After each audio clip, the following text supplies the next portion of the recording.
Да.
Влизат, Ивчо, влизат.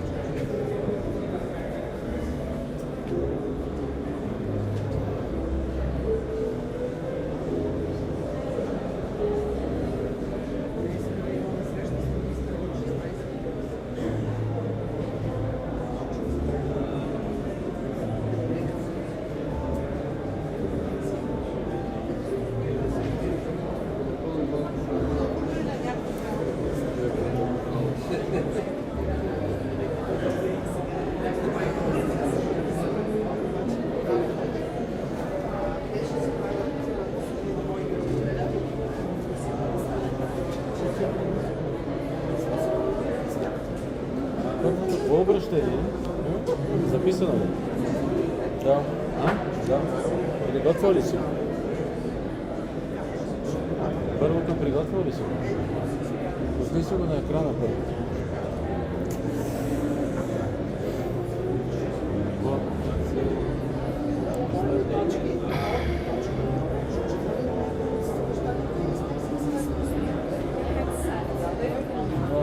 No headset today. I don't know what you haven't here translation today.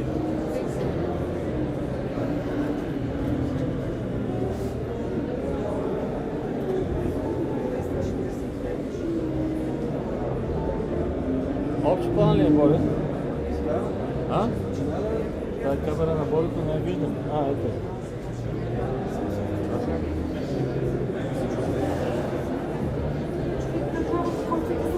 Хора, много не може ли да още по-общ план или не става? Няма повече.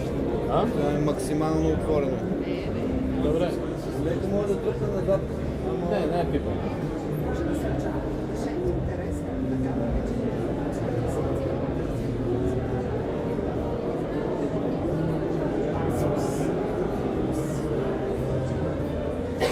Тук първите единици.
Take your seats, please, slowly.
Minister of Foreign Affairs of the Republic of Bulgaria, Stefan Dimitrov, Minister of Defense of the Republic of Bulgaria, Atanas Zaprianov, Excellencies, distinguished guests.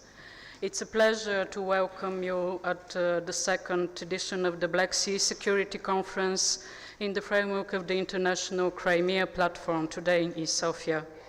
As one of the main strengths of the Crimea Platform, the conference proved to be a valuable forum to discuss the security developments in the wider Black Sea region and the consequences of the ongoing Russia's brutal war against Ukraine. Since the first Black Sea Conference in Bucharest, the Crimea Platform has gathered considerable support for Ukraine in defending its sovereignty and freedom. Ukraine's fight against the aggressor is a fight also for our values and for Europe's security. Our focus and awareness of the strategic importance of the Black Sea region have been significantly strengthened. May I invite to the stage now both ministers, Minister Dimitrov and Minister Zaprianov, please.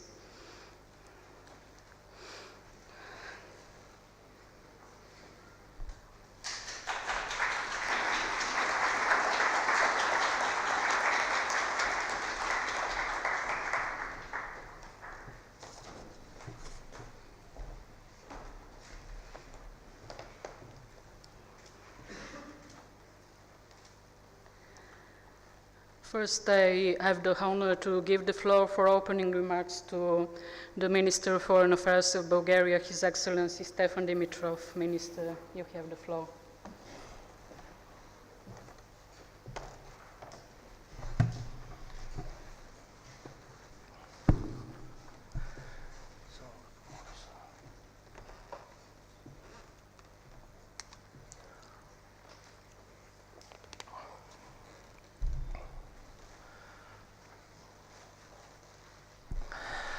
Dear Minister of Defense of the Republic of Bulgaria, Your Excellencies, distinguished guests, ladies and gentlemen, dear friends. It is indeed a great honor for me to open the second high-level Black Sea Security Conference in the framework of the International Crimean Platform.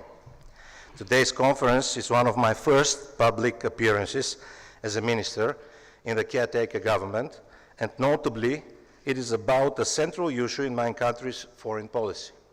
This gives me the opportunity to reiterate Bulgaria's sympathy and support for our friends of Ukraine.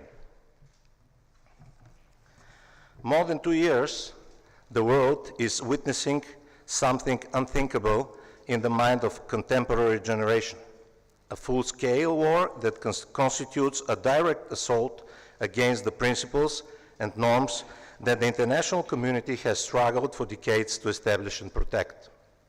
The Russian invasion in Ukraine has undermined the international security system and shaken the core of the international legal order. It has also brought about major changes in how we assess our policies and objectives on national and regional level, but also globally. Most concerning, however, is the human suffering and grief that we witness on a daily basis and on a scale that we thought has been left far behind in history. And it seems to me this should be our main preoccupation today. Bulgarians have a long-standing record of human empathy and practical support to people in trouble and need. We will carry on further with our humanitarian assistance to all those affected by the war, including our friendly hospitality. Special attention and care we will continue to devote to our brothers and sisters of Bulgarian origin in the regions of Kherson and Odessa and elsewhere in the zone of hostilities. Cessation of the bloodshed and durable peace settlement remain therefore our top priority. We are resolved to providing support to Ukraine to enable it to achieve a just and sustainable peace. In this context, we welcome Switzerland's initiative to convene the first peace summit in June on the basis of President Zelensky's peace formula. We expect the peace summit to set the right platform for future negotiations with Russia based on a clear roadmap as well as on the fundamental principles of the UN Charter and international law. Bulgaria takes active part in the peace formula's 4 working strands: food security, energy security, restoration of justice, and as co-chair on environmental security, together with Germany and Finland.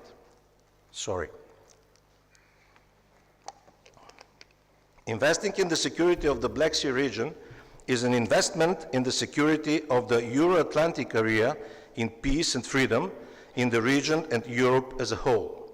We stand ready to support Ukraine in undertaking priority reforms, including in the defense and security sector, as well as establishing, together with other allies, a robust, predictable, long-term mechanism for security assistance to Ukraine by the time of NATO Washington summit in July. A political vision for the future that could contribute to security is to have the Black Sea surrounded as much as possible by democratic countries abiding by the rule of law and protection of fundamental human rights, free to choose their foreign policy orientation and affiliation. I am confident that our conference will have a substantive contribution to our joint efforts to formulate concrete recommendations in this field. Ladies and gentlemen, having said all this, I am confident that today's forum should focus in the first place on an issue which is indispensable to Europe's security, and that is the strategic importance of the Black Sea region. By disrupting important transport routes and supply chains and causing high market volatility, the war has changed the way we think about doing business, planning our international commercial cooperation, thinking ahead regarding the future of our industrial base and energy security. Indiscriminate bombings, drone and missile attacks against economic and social infrastructure have a high human cost, deadly destruction toll, and severe long-term consequences for the environment far beyond the regions directly affected, including the entire Black Sea basin. These are all profound and extremely serious consequences for countries and peoples, no matter how far away from the front lines in Ukraine they are. As far as the Black Sea region is concerned, the war in Ukraine has put it on the contact line of a new division between Russia and the West, thus enhancing its strategic importance with new dimensions.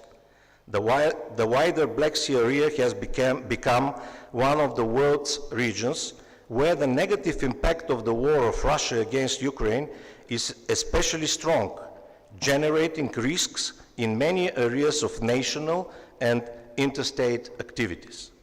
Dangerous military actions in the Black Sea in disregard of international law create vulnerabilities in different ways, by challenging the territorial integrity of littoral states, increasing military presence in the area, weaponizing energy and trade exchanges, and disrupting connectivity.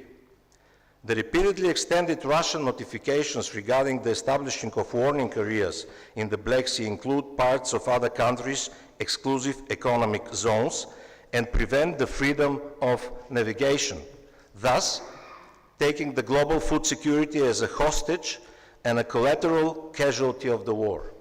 The attacks against strategic civilian infrastructure inflict additional devastation on the fragile environment in the Black Sea. These challenges require a united, resolute, and systemic response. They require more active and multidimensional regional and international cooperation aimed at upholding the security, safety, stability, and freedom of navigation in the Black Sea region. And here, I believe, is the real added value of this high-level forum. I am confident that the Black Sea Security Conference in Sofia will have a substantive contribution to our joint efforts to formulate concrete recommendations on the further steps to strengthen the security in the wider Black Sea region. Once again, warm welcome to Sofia, dear colleagues and friends. I wish you fruitful discussions and a pleasant stay in our country. Thank you for your attention.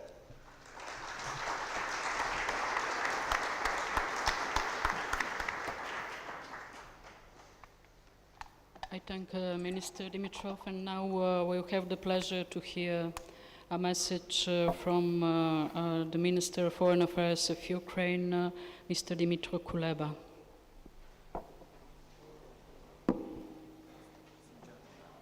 I'm delighted to welcome you all to the second Black Sea Security Conference of the International Crimea Platform.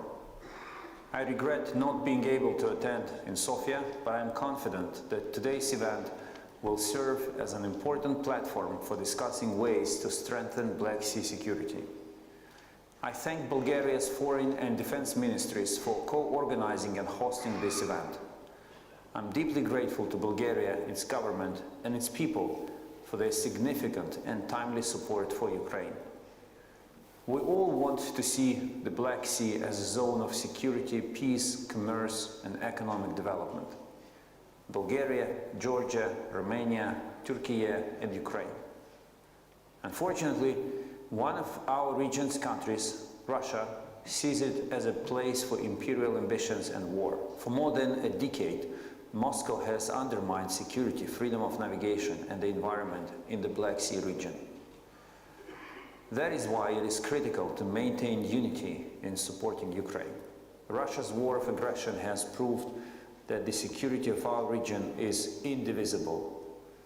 Only Russia's defeat and the complete restoration of Ukraine's sovereignty and territorial integrity will bring stability, security and the prospect of strong economic development to the Black Sea region. Ukraine can achieve such an outcome with sufficient support. To bring this moment closer, we urgently require additional Patriot and other modern air defense systems, weapons and ammunition. I take this opportunity to once again urge all of our partners to take extraordinary and bold steps. This war cannot and must not be normalized. Ukrainian air defense is now protecting not only Ukrainian skies from Russian air terror, it also shields neighboring Moldova, Romania and Poland from the immediate threat of missile and drone entering their airspace, as well as other Black Sea and European countries from the possibility of Russian aggression spilling over onto their territory.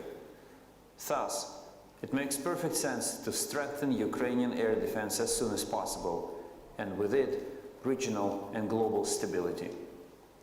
Dear ladies and gentlemen, Russia cannot be a partner in solving problems because Russia is the problem. The story of Ukrainian grain exports vividly illustrates this. First, Moscow created a problem by launching an invasion and blocking our ports. Food prices around the world immediately went up, putting hundreds of millions of people at risk of hunger. Then everyone reached out to Russia, asking it to lift the blockade and allow Ukrainian grain to be shipped out. Russia eventually joined the Black Sea Grain Initiative, but even then, it obstructed its functioning and eventually killed the deal. Ukraine's actions in this situation were an excellent example of how to deal with Russia. We did not ask Moscow for permission and did not discuss with Russia how to solve the problems it created. Instead, Ukraine destroyed a large portion of the Russian Black Sea fleet with naval drones, pushed it away to the eastern shores, liberated Zmyny Island, strengthened air defense together with partners and resumed its grain exports without asking Russia for permission.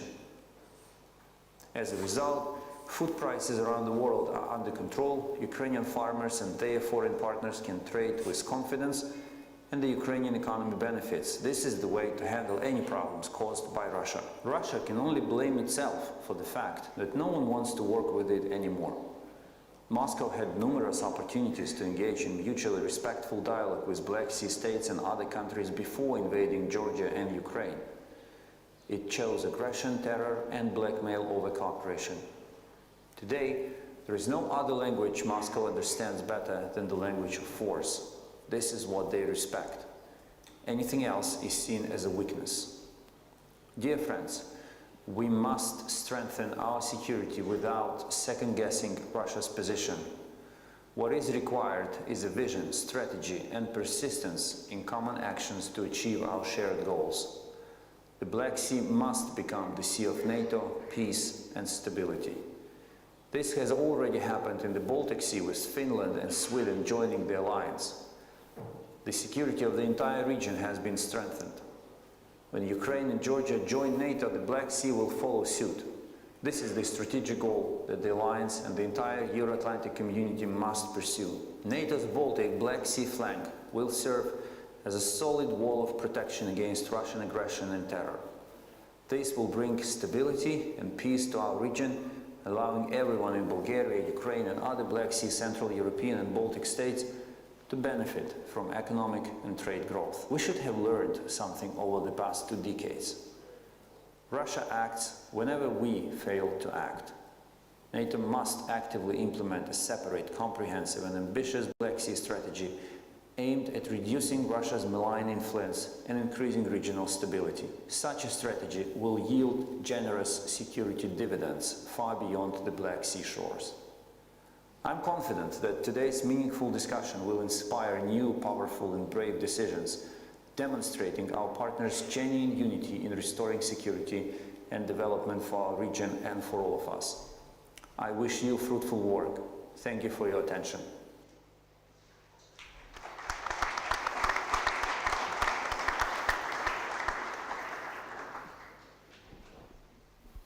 Now I have the pleasure to give the floor to the Minister of Defense of Bulgaria, Atanas Zaprianov. Minister, you have the floor.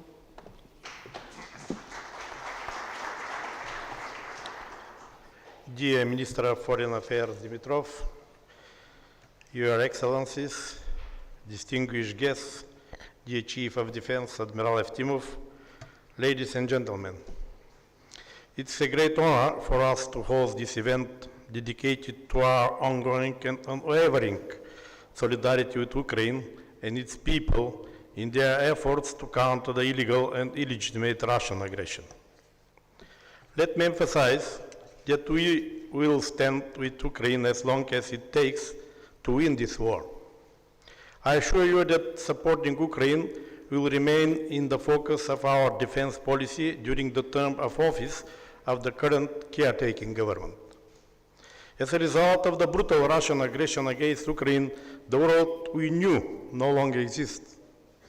The war directly affects the security in our region and our security as well.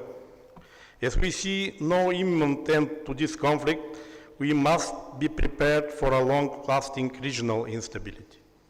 The Russian aggression against Ukraine reveals the increase in the Kremlin's illegitimate territorial claims in Europe and its intention to gradually escalate the armed conflict to achieve its revanchist strategy.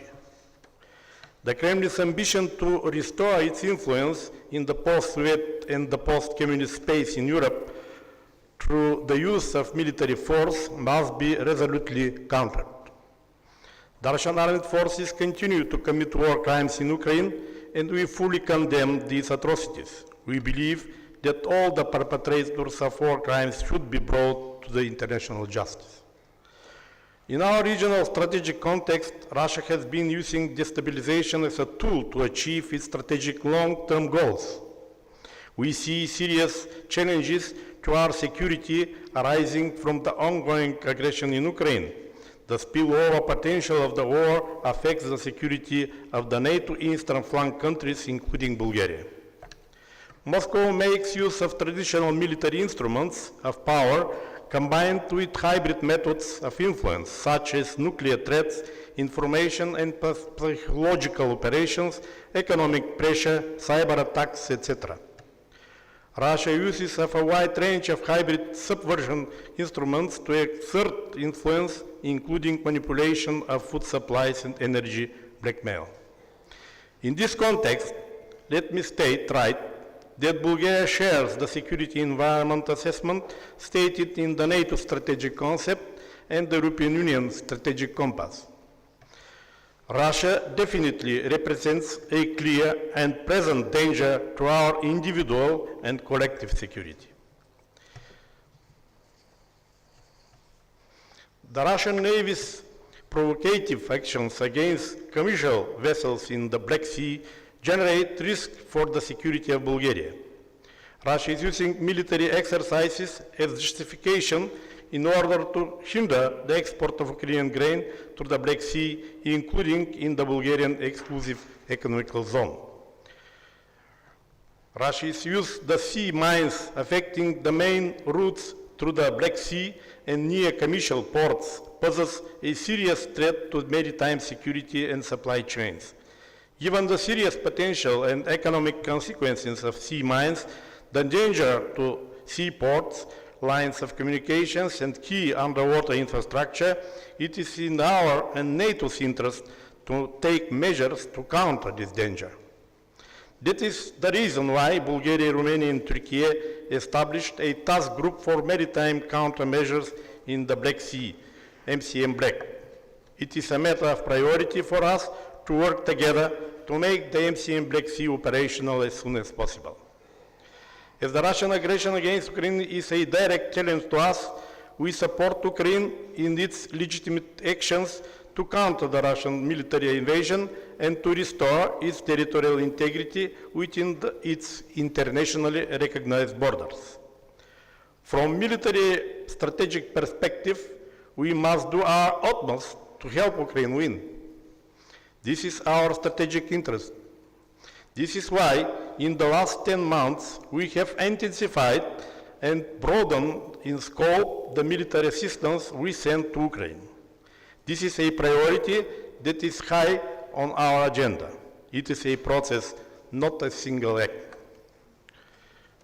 We support the Euro-Atlantic integration of Ukraine, and we believe that the door of NATO should remain open for Ukraine. Thank you for your attention.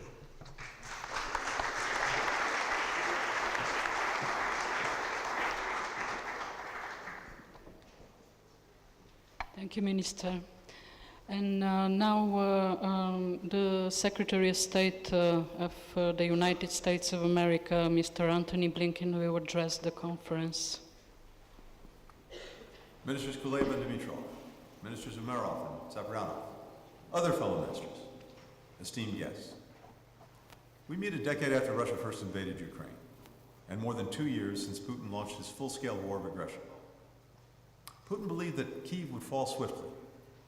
He also believed that Ukraine's neighbors in the Black Sea region would be divided, cowed from supporting Ukraine, and discouraged from further integrating with one another, with Europe, with the West. On all fronts, Putin has been proven wrong. Ukraine's brave defenders, with the support of countries in the region and around the world, have retaken more than half of the territory seized by Russia, and are holding their ground on the battlefield in the face of a brutal Russian onslaught. Ukraine has pushed Russia's fleet back from the Black Sea, opening up vital shipping lanes that it once again is using to send grain and other crucial commodities to the world.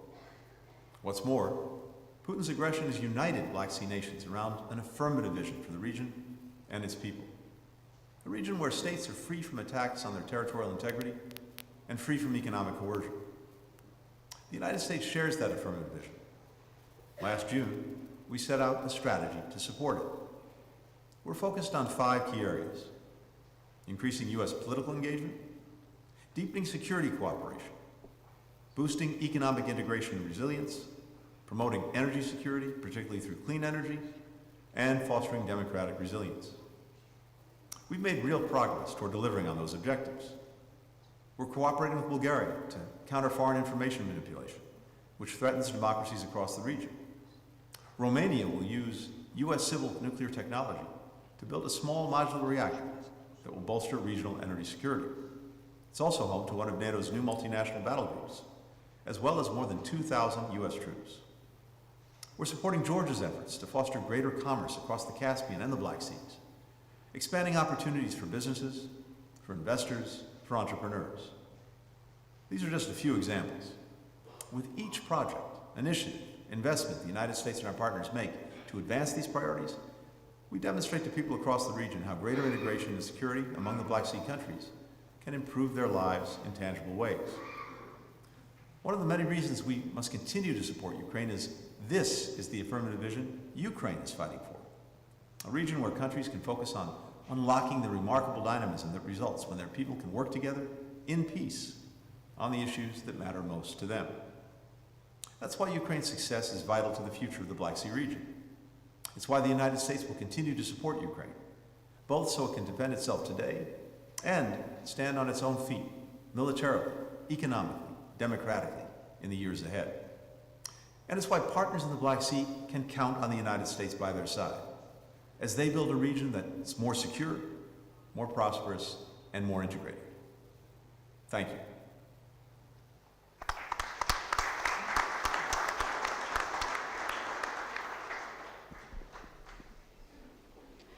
I now have Mrs. Maria Plenković-Burić, Secretary General of the Council of Europe, to address the conference.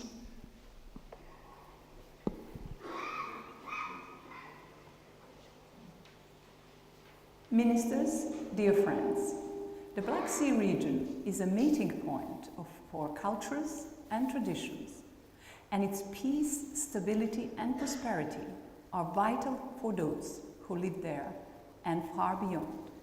Russia's illegal annexation of the Autonomous Republic of Crimea signaled the beginning of a spiral of dissent, which has resulted in its brutal and ongoing war of aggression against Ukraine, as well as action designed to undermine the sovereignty and territorial integrity of Georgia and the Republic of Moldova.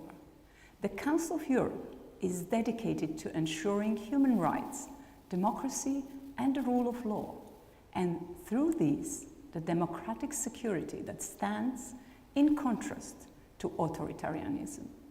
We have been clear about our commitment to ensuring an effective international legal response to Russia's crimes in Ukraine, a response that recognizes accountability as the key to sustainable peace. And our approach was endorsed by European leaders at our summit of heads of state and government in Reykjavik last year. Central to this is our register of damage, now fully operational and recording loss and harm inflicted by Russia on the ground, and serving as the first and necessary step for any future international compensation mechanism, in which the Council of Europe is also ready to play its part. Just as we support the core group as it looks at options for trying the crime of aggression. More than this, we are also taking measures to support children from Ukraine, help the Ukrainian Prosecutor General in the investigation of mass human rights violations, and implement our action plan on resilience, recovery, and reconstruction. In Ukraine, the Black Sea region, and Europe as a whole, we will continue to work with our member states on the reforms required to ensure a stable, democratic future where sovereignty and territorial integrity are rightly respected in the interests of every citizen.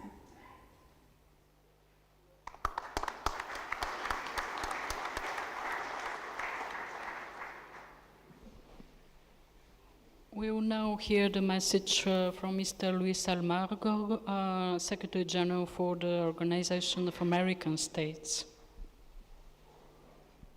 I am grateful for your invitation to participate in this second Black Sea Security Conference and share my views with you on this crucial issue. The security of this region and that of the international system as a whole are today at stake. Let us never forget that the Russian war against Ukraine began in 2014 with the occupation and intended annexation of Crimea. Now that we are providing our support to Ukraine, we have to be honest. About 10 years ago, the international community looked the other way. Ukraine was abandoned, and the warning signs of worse things to come were ignored. In February 2022, a full-fledged invasion began. The invasion presented Europe and its allies with an existential question: how to respond to this test of the international system built after World War II. The answer is clear. We must work as hard as it's necessary to reinforce it. At the Organization of American States, we immediately spoke out against the violation of the most fundamental principles of international law, humanitarian law, and human rights. From our very first statement, we called this invasion a war of aggression. Immediately thereafter, our Permanent Council withdrew the status of permanent observer of the Russian Federation before this organization, thus reaffirming the principles that guide us. Along with the international community, we have called for peace, for the end of the aggression, for the peaceful solution of controversies, and respect for the norms of international law. We have also said that the invasion was a threat to peace and security of the entire planet, including the Western Hemisphere, as we saw Russia making inroads among autocratic regimes in the Americas. And yet, it is precisely in the Black Sea region where the economic war of aggression now continues against Ukraine and against the rest of the world. Russia's disruption of navigation in the Black Sea, its withdrawal from the Black Sea Grain Initiative, and its subsequent efforts to damage Ukraine's port infrastructure and grain storage facilities have jeopardized food security on a global scale, starting, of course, with Ukraine. We understand what this means. Latin America is a food-producing region, low to medium-income countries for whom the grain market is a source of foreign exchange and thus well-being of the population. For this reason, I applaud the initiative of the Ukrainian government to have a Ukraine-Latin America summit in 2024. The cooperation agenda between Latin America and the wider Black Sea region should include issues of international peace and security, human rights and democracy, as well as complementary commercial areas such as agro-industrial technology. We can be allies in the area of cybersecurity, essential to counteract Russian disinformation and propaganda campaigns in both regions. We have many shared interests and values. For all these reasons, dear friends, your cause is our cause. We are committed to peace with justice, territorial integrity for Ukraine, and stability for the Black Sea region as a whole. The Americas are with you. Thank you very much, and Slava Ukraini.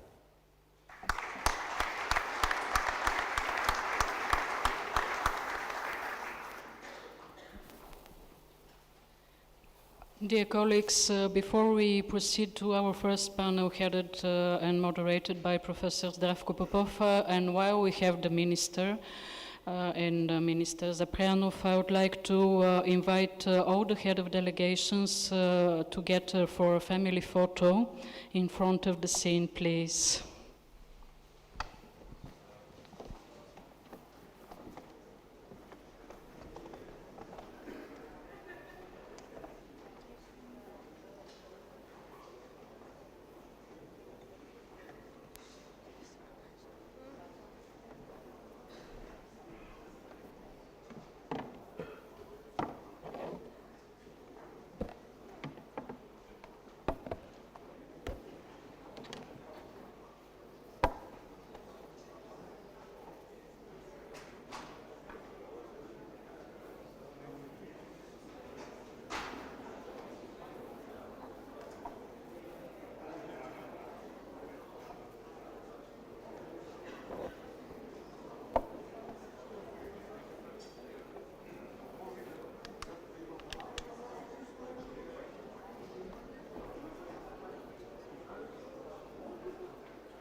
Good morning, ladies and gentlemen. Ministries, Excellencies, distinguished guests. It's my honor to moderate the first panel session of our conference, and I would like to invite our panelists on the stage. Please, Mr. Dragomir Zakov,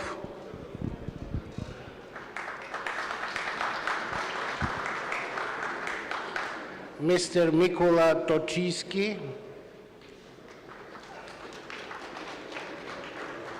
Mr. Jan Bork,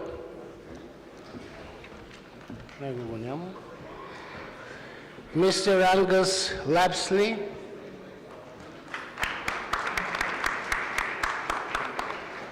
Mr. Tobias Billström,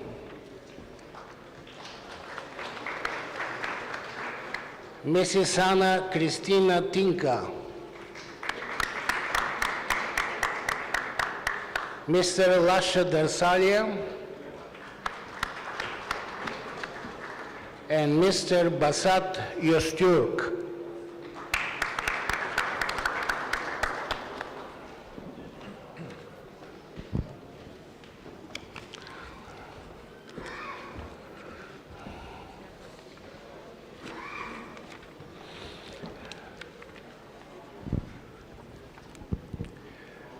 Our first panel session is joint efforts for safeguarding stability in the challenging geopolitical landscape. I would like to focus once again your attentions on the main leading questions for the discussion of our session.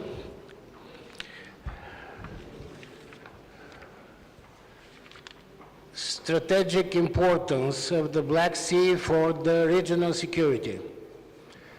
The ongoing use of the Black Sea and the Sea of Azov as outputs for Russia-armed aggression. Implementing of Ukraine peace formula is a key element of providing regional security and promoting defense cooperation. The effective implementation of the sanctioned regime with regard to the Russian oil export. Russian export of Ukrainian grain from the temporarily occupied territories.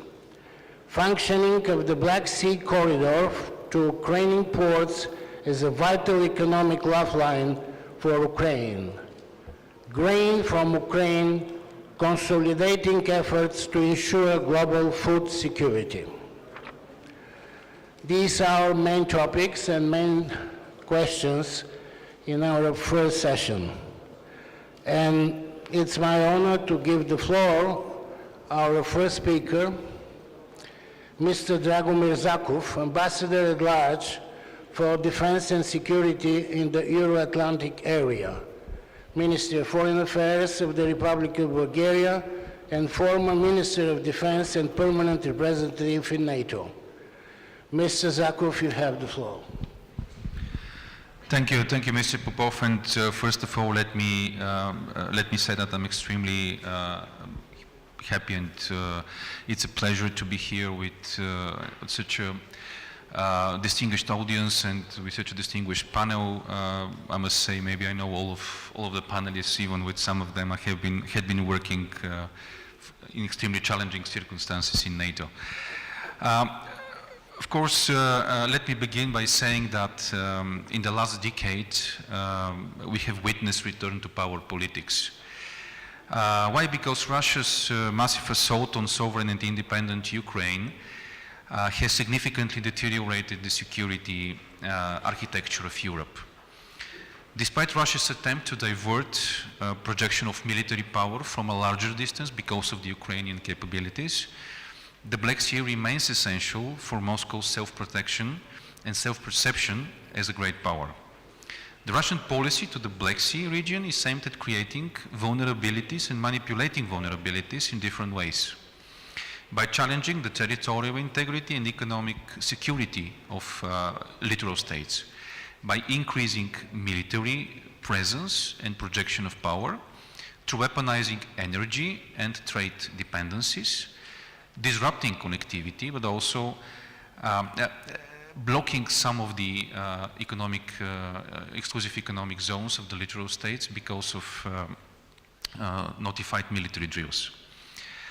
As a result, now Russia controls 2/3 of the Georgian coastline following the 2008 war. It has illegally annexed Crimea in 2014 and occupied eastern Ukrainian regions. Russia has also propped up a pro-Russian regime in the Republic of Moldova's breakaway region of Transnistria to put pressure on the Moldovan government. Now Russia seeks to establish domination and project influence also beyond its neighborhood and into the Western Balkans, South Caucasus, Eastern Mediterranean and Middle East, where its proxies play an important role in maintaining conflict potential, as we witnessed even 2 days ago. The aim of Russia is to create strategic dilemmas, and this is important, to the European security from multiple directions, thus also positioning itself as the main threat to the security and stability of the Euro-Atlantic area, as also written in the NATO strategic concept from 2022.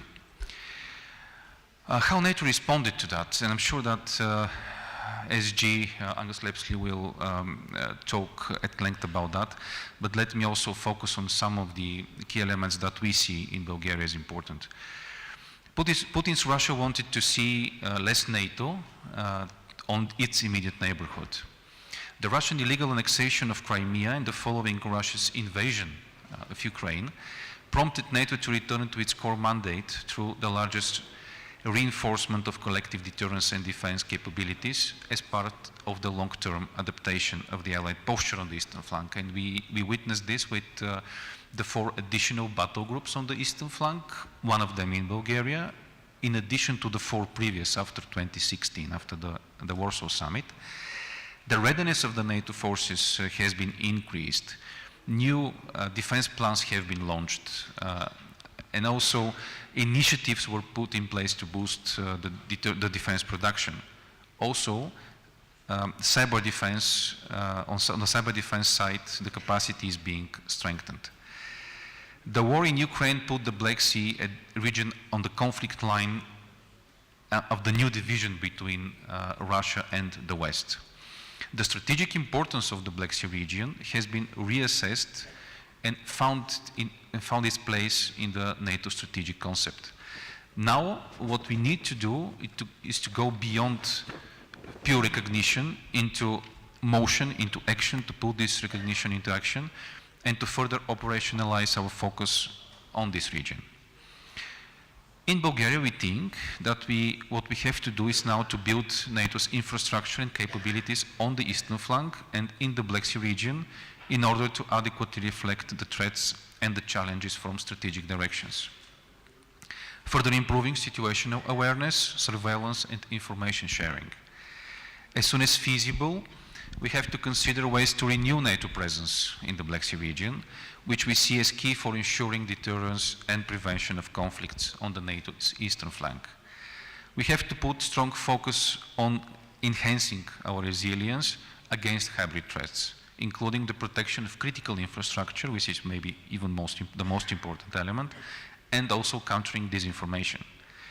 Along with stronger NATO involvement, we should aim at closer coordination and cooperation between NATO and the European Union, because both are natural partners in this region. Let me also touch upon, of course, a little bit more on Ukraine. As stated already by the 2 ministers, we'll continue to support Ukraine as long as it takes. And we'll continue to provide a wide range of assistance measures, political, military, humanitarian, and recovery support. In the run-up to the Washington summit, we support a high level of ambition in all work strands in NATO regarding Ukraine. As outlook for the future, peace formula of the President Zelensky has been already mentioned in the high-level panel. Let me just reiterate that we welcome the Switzerland's initiative to convene the first peace summit in June, and also that the peace formal of President Zelensky is the only credible format for negotiation, and of course with Ukraine as the driving force inside this process. Let me finally touch upon a very important critical issue, which is the strategic communications. Russia is using an increasingly sophisticated whole range of hybrid tools, and we're witnessing this on a daily basis. This couldn't be considered as an overstatement if we say that NATO allies have been deterring Russia in the 5 operational domains quite effectively. At the same time, we are literally in a war with Russia in the Stratcom domain, which may not be recognized as an operational one, but it definitely requires more resources and serious attention. Russia's aggression against Ukraine is not only a conventional one. Russia is in a war with the democratic world and its fundamental values. The biggest threat for Russia doesn't come from the Western weapons and from the Western troops on the territory of the NATO allies. It comes from the freedom in all its forms and manifestations, guaranteed by democratic values such as the rule of law, protection of human rights, the free and independent media. Therefore, we need to boost our strategic communication to counter effectively the Russian disinformation and the state-controlled Russian narratives. We must not allow Russia to sow divisions in our democratic societies and re-establish spheres of influence. And as a last word, let me also refer to our partners from the strategically important Black Sea region and the Western Balkans. They're particularly vulnerable. Implementing reforms and meeting all of their commitments will further increase their resilience to Russia's malign activities, and it also allows us to provide them with the most needed political and practical support. Thank you very much, and I'll open also to your questions after the panel. Thank you. Thank you very much, Ambassador Zakov. Because of the limited time of our session, we shall have opportunity to raise your questions after the panelists' presentations. That's why I shall continue with the second speaker, our panel. He's Mr. Mykola Tochiyski, Deputy Minister of Foreign Affairs of Ukraine. Thank you very much, dear Mr. Popov, dear Dragomir. First of all, I would like to thank Bulgarian authorities to organize a second conference on security issue of Crimea. It's exactly called 10 years of first brutal invasion of Russia on Ukrainian soil. Let me remind you how it was happening. Illegal annexation of Crimea, Ukraine didn't react or didn't react properly. Russia continued. It was after that some region of Donetsk and Lugansk Republic. We, I mean, Ukraine didn't react properly. We started exactly 105 different Normandy process negotiations, and as a result, the full-scale invasion in February 2022. Let me remind our topic today. It's about unity and what we must do. My first message will be, let's fight united. Why? I will tell you why. First of all, you remember very well that from the 2014, Russia not only deprived us from the free trade from Azov Sea and Black Sea. Russia created a problem for the whole neighbor countries which are on the Black Sea. In 2024, Russia deprived 100 different countries from the food security, thanks to UN, Turkey. After that, after Russia withdrew from the Grain Initiative, Romania, Bulgaria, Turkey, Ukraine, we organized another food corridors. Again, if we would like to restore the peace, To restore the confidence to international law, we must be united and we should fight.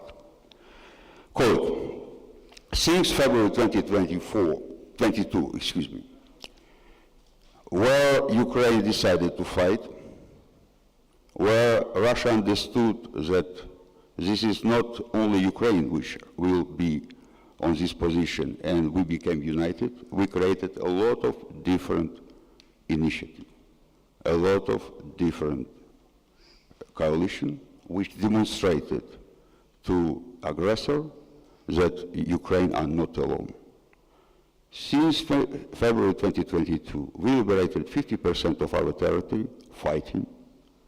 We destroyed 30% of Russian Black Sea fleet together. We created additional corridor and we provided hundreds of thousands tons of the cereal to the country which needed. My signal to all of us will be, if we will not react properly, if we will not fight, who will be the next? Ukraine are not alone, and we need to be together. For all of us, I just would like to propose and echo what it was already said by distinguished ministers of Bulgaria, of Ukraine, State Secretary of the United States. We will need to be first united and to fight. For that, of course, I would like to ask you to help us with many different initiatives. We will need additional air defense, long-range artillery shells. We will need a lot of different drone systems where we can not only stop aggressors, but to put the aggressor from the Ukrainian soil. Second, absolutely right, were pointed that we need to have a Black Sea NATO strategy. This is not about Ukraine. This is about to restore peace, security, and freedom of navigation in the Black Sea. We appreciate a lot the Turkey, Romania, Bulgaria initiative to demine the passages in the Black Sea. And this is a very concrete, very necessary, and very helpful initiative. It can be on a basis of the NATO Black Sea strategy in the future. Of course, we would like to ask EU to continue with the sanctions. Please look on the sanctions which have been adopted in 2014. I think we need to adjust. Sanctions work. Those who would like to tell you that sanctions doesn't work, they are not right. Sanctions work. And Russia must pay. The fourth, colleague, the situation where we are, I mean Ukraine and other alliance, is not just a regional problem. If you look on what's happened yesterday, or what can happen in a different region of so-called sleeping conflicts, it's just a Pandora box. We need to win this war. We need to win this war together. And of course, we will need to build additional coalition, additional alliance, and additional strategy. That's why, President Zelensky proposed his 10 points of peace formula. This is not about Ukraine. This is about restore the confidence to the international law, restore the confidence to international organizations like UN, OSCE, and I can continue. It's about 38 different organizations. If we will not restore this confidence, we will have another geopolitical situation, which will suffer not only Ukraine from that, but the whole international community. Telling that, just I would like to finish with a small message to you. Colleagues, we need you. Without your help, it will be more than difficult to win this war. But in any case, we will fight. We know what to do and how to restore the territorial integrity of Ukraine. But better will be to fight with you. Colleagues, we are not tired to fight. And don't be tired to support us in our struggle for survival, freedom, and democracy. Don't be tired to restore the international order. Don't be tired to keep what it was built by our nations, to keep the peace, freedom, and democracy. I thank you very much.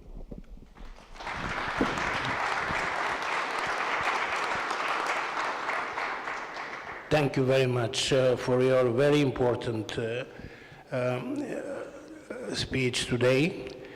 Now we shall hear a pre-recorded video addressed to us from Mr. Jan Borg, Minister of Foreign Affairs, European Affairs and Trade of the Republic of Malta.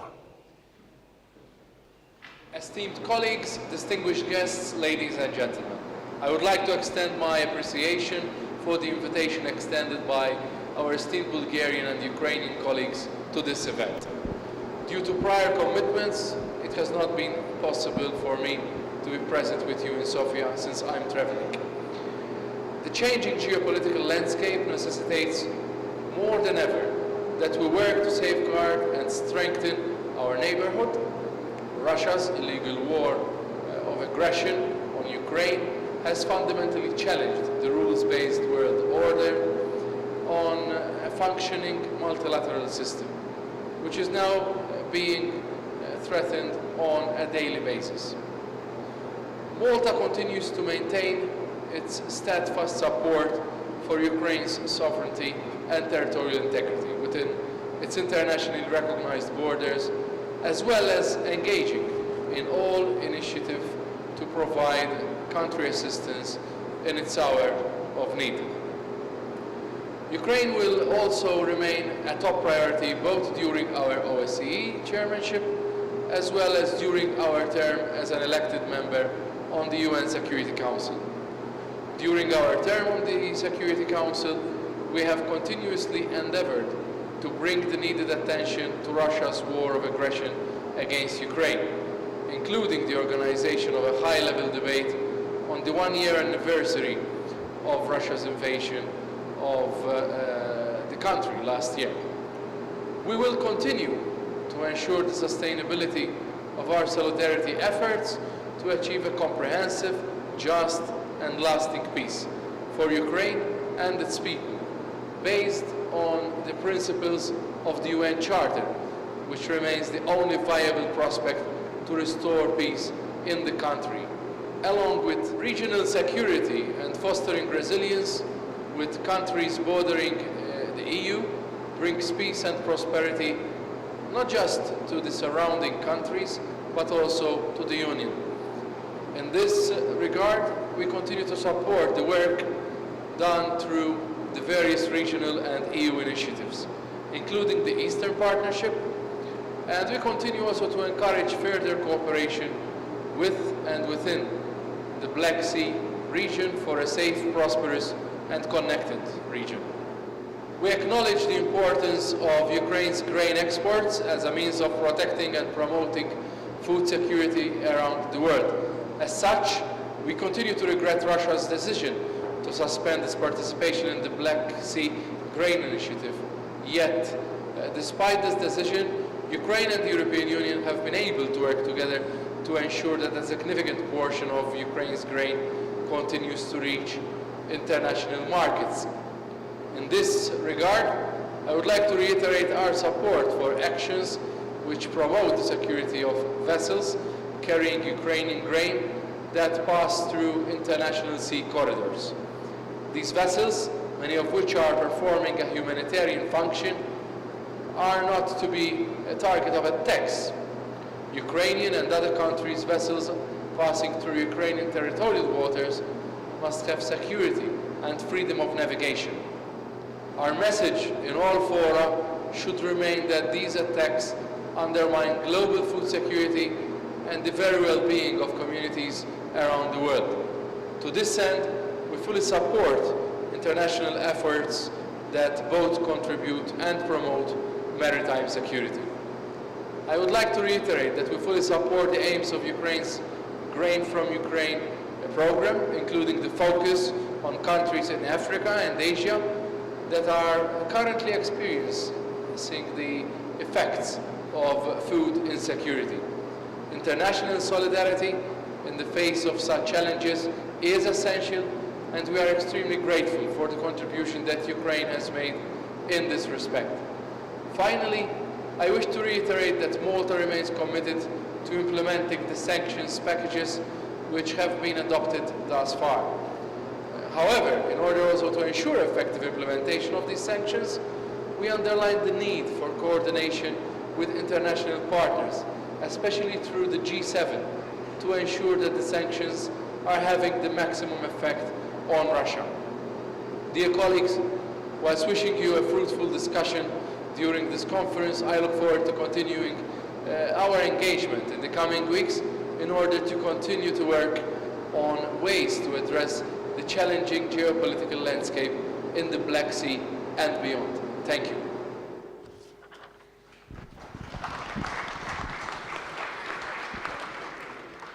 Thanks to Minister of Malta. Now we continue from the stage again with the presentation of Mr. Angus Lapsley, Assistant Secretary General for Defense Policy and Planning of the North Atlantic Treaty Organization. Please, you have the floor. Thank you very much, Professor. I'm good, yep. Thank you very much, Professor, Ministers, distinguished guests. So I have 5 messages to bring from NATO this morning. The first is that NATO regards this region, the Black Sea region, as being at the epicenter of our strategic concerns. We think about Europe as a whole, we think about the Euro-Atlantic area as a whole, but nowhere is Russia trying harder to use coercive military power, political power, communications, as the ambassador said, to undermine the collective security of the Euro-Atlantic area and of Europe. So this is absolutely the region where we need to be on our guard and pushing back against Russia. And part of the reason we don't have a specific Black Sea strategy in NATO is that we already put the Black Sea and this region at the heart of our overall strategy. And it is absolutely crucial that we view what's happening here alongside what's happening in the Eastern Mediterranean, what's happening in the Baltic, what's happening in the High North. These things are all linked. And the Black Sea may be the most acute area at the moment, but we have to think about these areas as one. And it is crucial that the countries of the region cooperate together. And that's why I think it's brilliant that Bulgaria this year, Romania last year, have brought together not just your 2 countries, but Turkey, other key partners like Georgia and of course Ukraine, and those non-Black Sea countries who are also able and willing to project military power and influence into the region. Italy, which has stepped up to provide the framework nation for the battle group here in Bulgaria. Countries like the UK and France and the US who are projecting air assets into the region. So thank you, Bulgaria, for taking the lead in promoting that kind of cooperation. I think it's critical. I think the second message is the most urgent thing we can do right now is to support Ukraine with as much material support as possible. It remains very firmly the view in NATO, that Russia cannot win this war of aggression. The combination of Ukrainian will to fight to protect its democracy, its independence as a country, the combination of that and the wealth and the military capability and the material that we have in the alliance means that ultimately Russia cannot win this war. Ukraine will prevail. But right now, we do need to step up. And the Vice Minister's already pointed out the critical areas, 155 and 152 millimeter artillery shells and air defense assets.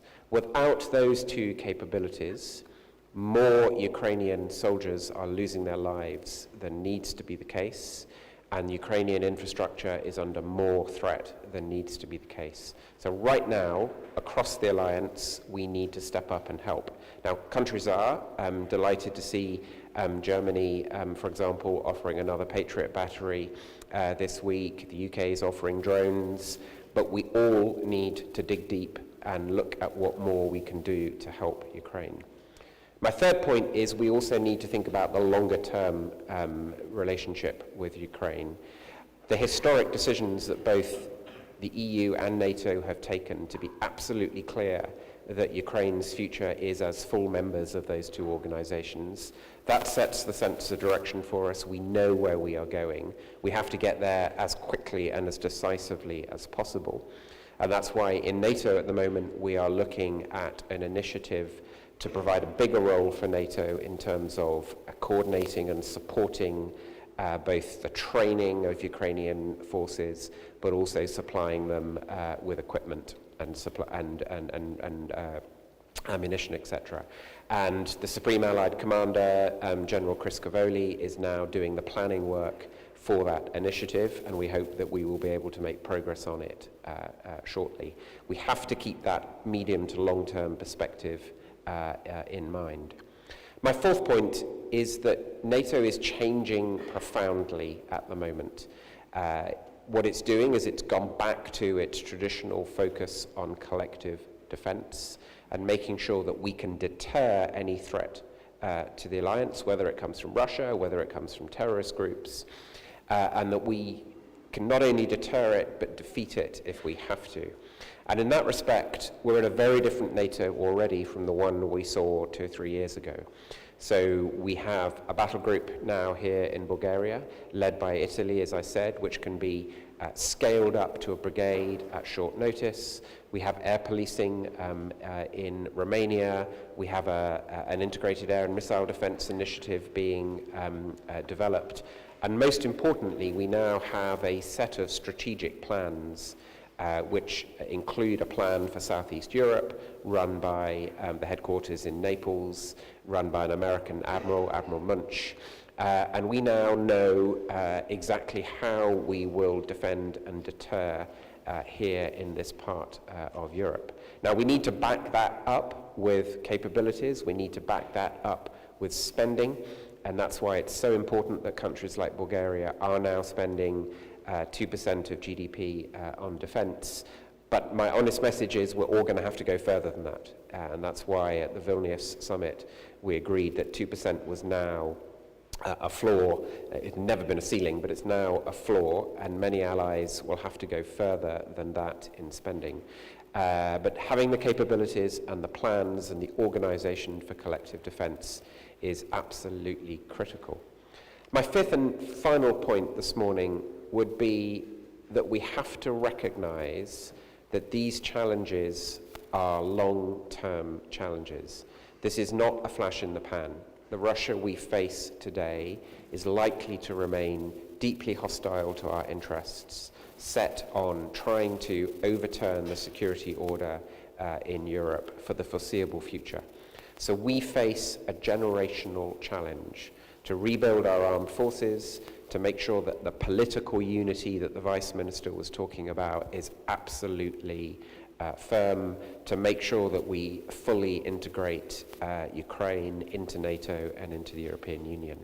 That is a generational challenge. We will be doing it in 10 years' time. We'll probably still be doing it in 20 years' time. So act now, but think long term. Thank you. Thank you very much, Mr. Lapsley.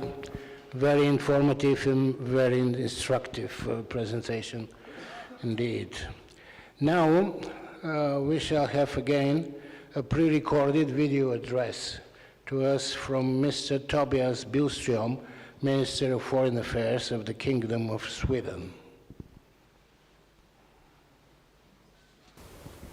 Over 10 years ago, Russia illegally annexed Crimea and began its aggression in eastern Ukraine. Over 2 years ago, Russia launched its full-scale invasion of Ukraine, which continues to cause immense suffering for countless Ukrainians. Russia's actions not only violate Ukraine's sovereignty and territorial integrity, but also threaten our common security.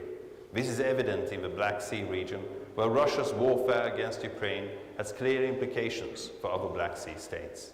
Russia's attacks against Ukrainian ports, ships, and grain storage facilities, as well as its prevention of freedom of navigation, have economic consequences and continue to destabilize global food markets. While challenges remain, the Black Sea is an example of what Ukraine can achieve with support from its allies. Firstly, Ukraine has impressively managed to bring about the Russia's navy's retreat in the Black Sea. Secondly, Ukraine has found new export routes after Russia pulled out of the Black Sea Grain Initiative. Ukrainian grain exports have nearly recovered to pre-invasion levels, by far surpassing the exports under the Black Sea Grain Initiative. This, together with the continued exports to the EU, is fundamental to sustain the Ukrainian economy. Ukraine's exports also contribute to lower prices and increased stability in global markets, a welcome development at a time when global food insecurity is at record levels. Sweden is proud to have contributed nearly $60 million to the World Food Programme to further facilitate exports, including through the Grain from Ukraine initiative. To sustain these successes, our support must continue. We need to think creatively about how to scale up support to Ukraine, and I would like to thank Ukraine and Bulgaria for hosting this conference. Support to Ukraine is Sweden's top foreign policy priority for the coming years, and as a member of the International Crimea Platform and an active participant in Ukraine's peace formula, I would like to stress that the full restoration of Ukraine's territorial integrity, including Crimea, in line with Ukraine's peace formula, is key for a just and lasting peace in accordance with international law. Sweden will continue to support Ukraine to win the war and re-establish its territorial integrity. And let me finish by reiterating that Krym – це Ukraina.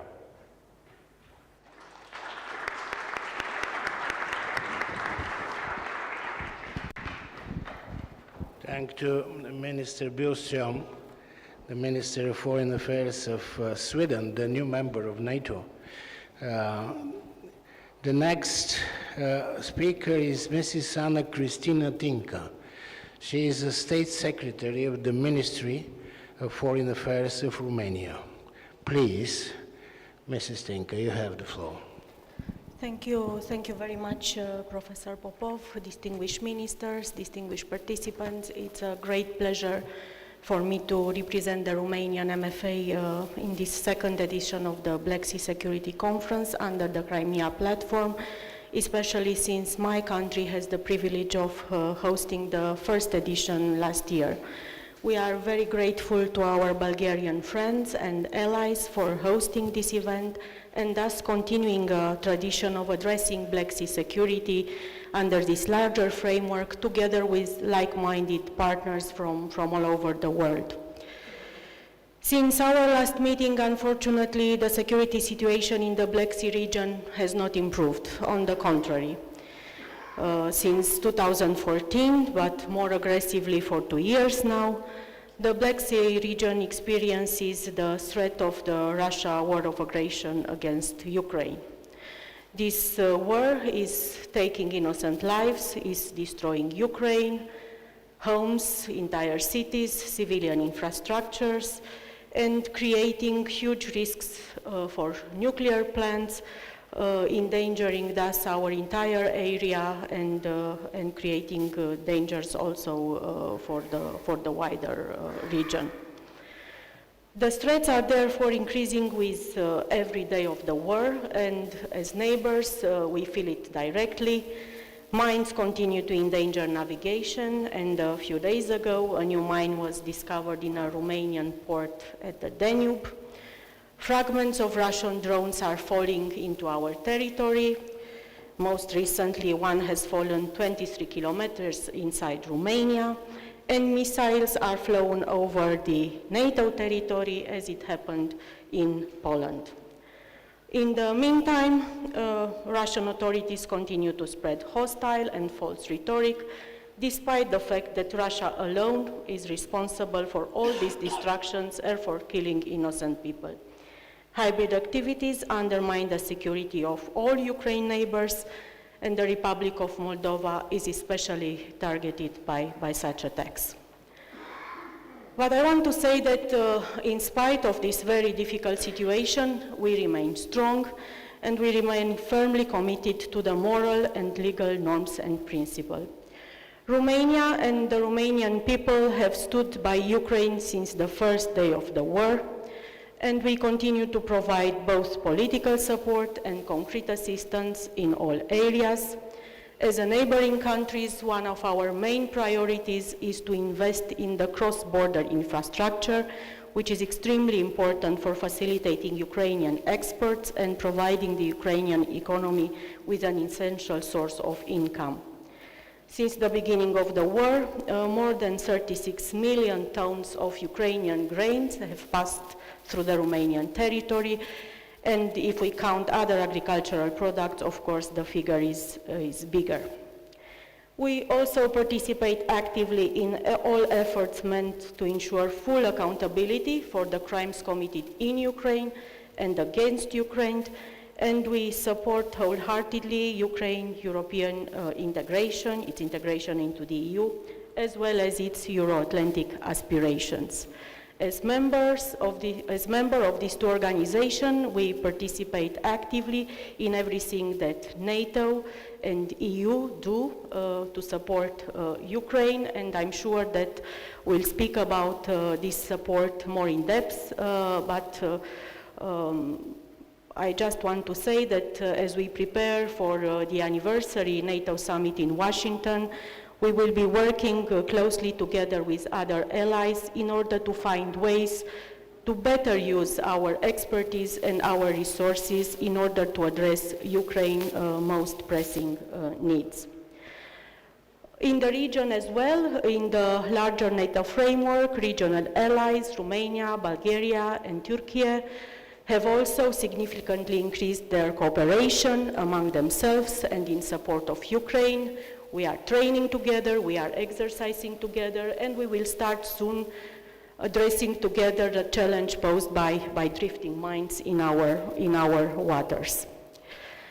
But to get back to where I started, I think that what makes formats like today special and very relevant is that by the large presence in the room, we can clearly see that support for Ukraine goes much beyond Europe and Euro-Atlantic area. And this gives us confidence that peace, justice, and security will prevail, and Ukraine will get all the concrete assistance and all the political support it needs.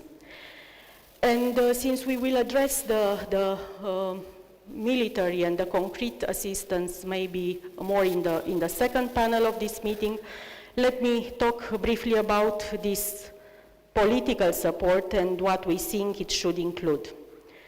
It should include a permanent call on Russia to end this war and withdraw its military forces. It should also include a firm support for the peace formula proposed by President Zelensky, because this is the only framework for a just, comprehensive, and lasting peace, as it is based on the fundamental principle of international law and the UN Charter. And let us make no mistake, what's happening in the Black Sea region currently, it's definitely a battle over Ukraine, but it's also a battle over values. And the war will significantly shape the world in which we all will live, no matter our geography. And I'm afraid there are only two choices. A world in which we will live under the threat of military aggression from a bigger, stronger neighbor and under nuclear blackmail, or a world in which international recognized borders and territorial sovereignty of countries will be red lines nobody crosses.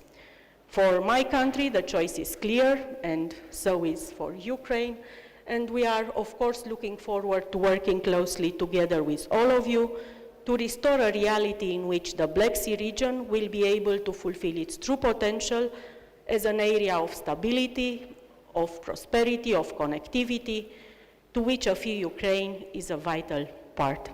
Thank you very much. Thank you, Anna. Thank you very much. Now, Mr. Lasha Dersaliev, First Deputy Minister for Foreign Affairs of Georgia. Mr. Dersaliev, you have the floor. Switch on the microphone. Yeah. Thank you. Please try again. I think, yes, it's working. Thank you very much, Mr. Chairperson. Ladies and gentlemen, esteemed guests, first of all, let me use this opportunity and express our appreciation to the Ministries of Foreign Affairs and Ministries of Defense of Bulgaria and Ukraine for organizing this event and for invitation. It is my honor to participate in the second iteration of the Black Sea Security Conference of the International Crimea Platform. Last year, at the inaugural conference in Bucharest, we have discussed the strategic importance of the Black Sea region and threats and challenges derived from the ongoing Russian aggression against Ukraine. Unfortunately, a year on, the Black Sea remains contested and at the heart of the confrontation. Far-stretched global and regional implications of the ongoing aggression against Ukraine once again underline that the Black Sea security directly impacts the peace, stability, and the economic development of the wider Euro-Atlantic area. It is without a question, the European security cannot be complete without Black Sea security. Russia's objective is to realign international order to its preferred design by imposing new dividing lines in Europe and securing the area of exclusive, so-called exclusive domination in the Black Sea. It is imperative that we address challenges in the Black Sea with a coordinated and comprehensive strategy, recognizing the interconnectedness of security dynamics within the region and beyond. To this end, Europe's and the United States' resolve and coherence is critical. Today, this is a well-acknowledged fact, but this has not always been seen this way, especially not in the turning point back in 2008.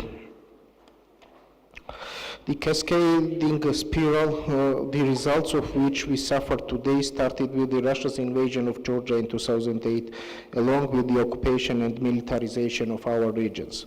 Regrettably, all threats towards Black Sea security have been materialized into reality, and we must confront this reality with unwavering resolve. The time is now to come together and take action. We are all well aware that major decisions to the security of the Black Sea will be taken once the war is over.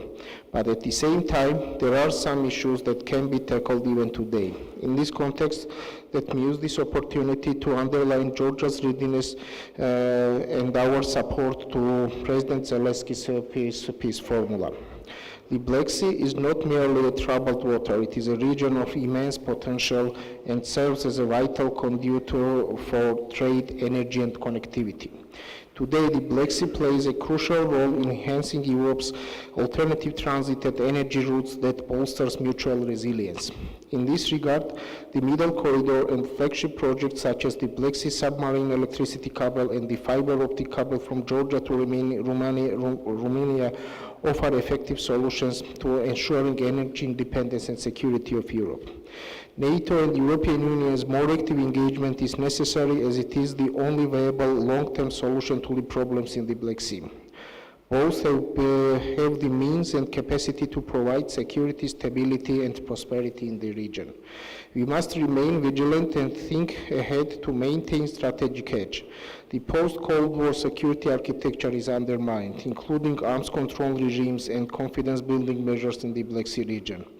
Only cooperative security measures are now ineffective. Once the war ends, it is crucial that new security architecture in the region reflects the new realities and needs of the regional countries with our partners' active engagement. Most importantly, no third party should ever be able to veto the right of the sovereign countries to choose their security arrangements, foreign policy objectives, and shape their own future. The aspirations of the countries seeking to join NATO and the European Union should be embraced. The process of integration should be merit-based and in compliance with the long-term strategic goals. Thank you very much. Thank you very much, Mr. Dersaliev. And now The floor is for Mr. Basat Yozturk, who is the Director General for International Security Affairs of Ministry of Foreign Affairs of the Republic of Turkey and former Ambassador of Turkey in NATO. Please, you have the floor, Ambassador. Thank you very much for this opportunity. First of all, I should like to thank our co-hosts, Bulgaria and Ukraine. And also I thank my friend Dragomir Zakov, Ambassador, my colleague, friend, minister. So he's a distinguished colleague. We have worked together, as he said, during very difficult times in NATO. And I will start by saying that we support the territorial integrity and political unity of Ukraine, including Crimea, from the outset. Even Turkey has started supporting Ukraine before the war started. And even long before the war started, unlike many other allies who were hesitating to support Ukraine. So our support to Ukraine is clear and it will continue. As long as it is required, it is needed. But when it comes to the Black Sea, we have to be really realistic in terms of its characteristics. First of all, Black Sea is an enclosed sea. It's also hydrographic, geopolitical, geostrategic characteristics are peculiar, sui generis. It's unlike other seas and oceans of the world.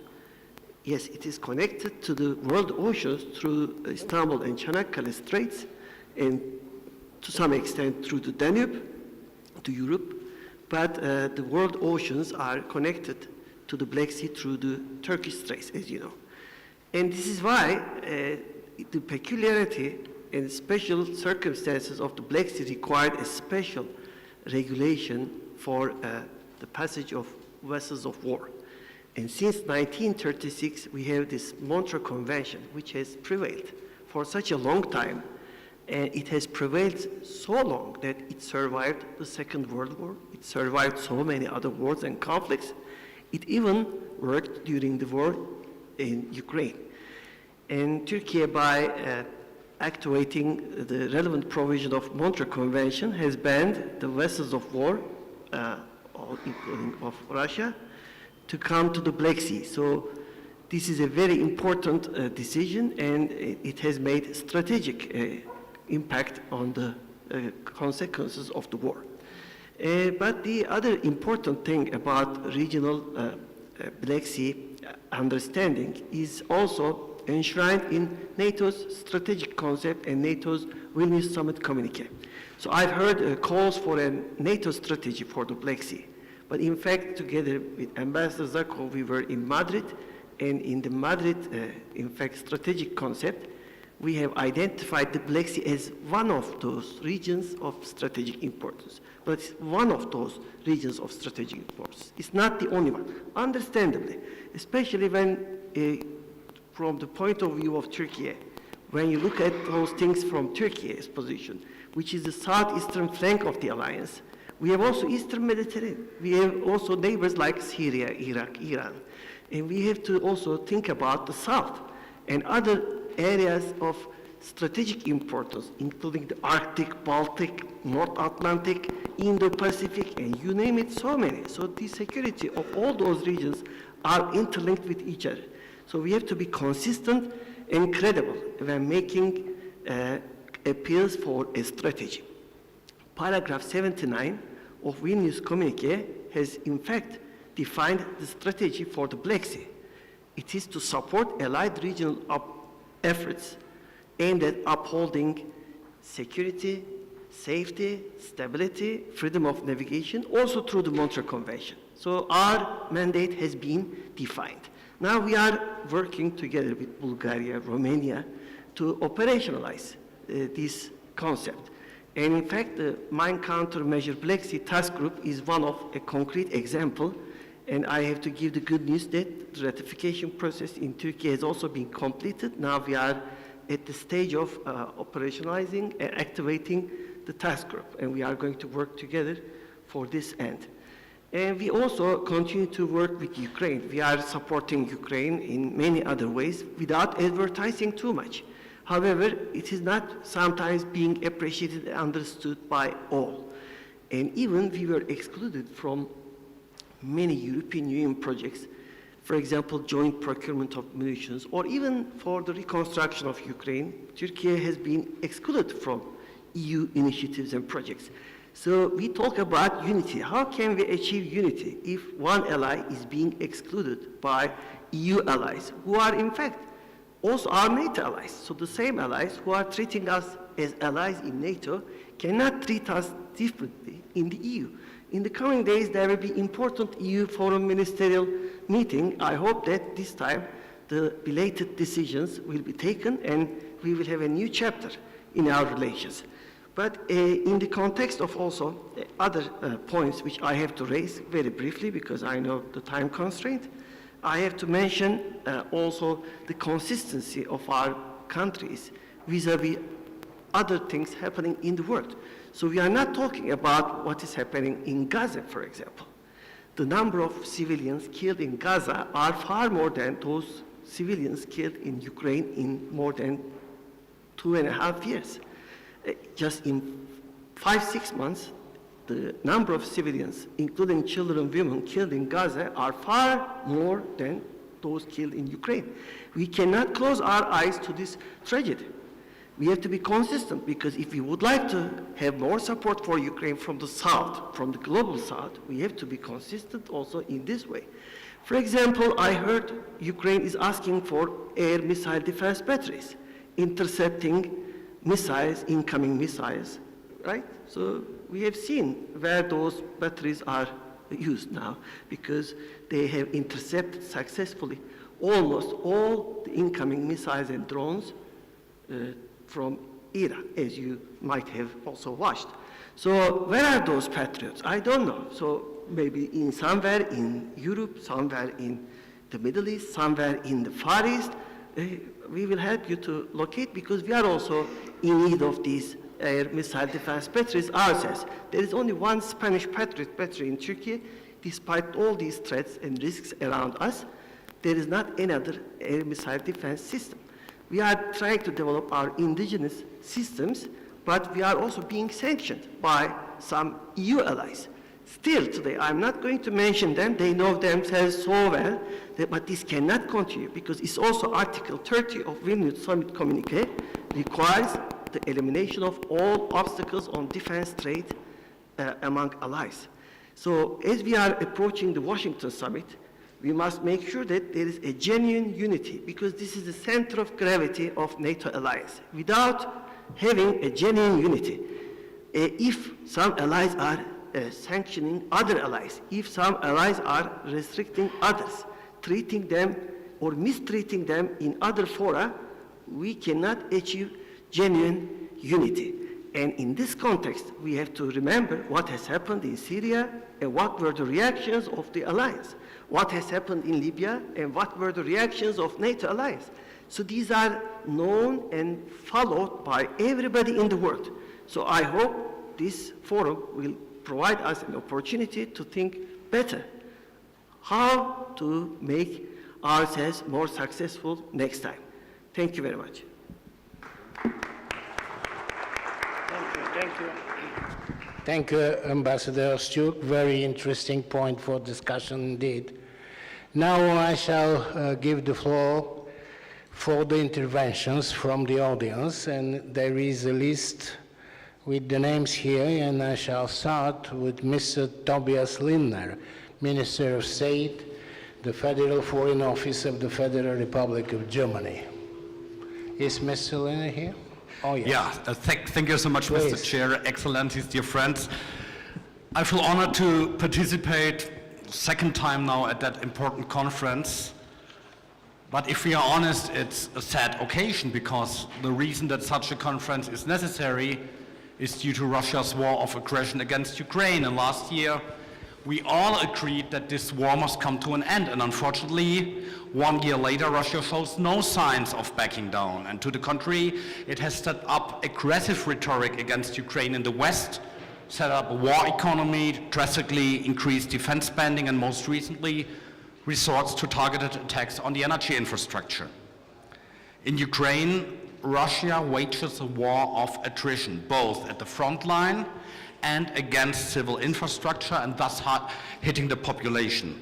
And Russia wants us to believe that resistance is futile due to the masses of Russian men and equipment thrown onto the battlefield. And I can only echo what my Ukrainian colleague just emphasized. In these days, ammunition and air defense is key. It's a necessity, and as you know, Germany has just announced to deploy immediately a third Patriot system to Ukraine because it saves lives day by day, and we invite others, we invite our European partners to step up and to join forces with respect to air defense. During the last 2 years, Ukrainians have proven their resilience and their ability to win back territory, and the European Union and Western determination to stand together and to support Ukraine politically, economically, and militarily, and it's unprecedented. And we have to bear in mind together, we are economically much stronger than Russia, and our military production is just gaining momentum. 1 year ago, we all agreed that we are determined to support Ukraine for as long as it takes in its self-defense against Russia's aggression, as a precondition for stability and peace here in the Black Sea region. And indeed, my country has made available military aid worth around 28 billion euros, and the same applies to our Bulgarian hosts and our partners in the European Union and in NATO. We have strongly contributed since the beginning of this war. At the same time, there is no reason for us to rest on our laurels. To safeguard important Ukrainian successes in the Black Sea that have enabled a safe passage for grain exports, to strengthen Ukrainian defense capabilities, we have to double down our military support for Ukraine, because it's paramount for the stability in the Black Sea region at large. We all know that Russia's dominance in this region since 2014 has disrupted EU approaches to cooperation and good neighborly relations in the Black Sea. We need to eliminate any security gray zones of the past and to be able to focus on a positive agenda that puts economic cooperation, energy security, and environmental protection first. And after all, and this is also about defending European security in this region, since the first conference last year, the Black Sea has become even more European. EU accession negotiations have been opened with Moldova and with Ukraine. Georgia now holds candidate status.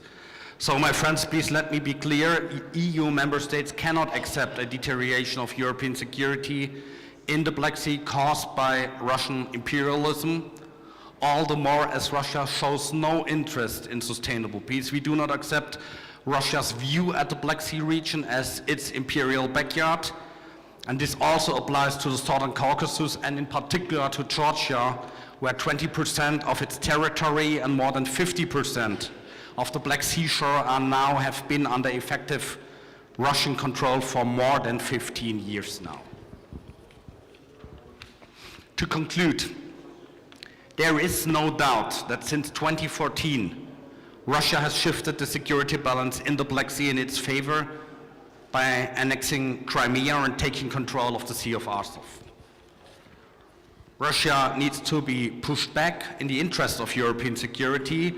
In practice, this implies support to Ukraine against Russia's aggression, most and foremost air defense, but it also means strengthening European member states like Romania and Bulgaria and joining them in their efforts to fend off Russian expansionism and to protect their economic activities. And finally, let me also emphasize that we value the Republic of Turkey as a NATO ally, as a vital partner in this endeavor through its diplomatic ties with Russia and other Black Sea neighbors. At the same time, we must better use new initiatives supporting connectivity, such as the Global Gateway initiative, to show viable alternatives to infrastructure initiatives of other countries in the Black Sea, so to create win-win opportunities for the European Union and partner countries.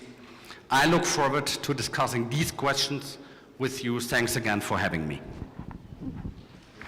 Thank you. Thank you, Minister Lindner, for your intervention. Now, Mr. Besat Kadia, who is the Deputy Minister for Europe and Foreign Affairs of the Republic of Albania.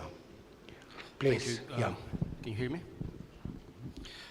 Excellencies, ladies and gentlemen, first of all, I'd like to emphasize that we all share common values, and given that we are in this historical building, I would like to mention just a few points on our perspective from Albania. We'd like to emphasize our unwavering support for Ukraine, and this was shown by the latest summit held in Tirana for Southeastern European countries, and our endeavor to increase support for Ukraine in practical terms. Now, the aggression committed by Russia is much more than an attack on Ukraine. It is an attack on the rules-based international order, which is enshrined in the core provisions of the Charter of the United Nations.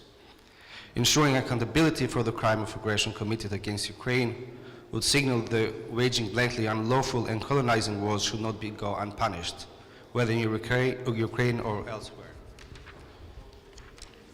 Russia's attempt to dominate the Black Sea have inadvertently encouraged the region's gradual integration to the Western political and security ecosystem. In response to Russia's actions, countries in the region have sought integration into the EU, NATO, and have also sought to bolster US and NATO presence in their territories. Therefore, for Russia, the Black Sea is a stepping stone in the other regions, not least the Western Balkans and the Eastern Mediterranean. So, to counter Russia's revisionism, the EU and NATO must keep the accession prospect fresh and credible to non-member states in these regions. The Black Sea and the Eastern Mediterranean illustrate how European security and neighborhood security are intertwined. Russia's Black Sea region presence, however, is not limited in the military forces and infrastructure. It also relies on broad gray zone tactics, including disinformation, energy resources manipulation, and strategic corruption, to further its interests without directly provoking other states or the NATO itself. Such tactics are designed to pull states further into Russia's orbit without taking public or provocative steps necessitating retaliation. Russian disinformation campaigns are targeted to undermine support for NATO, often describing it as a US puppet organization driving the region towards conflict, downplay Russia's responsibility for its invasion of Ukraine by painting itself as a victim, and to undermine popular civic movements by depicting them as US-backed uprisings. Now, coming from a region which has its own sensitivities, we know that Russia has stepped up its efforts in terms of destabilizing influence by third actors in the Western Balkans, using hybrid tactics and also elements of common history and religion, with the ultimate strategic goal of blocking reforms and derailing Euro-Atlantic international efforts. We firmly believe that the support for Ukraine to win the war should go hand in hand with peace efforts. In this context, the peace formula proposed by Ukraine is a very good basis on which the international community should work together. In conclusion, we strongly hold that our support for Ukraine must endure, and I wish to reiterate Albania's stance for unwavering commitment to Ukraine's independence and territorial integrity. Thank you. Thank you very much, Mr. Kedim. Now for intervention, Mr. Jan Marian, who is the Deputy Minister for Foreign Affairs of the Czech Republic. Thank you very much, Chair. Marian, you have the floor. Thank you very much, Chair. I think we've heard already so much from Mikola, from Angus and others on the need to continue supporting Ukraine, and we know that Ukraine needs these days shells, electronic warfare systems, air defense. So this is something that we are working on in Czechia, and other allies such as Estonia continue to do this.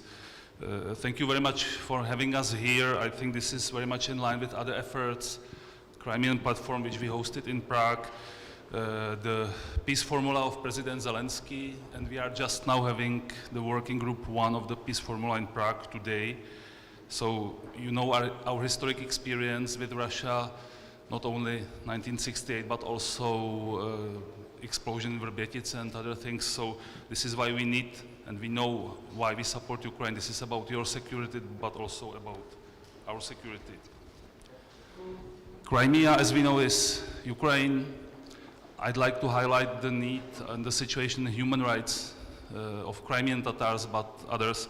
So we need to stress that Russia is violating the UN Charter, and we need to support Ukrainian territorial integrity. This is why we need to continue to raise these issues also in the UN, and Russia should respect the commitments and obligations under international law and also under international maritime law, especially in the Sea of Azov. As Mykola said, we have seen many successes by the Ukrainian armed forces. So we have seen successful military operations and partial resumption of international trade through the Black Sea, which is really welcome. And it's good to say that within the grain initiative, one of the first grain exports was linked to a Czech company production in Ukraine. So we know how important Ukraine is for the global food security, and this is something that's being also stressed within the peace formula process. And I'd like to highlight the efforts of Bulgaria, Romania, and Turkey in this regard, in this cooperation also, which is very important, the new countermine naval group, and so congratulations for this. And as Mykola and others said, we need to have a strategy within NATO for the Black Sea, as we have already for the Baltic Sea. Maybe this is one of the issues that might be discussed during the informal NATO ministerial to be held in Prague end of May.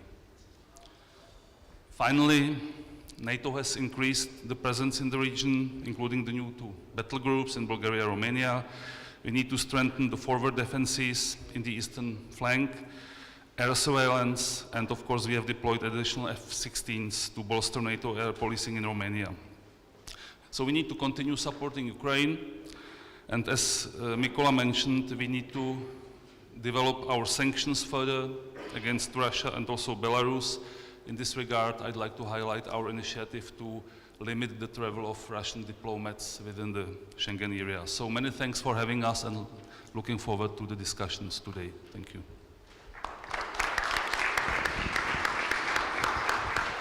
Thank you, Jan. Now, for the next intervention, Mr. Sergei Mikhov, State Secretary, Ministry of Foreign Affairs of the Republic of Moldova.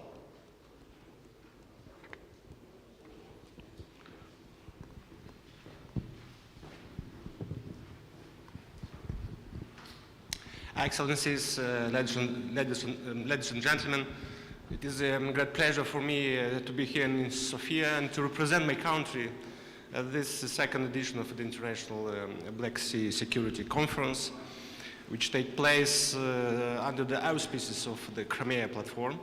This is a very important event, of course, in terms of security and development for the entire Black Sea region. Unfortunately, like the first edition, this one takes place in the situation of a continuous massive war on the European continent, the biggest one since the Second World War.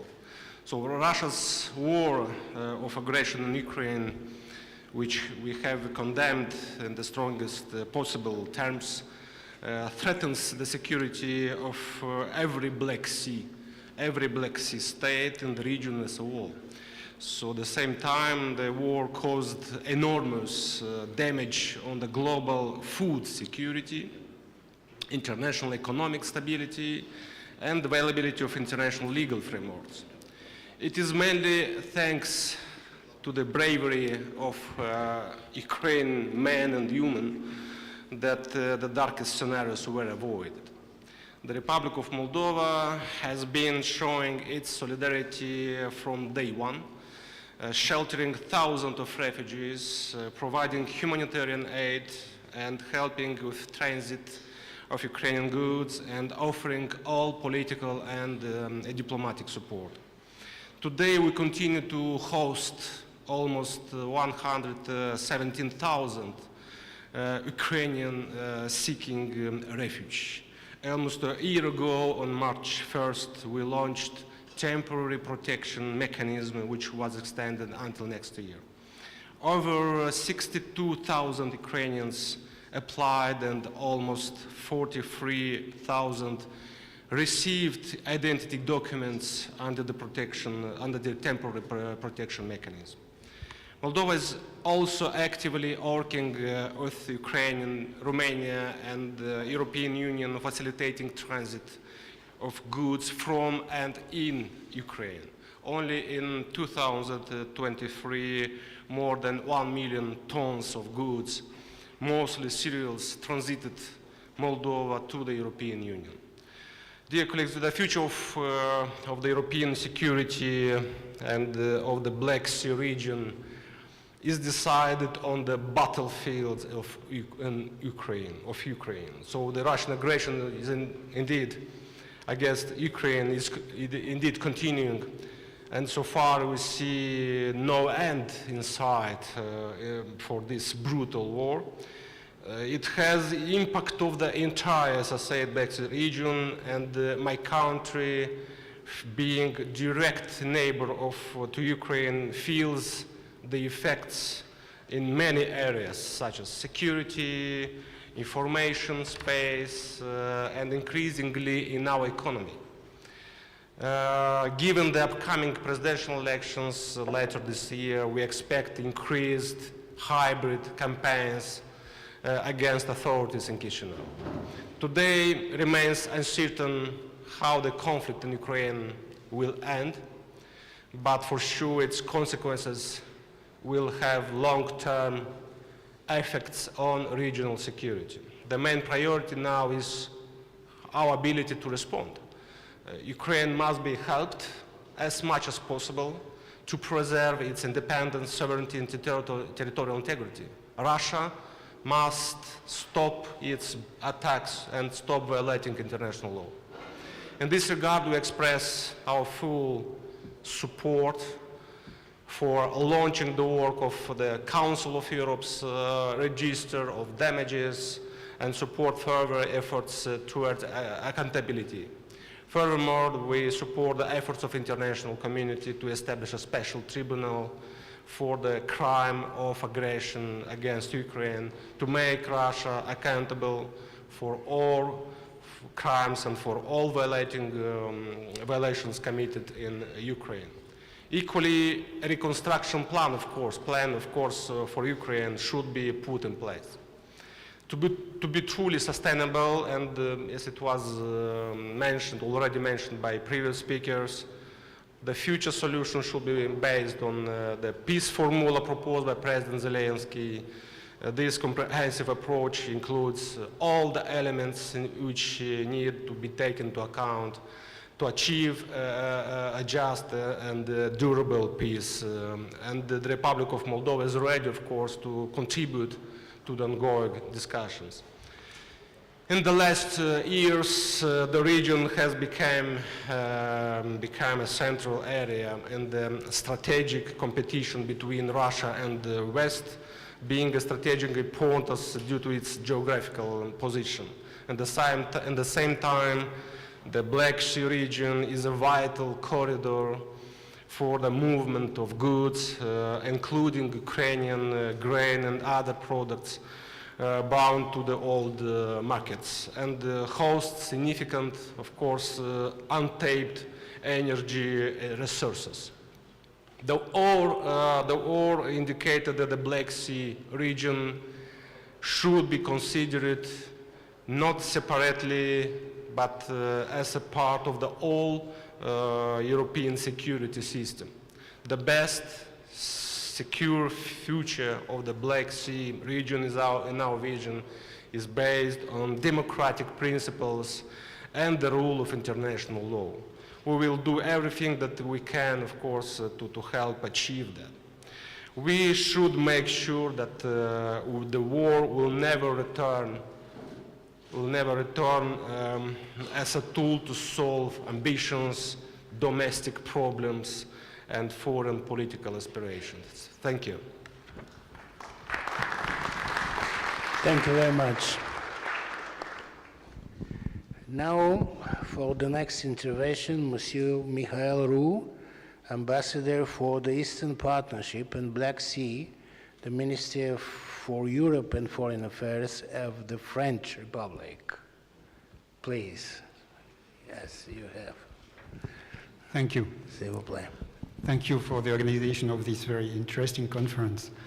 I would like to introduce myself and to remind that this position was created in France in the end of September, and which demonstrate the interest France has in its region. After all these speeches, I will try not to repeat what was said and be a bit more specific.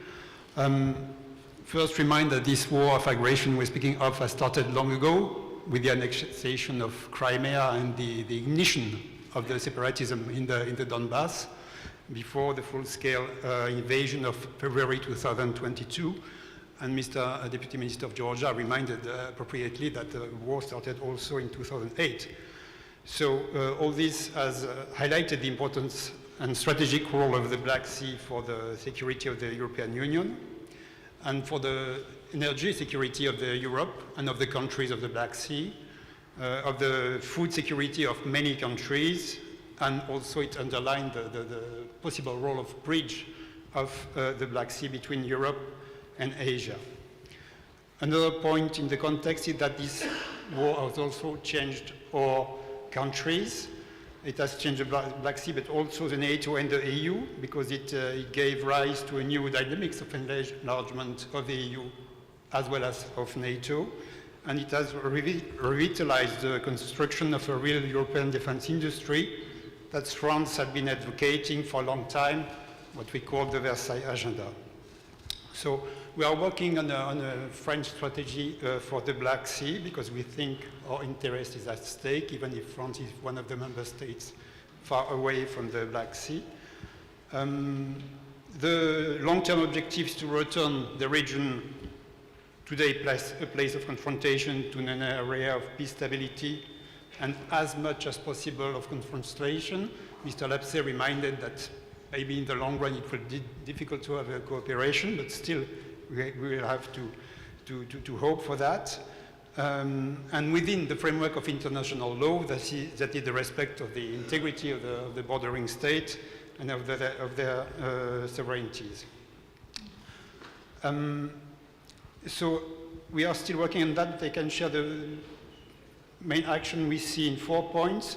The first point is the support to Ukraine at war and to our NATO allies in the Black Sea. The primary goal remains to thwart Russian plans to invade Ukraine and thus to oppose Russian imperialism within Europe and to oppose also this excessively dangerous vision of a world ruled by force rather than by law. I think that the Pandora box must be closed while it's still time to do so. Another point is that, sorry, merci. That the context has changed since the last Black Sea conference of April. Russia is intensifying its strikes on Ukraine, particularly against the civilian infrastructures, to plunge Ukrainians in harsh living conditions and to try to undermining the resilience of the Ukrainian population, but the courage and resilience of both Ukrainian soldiers and Ukrainian population command admiration and respect. I wanted to underline that. Also, it was mentioned that Ukraine, without a conventional fleet, managed to push back the Russian fleet, which is unique, I think, in military history and new per se. But Russia took also advantage of the year 2020 to make a front line very difficult to cross, and which is the difference with the previous conference. But Russia is wrong if it relies on the fatigue of the Ukrainians and their supporters, because their collective determination is still stronger than ever. And it was the point of the surge the President Emmanuel Macron called for with the meetings of the 26th of February and the meetings of the 7th of March, where new coalitions were made and decisions made also on the Czech initiative. So we continue our military support to Ukraine, humanitarian support to Ukraine, civil and financial support. And a very important point is to support the capacity of Ukraine to export.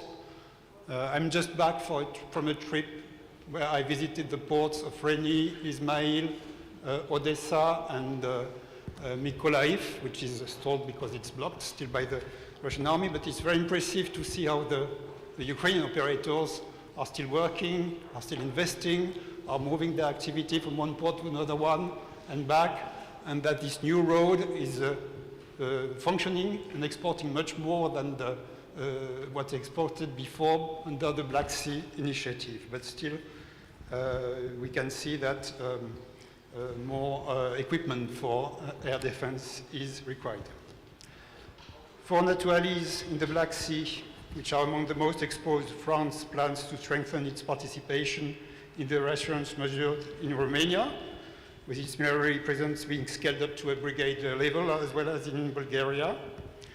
I'm happy to hear that the memorandum for mine clearance is signed, so France has some means and is ready to participate. I understood it's possible with the agreements of the signing parties, so we are ready to participate. The second point is the support to the ongoing enlargement. France supports the enlargement of the EU to Ukraine, Moldova, and Georgia, and we are working a lot on the promotion of the reforms linked to that. I won't go in detail. France is also supporting the vocation of Ukraine to join the NATO, which was reaffirmed by the latest alliance summits, and in favor of the deepening of the NATO partnership with Ukraine. A third point is the work and engagement with Turkey. A strategy in the Black Sea must take into account the positioning of Turkey, which is a central player in the region, a member of NATO, which has very close ties with the EU, which is an essential link in the middle corridor, and also in the access to the Black Sea through the Straits and the Montreux Convention. In line with the positive agenda proposed by the EU, France wishes to strengthen possible cooperation and to work on peace in the Black Sea. For sure, we assume Turkey could play a very determining role in support of Ukraine, in cooperation on the application of the European sanctions, and also it could contribute also definitely to peace in South Caucasus, which is essential for the prosperity of the region. The fourth point is the participation in connectivity project and energy security. For sure, we will work on the energy transition on the zone, and we are working also with the platforms built on the middle corridor. And as it was mentioned by State Secretary Blinken, this will help and demonstrate that peace and democracy can serve the prosperity of the region. Thank you for your attention. Thank you. Thank you very much. Yeah. And the last intervention for our session is for Mrs. Audrone Perkauskaine. I apologize how I pronounce your name. Yeah, please, you have the floor. Thank you, and thank you for giving this opportunity to say a few words on behalf of the High Representative of the European Union.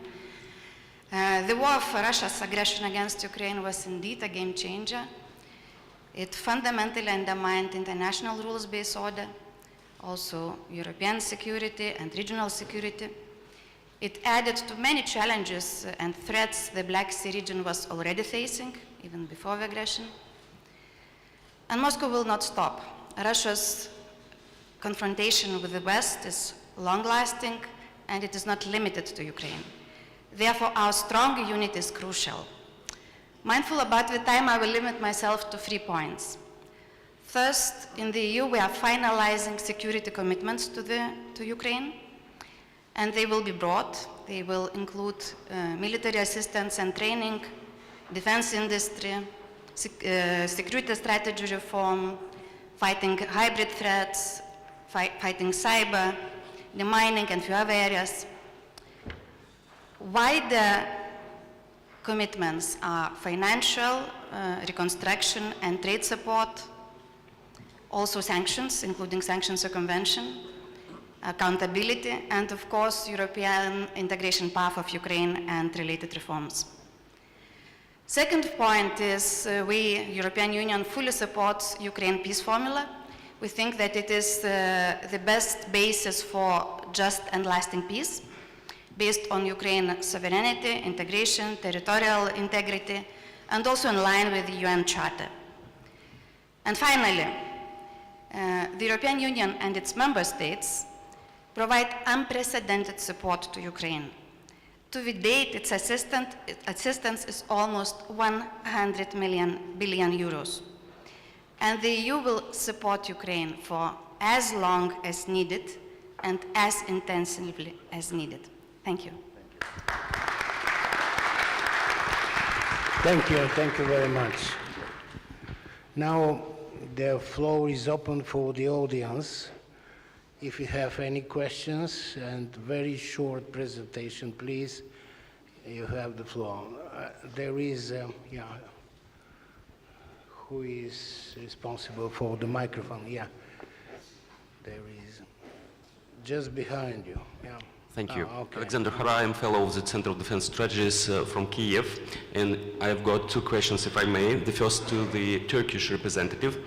Ukraine highly appreciates the Turkish support of our sovereignty and territorial integrity, and we have a huge cooperation, economic and in defense industry and so on and so on. But there are some irritating issues that we would like to sort out. And first and foremost, Turkish companies violating embargo, European oil embargo on Russia and receiving Russian oil to their ports, and they are receiving looted Ukrainian grain. So what can we do? How we can communicate to the Turkish government that it enforces at least the ban on those illegal activities of the Russians? And the second question to the Assistant Secretary General. As you said, that there is no reason to have the Black Sea strategy for NATO. And we've seen since 2014 that NATO rushed in to support the Baltic nations and Poland, which was absolutely the right thing to do. But the Black Sea was neglected. And the reason why Russia is so aggressive, not just in Ukraine, but beyond, I mean, the campaign in Syria and the Middle East and so on and so on. So if there is no reason for the separate strategy for the Black Sea, when we can see non-Black Sea nations warships patrolling sea lines of communication in the Black Sea, where we will see the air component, air policing, well, when we can see the more active actions of the NATO nations to support Romania, Bulgaria, and certainly Ukraine in beefing up defense, coastal defenses, air defense, anti-missile defense, and so on and so on, with the aim to deter Russia further aggression. Thank you. Thank you very much. Thank you. Ambassador Stewart, probably, yeah? You have to react to, yes? The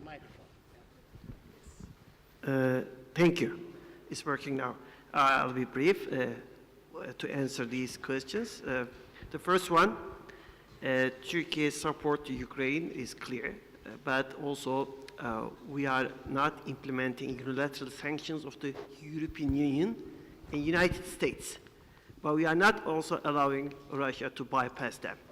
So those who know very well the specific critical items are not allowed to pass to Russia.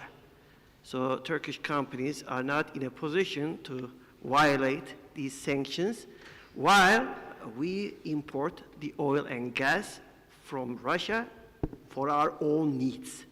We are not re-exporting them, for example, by processing in our oil refineries like India. Turkey does not have the largest oil tanker crude carriers in the world. There are other countries who are operating freely and buying Russian oil, processing them, let's say, in India and re-exporting them to European Union. Or there are other countries, including Armenia or other countries in Asia or in the Gulf, who are exporting so much to Russia. So instead of focusing on Turkey on those matters, it's much better to focus on those countries who are really bypassing the sanctions, unlike Turkey. So this is very important. So for the second question, even before ASG DPP answers, I have to say that now the NATO strategy requires allied regional efforts in the first priority and rank. So NATO is going to support to make contributions to our allied regional efforts. So this is the strategy, and I hope he will also confirm and elaborate on it. Thank you. Thank you, Ambassador. Mr. Lapsi, yeah, please. Yeah. These microphones. Hello. There we go.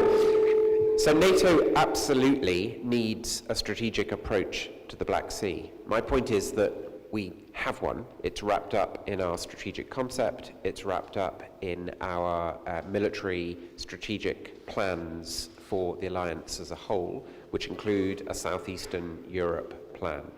And it's that coherence between our approach to the Black Sea and the rest of the alliance that really matters. NATO, of course, is already active in the Black Sea. We do have air policing in Romania. We are providing support to Ukraine. It's very clear, and it's a decision taken by all allies, that NATO is not a party to the conflict and not a party to the war in Ukraine, but we provide non-lethal support. And as I said earlier, we are looking at how NATO can get more involved in the long-term support of training and military equipment for Ukraine. On the Montreux Convention has rules, and those rules are being applied by Turkey, as is Turkey's responsibility. And I think we feel that on balance, that has been a good thing for the strategic balance in the Black Sea. But of course, NATO air forces do operate over the Black Sea. NATO land forces have been operating and exercising in the region. So I think, to be honest, I would push back a bit on this sort of idea that NATO is not here in the Black Sea region. We absolutely are.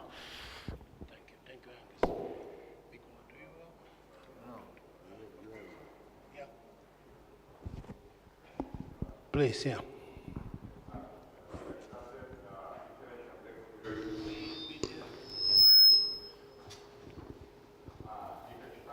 Professor of the International Black Sea University in Tbilisi, Georgia. With your permission, I have the question. First of all, thank you very much. Of course, so interesting presentations. And with your permission, I have comment and question about the Russian economy. That despite the fact that it have been introduced as a different type of sanctions against Russia, more than 12 package of sanctions by EU, in 2023, the GDP of Russia increased by 3.6%. It's despite the fact that we know that income from the oil and gas export of Russia has been significantly decreased. And what are the main reasons of the increasing of Russian GDP? And by this GDP and increasing the income, of course, Russia continues to fund its military aggression and bombing the Ukrainian cities and killing the innocent people, etc., etc. And what should be done? What kind of additional sanctions should be adopted against Russia? Because in case of energy, we know here that strict sanctions have been introduced by European Union, but at the same time, as we see, it's not enough. And in 2022, Russia GDP decreased by 2.1%, but in 2023, unfortunately, it increased. We know here that Russia controls so-called National Wealth Fund, and it releases financial resources from this fund. But from the other side, yes, there are other reasons too. And what should we do should be done for the prevent the further increasing of Russian GDP and to promote decreasing the Russian economy and decreasing the funding of military aggression. Thank you. Thank you.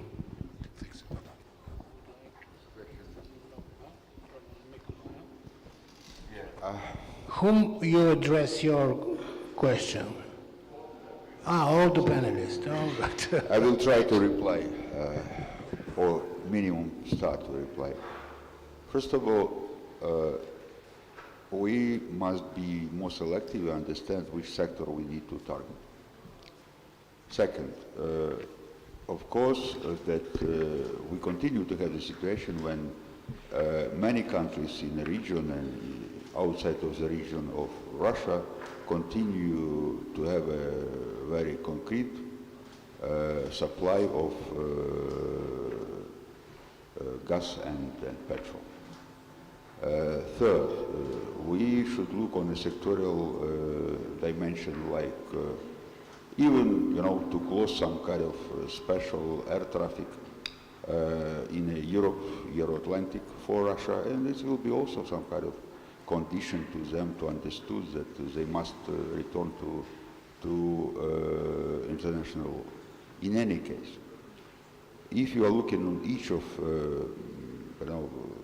sanction on a concrete dimension, it's not immediately, but in some period of time, we will understood that Russia already loses a few years of economic technological development. But in any case, it must be targeted not only on a Russian economy, but also in his so-called proxy oil lines, whatever you will use such a country which continue to support Russia on this unprovoked aggression against Ukraine. Because if we will not address the Russian alliance on this unprovoked aggression and war, we already have a result of such a, absence of the sectorial sanction on some countries, but we will have an even larger problem, and instead to address one problem directly and immediately, as my colleague Angus said, we will have a lot of challenges, and not only in European region, but outside of European region.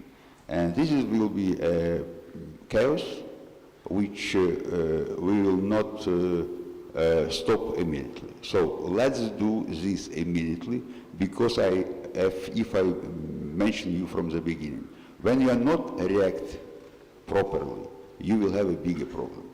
Thank you. Thank you very much. Yes, please. Good morning. My name is Evgenia Gaber, Atlantic Council. I have two questions, if I may.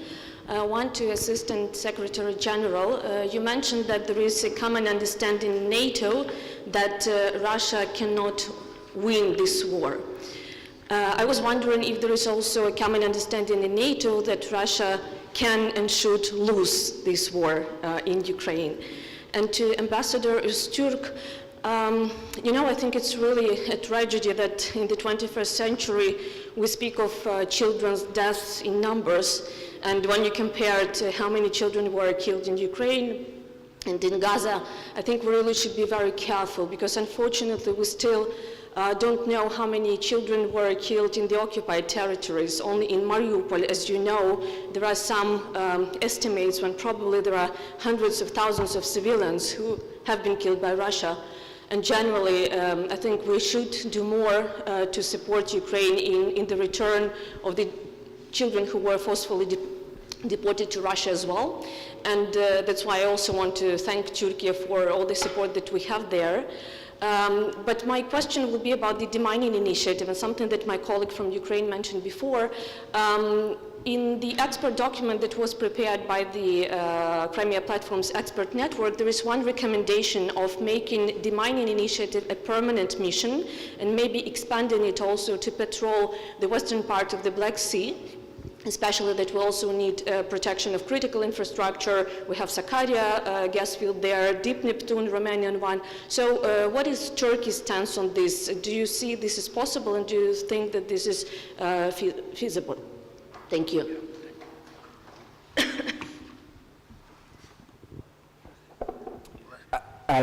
So just 2 points. So I want to come back very quickly to the question on Russia. I won't talk about sanctions because it's not my competence, but the Russian economy is growing for 2 reasons. One, Russia is managing to export a certain amount of oil and gas.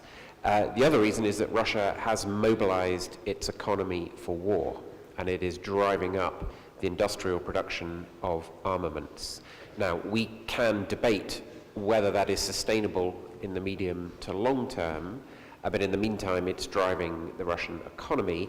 But it's also, I think, a really serious message to us about our own defense spending and our own industrial production, because Russia has seriously managed to increase its production over the last 12 months. Ukraine prevailing in this war, Ukraine winning in this war, yes, of course it means that Russia is not going to achieve its objectives. Russia is going to lose this war under its own terms. Exactly how it ends and exactly what that means, that's for our Ukrainian colleagues to lead on. So understandably, we don't define exactly what that means, but yes, we are very clear. Thank you very much. Thank you for the questions as well. I hope it's working now. Yes, it's working now. For the children, they are all the same for us, all over the world.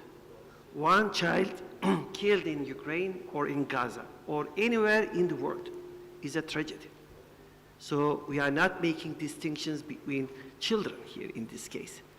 But the point I wanted to make was to underline that we have to be consistent and credible. We cannot just stay silent and close our eyes to all human tragedies, sufferings in one part of the world and focus only on one. To be consistent for Ukraine's own interest also, we believe this is important, that we should also raise our voice when we see suffering of children also in other parts of the world. This is the point. And the second one about the mine countermeasure Black Sea task group. Now our Navy commanders will meet the three littoral allies and will discuss the standard operating procedures for this task group. In the future, everything is possible based on consensus among those three littoral allies. We can expand this mission to wherever it may be needed. Also, we can multiply and enrich our cooperation in other fields, including the protection of critical undersea infrastructure. As Turkey already has gas reservoirs, and even now we have facilities already extracting gas, and Romania is soon going to exploit the gas in deep Neptune area. So it's also logical for us to cooperate together. Also, we don't forget Georgia here, and because it's so important for the energy security of Europe. The cooperation between Turkey, Azerbaijan, Georgia is critical. We hope Armenia can also join us with a peace deal with Azerbaijan. But in this case, I have to take the opportunity to underline once again that no energy project in the Black Sea can be realized without us. Thank you. Thank you, Ambassador Sung. Now, Ambassador Zakov will have the floor. Thank you again. And just to follow on the question of why the Russian economy continued to grow despite the sanctions. But first of all, let me say that there is no better response to the military aggression against Ukraine but the sanctions. And I'm sure they will continue to be adapted and evolve and to evolve at the speed of relevance. But also, we have to admit that the Russian economy is actually in a wartime regime, and this is also important when we measure the growth of this economy.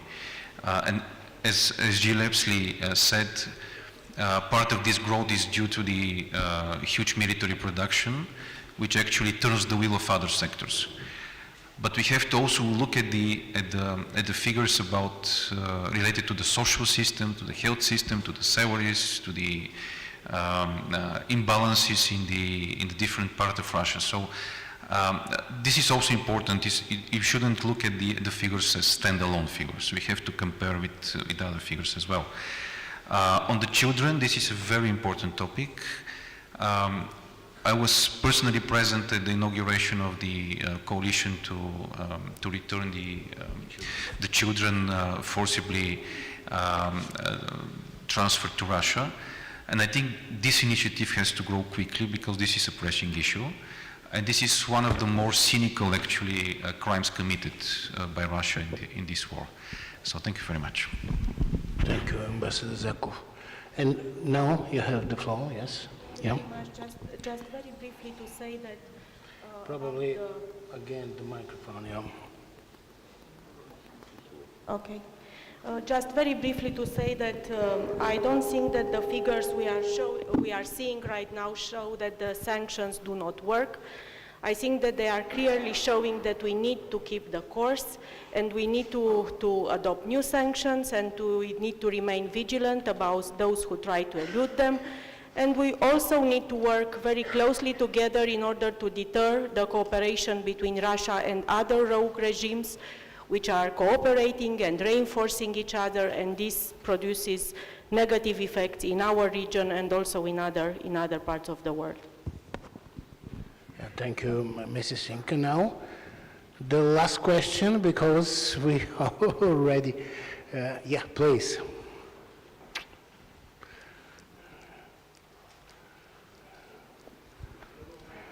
Hi. Yes. Hi, my name is Marge Mardisalu-Kahar. I'm from Estonia, Tallinn, Director General for Eastern Europe and Central Asian Department at the Ministry of Foreign Affairs. Just wanted to thank you all for this very inspiring discussions here. I very much concur with all the messages underlying the urgency of military support to Ukraine. This is the most important issue these days, undoubtedly. But also all the other very pertinent topics, such as Ukrainian peace formula, which I think is a very useful tool also when it comes to addressing the challenges in this Black Sea region. My question is addressed, well, basically to all who feels like answering. We're speaking about this game-changing historic decisions, EU and NATO enlargement. And we are confident that we mean it in earnest. Now the question whether the regime in Kremlin also is convinced that we are serious about those decisions. And the question is, what more can we do in order to be more convincing in that respect? Thanks.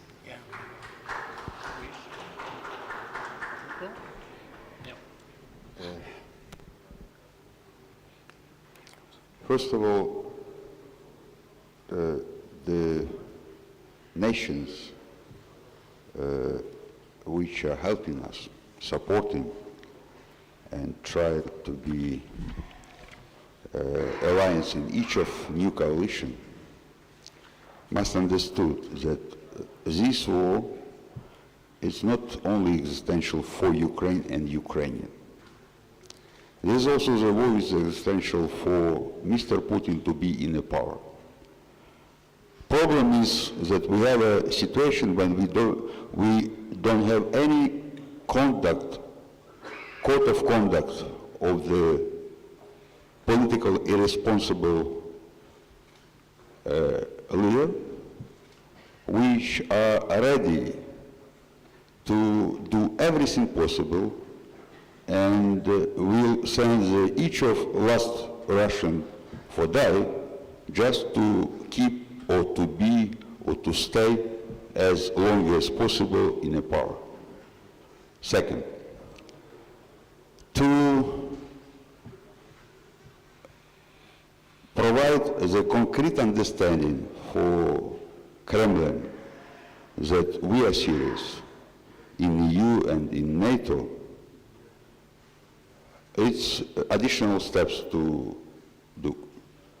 We already, as a Ukrainian, as a nation, as a people which understood immediately that we have a situation when we need to fight, we are very thankful for EU decision to provide to Ukraine a candidate status, because it's not only to help Ukraine economically, morally, socially, but it also to send to Mr. Putin a concrete signal that it's not only a Ukrainian which are sure that they are fighting for the democracy, rule of law, and the main democratic issue, but it's also serious for EU that they consider us as a part of not only a geographical European tradition, but also a part of the Europe which share the same values.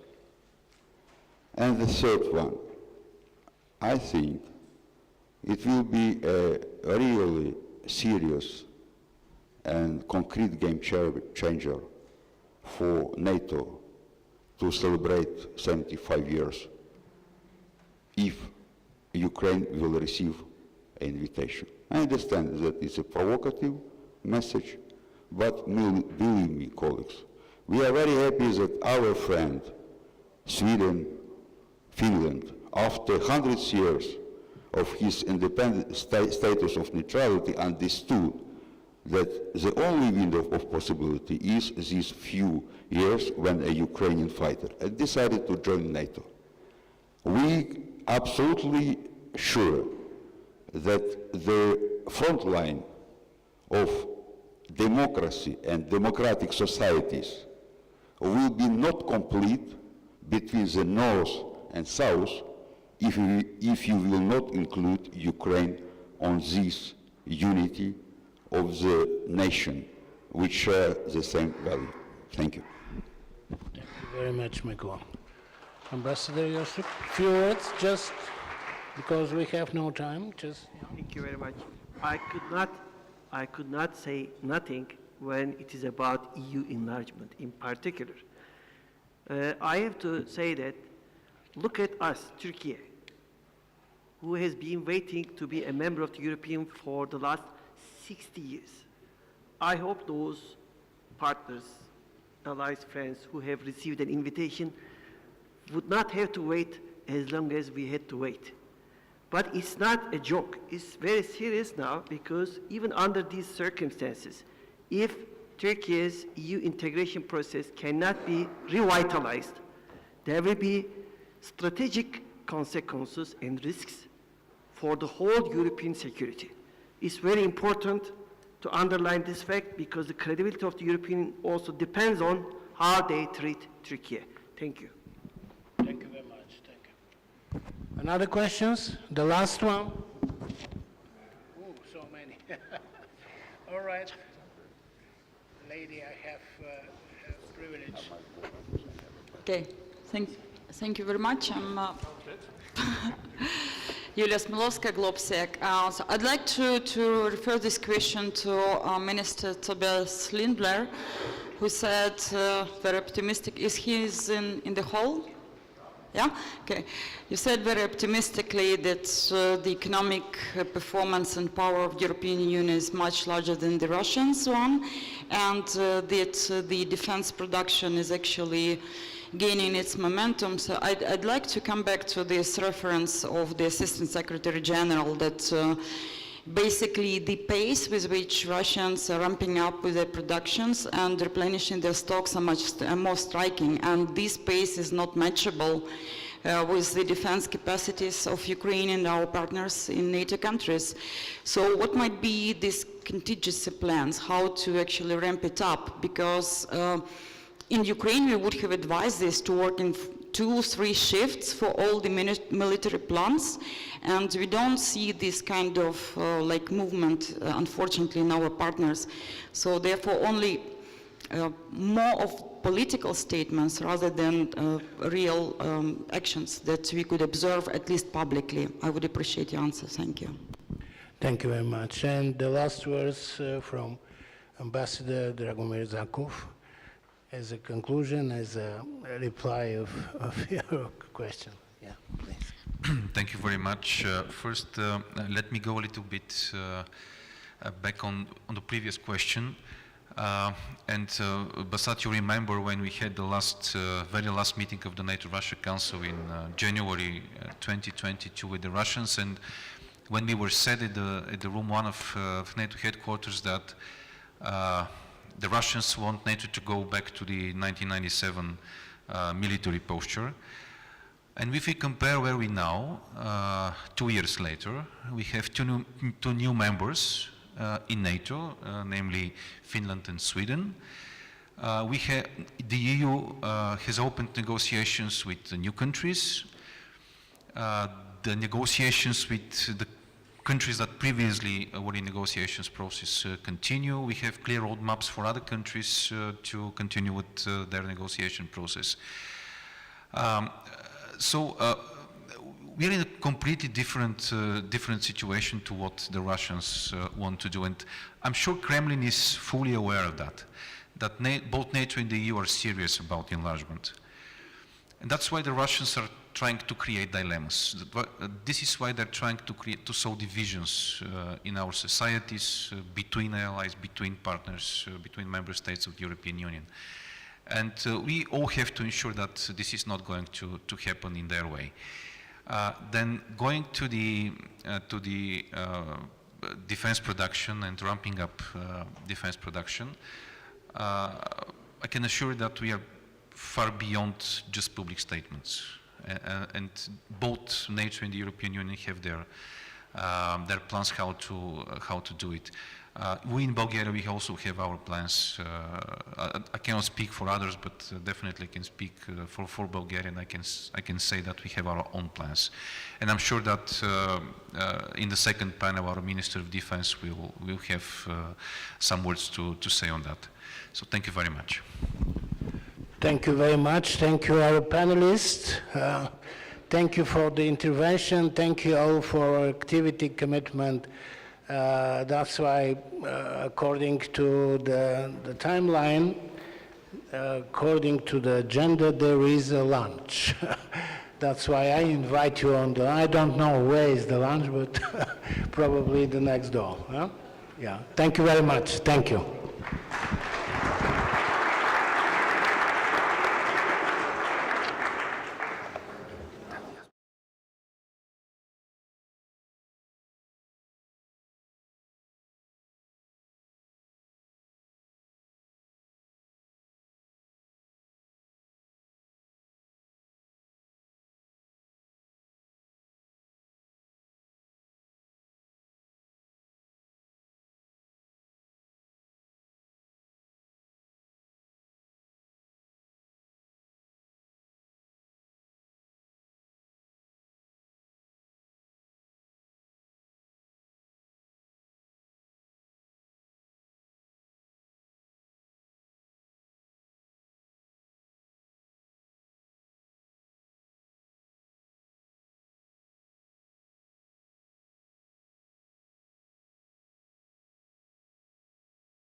Dear guests, dear experts, we are starting the second panel. Please take your chairs.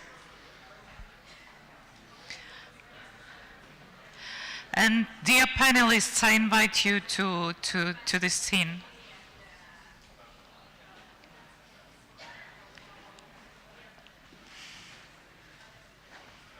Hello, Minister. My pleasure.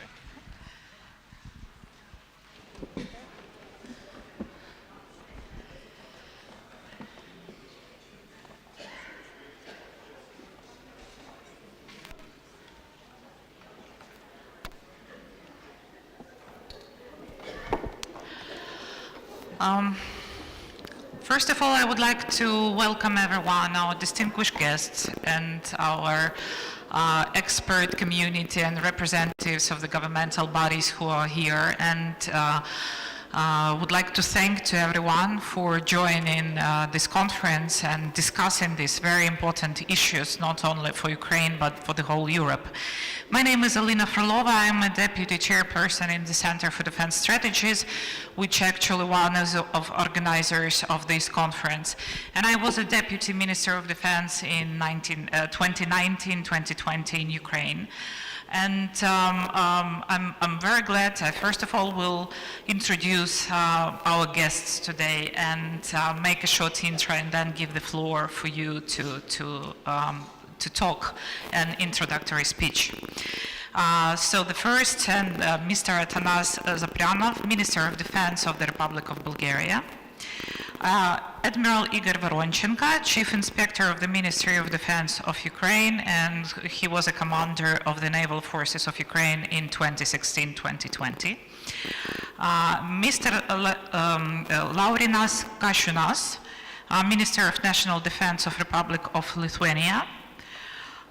Later we will have online Mr. Karl Oskar Bulin, Minister for Civil Defense of the Kingdom of Sweden.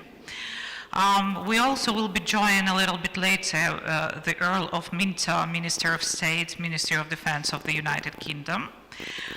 We also have here Ms. Simona Cojuharo, State Secretary of the Ministry of National Defense of Romania, who help us to keep the gender balance on this issue. We will be joined by Judith Collins, Minister of Defense of New Zealand, with video address. And we have here our Turkish Kalak Rear Admiral Refik Levin Tajan, Deputy Director General for Defense and Security, Ministry of Defense of Republic of Turkey. And later we will hear the video address of Mr. Dragan Krapovic, Minister of Defense of Montenegro, and few interventions from our guests. So to give the shape of this panel, I would like to refer a little bit to the discussions which we had yesterday with the experts, and the key components which were raised up from the discussions is, first of all, that we need to somehow address those questions, whether Ukraine is able and capable to release the Black Sea and to release the Crimea. And this is how we can do it without the phrase which we heard very much, without having a fleet. And one of the very right ideas which arise that Ukraine has a fleet. Yes, we have a fleet, it's just non-standard approach. And the rising component of the new technologies, the rising component on non-standard actions, the rising component of the creativity in addressing the maritime threats is something which should be taken by also other nations. But when we speak about the Black Sea, this is the mixture of different interests, of different positions. We have a literal states who has sometimes the opposite positions. We obviously see the threat from Russia, which is acknowledged by everyone, but we don't see probably enough cooperation of the literal states, first of all, which will bring the more stability. Everyone welcomes the new trade corridor, and everyone welcomes those missions which are operating now. But what we can do more, yes, how we can not only sit and wait the end of this war, or for Ukraine win of this war, but how we can project some stability, some steps to stability right now. So I give the first word to Mr. Atanas Zaprianov, Minister of Defense of the Republic of Bulgaria.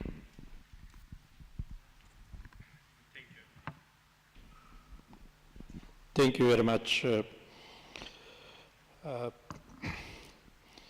Allow me, first of all, to say that the topic is of crucial importance, and winning the battle for the Black Sea and military strategy for Ukraine is a very, very important topic. In my introductory speech, I'll repeat some of my theses that I stated this morning, that yes, in the 30 year of brutal Russian aggression against Ukraine, we are living in a fundamentally changing security environment in the Black Sea. And this environment affects not only the interest of Ukraine, but also the interest of all littoral states and Euro-Atlantic community and all over the world. Because the Black Sea is a sea of connection between East and West, Asia and Europe, and free sailing is important for the economical growth, not only about the littoral states, but whole countries in Europe. In our strategic context, I said this morning that Russia has been using destabilization as a tool to achieve its strategic long-term goals. And we see that Black Sea is part of their strategic goal. Russia has been dominated for many years in the Black Sea. And this war actually was easy for them to start against Ukraine because of their superiority in the Black Sea, comparing Russian maritime capabilities in the Black Sea and, of course, Ukrainian maritime capabilities. Having this superiority gives Russia this behavior of challenging us, stating, as I said this morning, zones forbidden for sailing, demonstrating maritime power, and sending their ships close to our borders. Yes, we discussed this morning also Russia's use of sea mines affecting the main routes through the Black Sea, and we need to cope with this danger. Nobody knows whether these mines are deliberately sent to our borders, or this is some misfunctioning of the mines laid on the bottom of the sea. That's why, as I said this morning, we can do more, and we are going to do this by joint effort between us, Turkey, and Romania. From Bulgarian military strategic perspective, yes, we can do more, and this is our strategic interest not only Bulgarian interest, but also all NATO member states, littoral states, and whole Euro-Atlantic community. Unfortunately, because of the specifics of Montreal Convention, we cannot invite here in Black Sea NATO ships. We understand the posture of our Turkish friends that implementing Montreal Convention actually somehow reduce the tension and is a, tool to avoid escalation between Russia and us because we are not directly involved in this war. We are supporting Ukraine, yes, but we are not part of this war. Speaking about the broader Black Sea region, we can recognize that Russian aggression in Ukraine is a challenge to the stability of Moldova, given the separatism in Transnistria that Moscow has been systematically supporting. As we see from the latest Russian-inspired hybrid activities against Moldova's legitimate state institutions, the Kremlin is determined to further destabilize this country with a view to stop its Euro-Atlantic integration. The conflict potential in the breakaway regions of South Ossetia and Abkhazia should not be also underestimated at all, given the Russian strategy to exercise constant hybrid pressure on Georgia with the long-term goal to disrupt its Euro-Atlantic orientation. You know that my background is a military guy. And for me it was clear many years ago that Russian cannot stay only in Novorossiysk. They need to base their fleet in a broader region. In Abkhazia coast is one of their strategic goals, and now they are going to build Navy base there. Then they occupied illegally Crimea, and this way they managed to broaden their presence in the Black Sea. Actually, they tripled their territorial waters by these illegal annexations. That's why I said that, yes, Georgia also suffered by this strategy. We remain concerned regarding the conflict potential in Nagorno-Karabakh in the broader region, and we hope that positive steps will be developed in this direction. In the context of the collective response to the growing instability, Bulgaria actively supports the strengthening of the NATO presence in the Black Sea. As NATO is the foundation of our collective defense, we should make adequate investment to build up of the right national and allied capabilities alongside with whole eastern flank and especially the Black Sea. You know that one of our modernization projects is connected to our Navy modernization. We have a project for building two new combat ships. One of them will be ready next year. The second will be ready in year 2026. Also, we are looking for a coastal-based missile defense system and also to increase our air defense capabilities on the Black Sea coast. This is our contribution to the security of NATO and to our own security. We congratulate NATO's decision to establish here a battle group, NATO battle group, which can be increased to the brigade level, which is also a practical contribution to the security on the eastern flank of the alliance. I hope during the upcoming summit in Washington, we'll see more decisions related to the security in the area of Black Sea, and we littoral states will present to the allied nations our joint effort to increase NATO defense and deterrence capabilities in our region. Yes, the establishment of the NATO's multinational battle group in Bulgaria is fundamental for the defense of our country as an ally. This is a practical contribution to the security of the alliance southeastern flank. Today, this Italian-led battle group is fully manned. We are looking forward to build up the potential of the multinational battle group to reach a brigade level if and when necessary.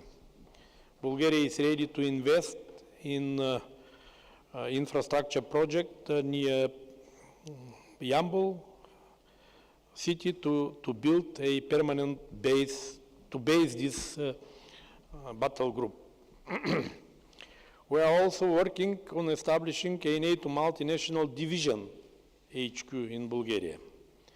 This HQ will exercise command and control over the respective land forces formations according to the NATO regional plans. The Maritime Coordination Center that we are building up in Varna will further enhance the Black Sea security.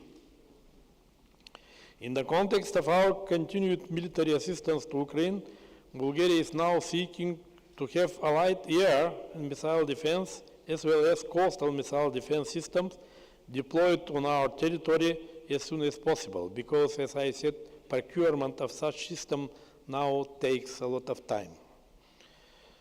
In order to face the deteriorating security environment, Bulgaria is focused on strengthening her national defense within NATO. We are implementing modernization projects across all over the armed forces services and operational domains. We continue to implement the program for the development of the defense capabilities of the Bulgarian Armed Forces till 2032, program 2032, as adopted by the Parliament in 2021, together with the plan for development of the armed forces of the Republic of Bulgaria till 2026. I would like to inform you that very soon, maybe this or next week, Bulgarian National Assembly will adopt a program for investment till 2032, which consists of 13 modernization projects and 3 infrastructure projects, new projects. We have developed a new national defense strategy that reflects the fundamentally changed strategic environment following the Russian aggression against Ukraine and the Russian destabilization policies in the Black Sea. The Ministry of Defense elaborated a defense investment program, as I said, and we are waiting for its approval. We are conducting now a defense policy strategic review aimed at reviewing, adapting, and optimizing decisions and processes so as to achieve the government's objectives in defense.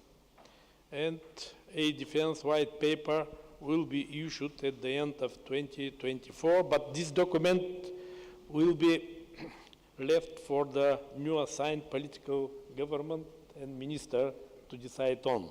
But being Minister of Defense in a caretaking government, we are working very hard to prepare this document as a draft and then to propose to my successor for approval changes according to the new program of the politically assigned government. In the light of the urgent need to accelerate the modernization and rearmament of our armed forces, we see the level of defense spending to 2% of GDP not as a ceiling, but as a foundation to build upon. In perspective, this year our budget is 2.05% of GDP, and next year I think we'll see an increase of the budget reaching maybe 2.5% of the GDP. This is because this week a very important decisions will be made by Bulgarian National Assembly concerning the payment of the military personnel. And this increase by 30% of the salaries of military staff will be in force since 1st of January next year, which means the budget will be increased. The top priority regarding rearmament is the build-up of the heavy mechanized brigade of the land forces. This is why the current highest priority investment project is the procurement of new armored vehicles. We have a contract with the United States for procurement of new Stryker armored vehicles that would cost approximately $375 billion. Regarding the land 155 millimeters artillery, high mobility artillery rocket systems, unmanned air vehicles, and the heavy brigade. We also will acquire a second batch of 8 F-16 Block 70 fighters for the Air Force. Actually, next year we'll have first 8 aircrafts F-16 procured to Bulgaria, and maybe at the end of next year we'll have capabilities for carrying on our air policing activities by new platform, because now we are very much dependent on MiG-29 capabilities. Also, we plan to acquire new 3D radars, air and missile defense system, coastal defense system. Okay. We now see the scope of the intensified Russian hybrid activity against NATO and EU nations, including Bulgaria. The Russian Federation uses sophisticated hybrid strategies, as I said this morning.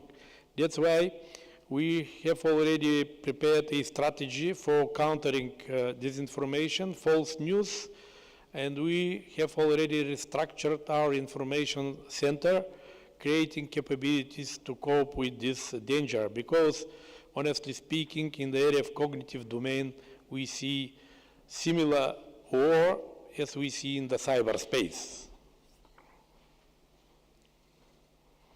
In conclusion, the winning military strategy for Ukraine should be based on proper use of significantly increased military assistance from the democratic world, so Ukrainian armed forces could be able to achieve air and fire superiority. Let me add a very important thinking about what has been said by Mr. Kuleba this morning. He said that Russians respect only power, only strength, you know. That's why taking care about our capabilities, increasing our defense capabilities, we are contributing for defense and deterrence in defense posture of the alliance, supporting Ukraine, delivering the right equipment and munitions to Ukraine. Also, we are strengthening their military strength, which means increasing military capabilities of Ukraine, increasing our military capabilities, means that this is the right tool to stop Russia. Thank you.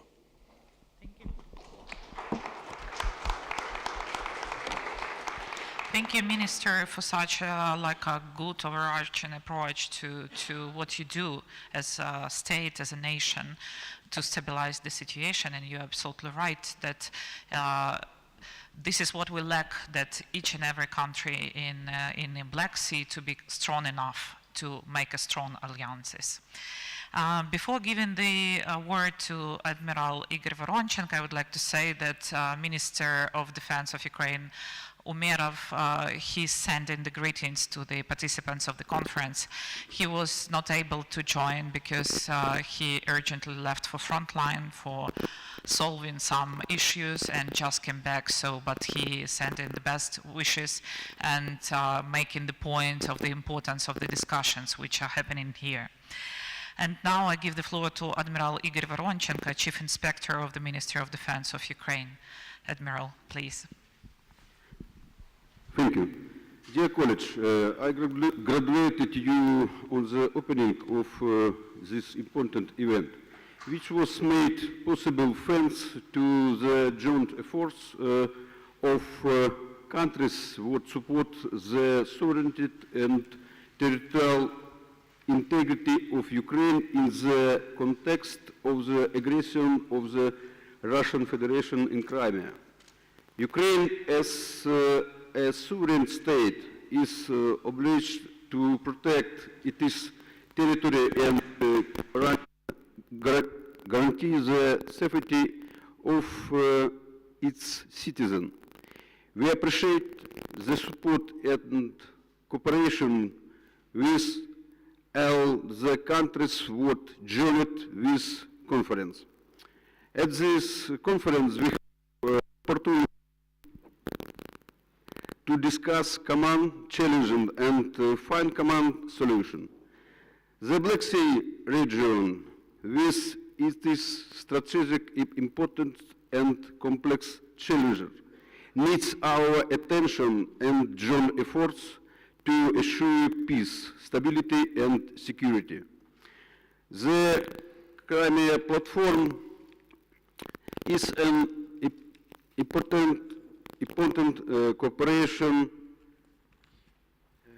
mechanism for solving problems related to Russia's aggression in Crimea, as well as supporting the sovereign and territorial integrity of Ukraine. Ukraine is deeply grateful to all partners for their support and cooperation. Today, I want to draw our attention to a number of important tasks related to ensure security and stability in the Black Sea, as well as restoring international law and sovereignty of Ukraine. First of all, the defense of Russia in the Black Sea is an important step for ensuring security in the region. Russia's aggression in Crimea and East Ukraine poses a threat to the entire Black Sea region, and defense of Russia in the Black Sea will allow to stop aggression and restore peace. Second, it is important to free Crimea from occupation and return it to Ukraine. The occupation of Crimea is a violation of international law. Third, it is necessary to stop the missile attacks on Ukrainian citizens from the territory of Crimea and Black Sea Fleet, what pose threat to civilian pollution. I said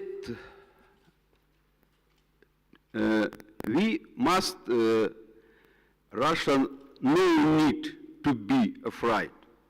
Russia has already shown what she is capable.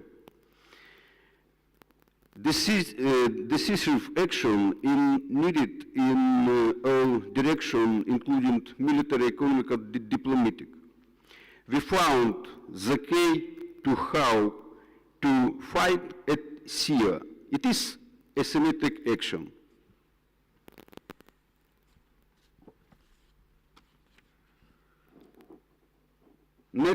Next is important to continue ensuring a maritime food corridor for export of Ukraine grain.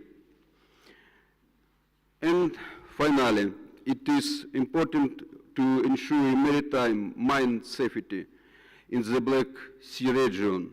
Mine trees pose a serious threat to peaceful navigation and regional security. The last year has been crucial for security in the Black Sea region, as Ukraine has taken an important step in increasing its defense capabilities and using new technologies to ensure its security. One of most important changes was Ukraine's increasing use of naval drones. These drones provide to be effective tool for monitoring and attack Russian warship. Their effectiveness made it possible to change the dynamic of the conflict and provide Ukraine with advantage in the condition of the hybrid war with Russia. They also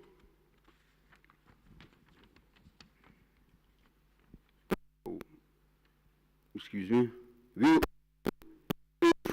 challenging times where security in the region is top priority for all of us. The aggression and illegal annexion of Crimea, as well as the war in Eastern Crimea, show what the challenging factor as you serious and require joint efforts to solve them. Thank you. I ready you an answer.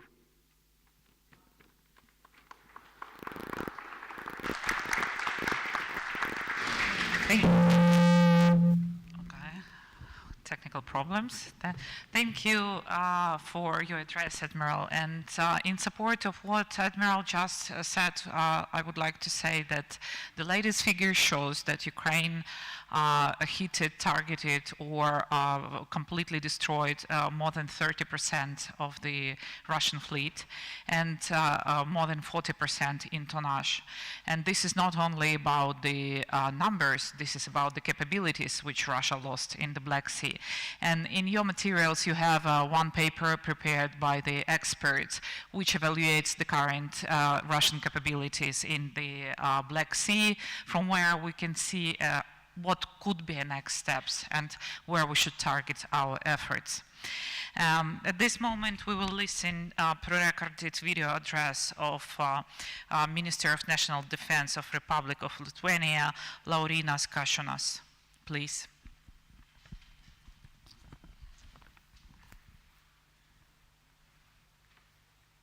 Dear ministers, ambassadors, dear friends, first of all, thank you for Bulgaria for hosting this event and for continuing the Crimean platform.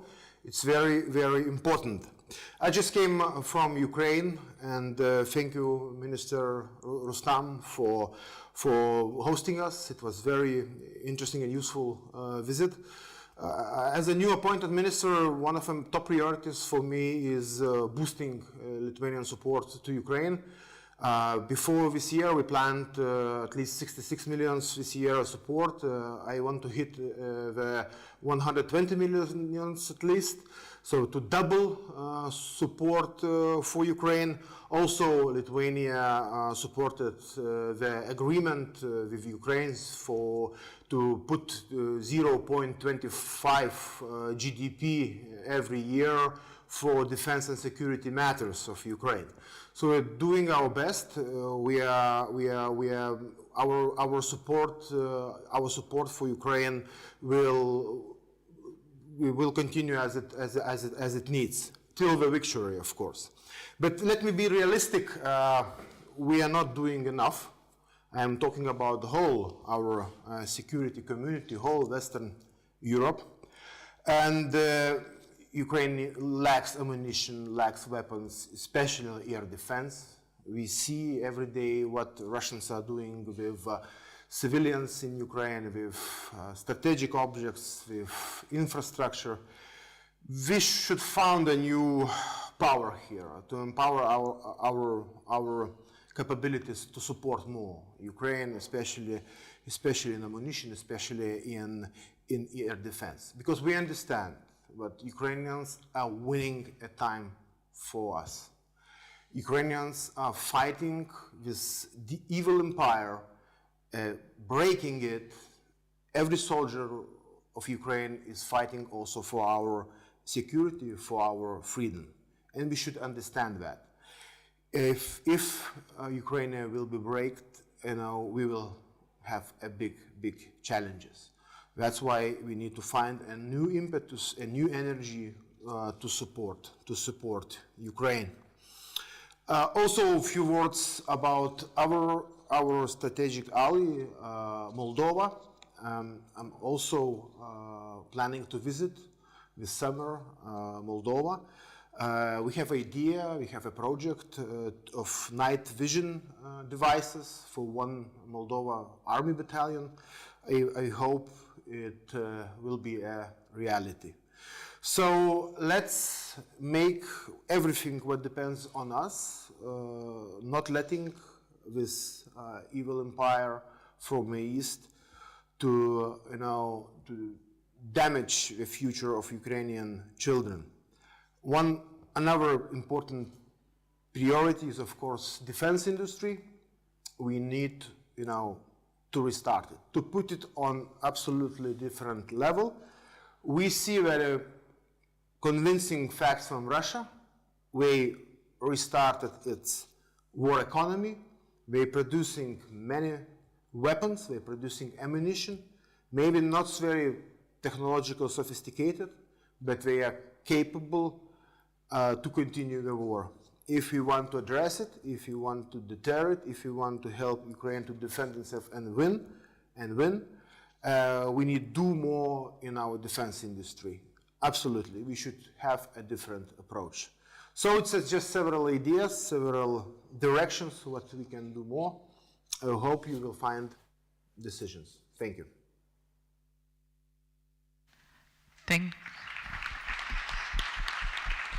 Thank you to the minister and to the whole Lithuanian nation, because they are with Ukraine from the very beginning, one of our most dedicated partners, let's say so. And now I would like to come to another partner of Ukraine who is very important. UK is not the Black Sea nation, but UK is present in the Black Sea with their initiatives, with their will to protect the democracy and peaceful, secured surroundings in the Black Sea. And I give the floor to the Earl of Minter, Minister of State, Ministry of Defense of the United Kingdom. Please, Minister. It should be working. Is it on? Yeah. It is. Thank you very much, Alina, and thank you for that kind introduction, and a great thank you to all those who've made today possible, and in particular, Minister Zaprianov, for hosting us here today. It would be remiss of me not to recognize the truly remarkable and significant effort and support that Bulgaria has provided as a nation to the defense of Ukraine. Through the export of lethal aid and arms to our allies in Kyiv, to diversifying your own energy supply away from Russia and expelling dozens of their agents masquerading as diplomats, Bulgaria has proven resolve and commitment to doing whatever is required. Bulgaria has also played a critical role in Black Sea security. For example, I wish to highlight and commend the recent deal between Bulgaria, Turkey and Romania to clear sea mines, which will make shipping safer and increase vital Ukrainian exports. On behalf of the UK government, I put on record our full appreciation for this. Ukraine has destroyed or put out of action 9 major vessels, a significant proportion of the Black Sea fleet.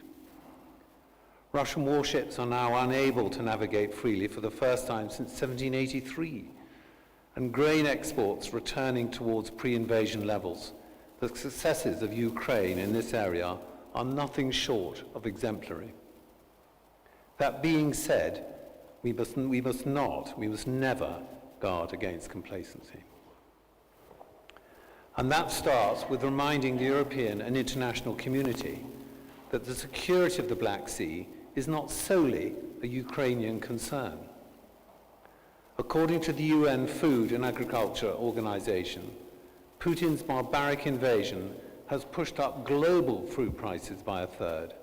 Frankly, a staggering statistic, and one with further ramifications in terms of global security and stability besides. As many of you will know, the UK is proud to have provided extensive lethal and non-lethal aid to Ukraine, not least drones and precision storm shadow missiles to sink and scatter Russian warships. But some of you may not be aware that we're also working closely with neighbouring Romania to establish the Maritime Regional Training Hub. And in particular, the UK is also working alongside Norway as co-founders and co-chairs of the Maritime Capability Coalition, which is delivering long-term training, equipment, and infrastructure support. This capability coalition will ensure that Ukraine can establish and maintain its sovereignty in the naval domain, be that through traditional defence of its maritime zones, search and rescue operations along its own coastline, or in protecting its own exports at sea. It also enables allies, through this coalition and others, to get fully behind Ukraine's military strategy and their force development plan. And it will help to ensure that our collective support is targeted where it is required most urgently. The coalition will also, in time, help Ukraine build a credible maritime force that is interoperable with its allies and a complement to NATO. Together, we lay the foundations for a bright and secure post-war future. By building on this support, and we must all continue to build, we can help Ukraine realize its goal to be a net exporter of Black Sea security, which will strengthen us all.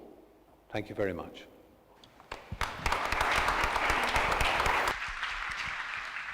Thank you, the Minister, and I'm not tired to thank you also to all the nations which are assisting so much to Ukraine and UK, of course. And now we are coming to Ms. Simona Gajucaru, State Secretary of the Ministry of the National Defense of Romania. Please, Minister.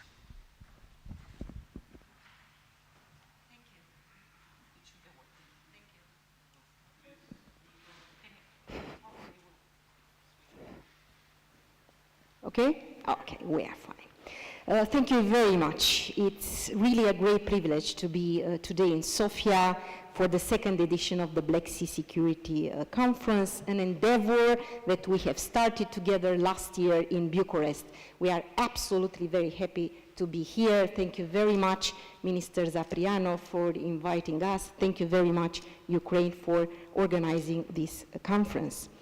2 years have passed since Russia unleashed its devastating war of aggression against Ukraine, and in these 2 years, Black Sea region and the entire European security architecture has been forced to go through major changes.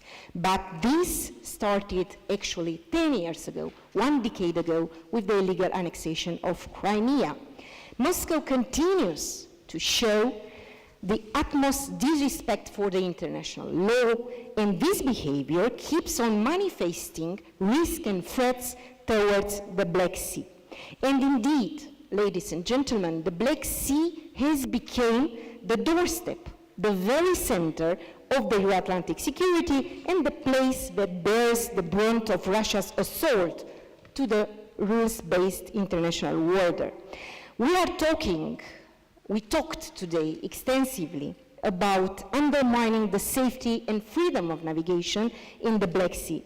Furthermore, the level of threats and challenges to the security and stability of the countries in the Black Sea region has increased dramatically.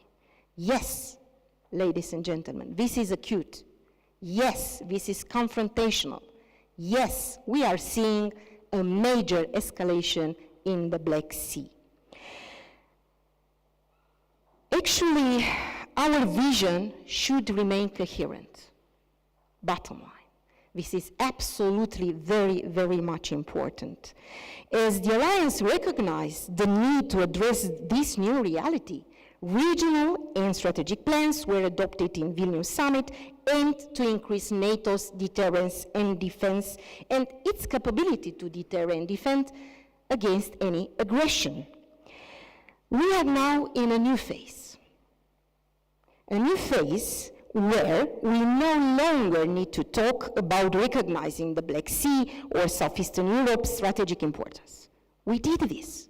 Romania was such a strong supporter in Madrid towards the new language, new concepts in the new strategic concept, recognizes the strategic importance of the Black Sea. We must translate our needs into concrete action. And by the way, as we speak, 27 Romanian ships, 17 aircrafts and helicopters, more than 2,000 militaries from 12 NATO and partner countries are exercising together in a major naval exercise in the Black Sea and on the Danube, which is called Sea Shields. Very much important to train together. For Ukraine, during these years of war, the Black Sea has proven to be a vital artery for the stability and survivability of the country, actually, not only through the trade it facilitates, but also from a military perspective. And you have already mentioned a couple of important strengths in this regard.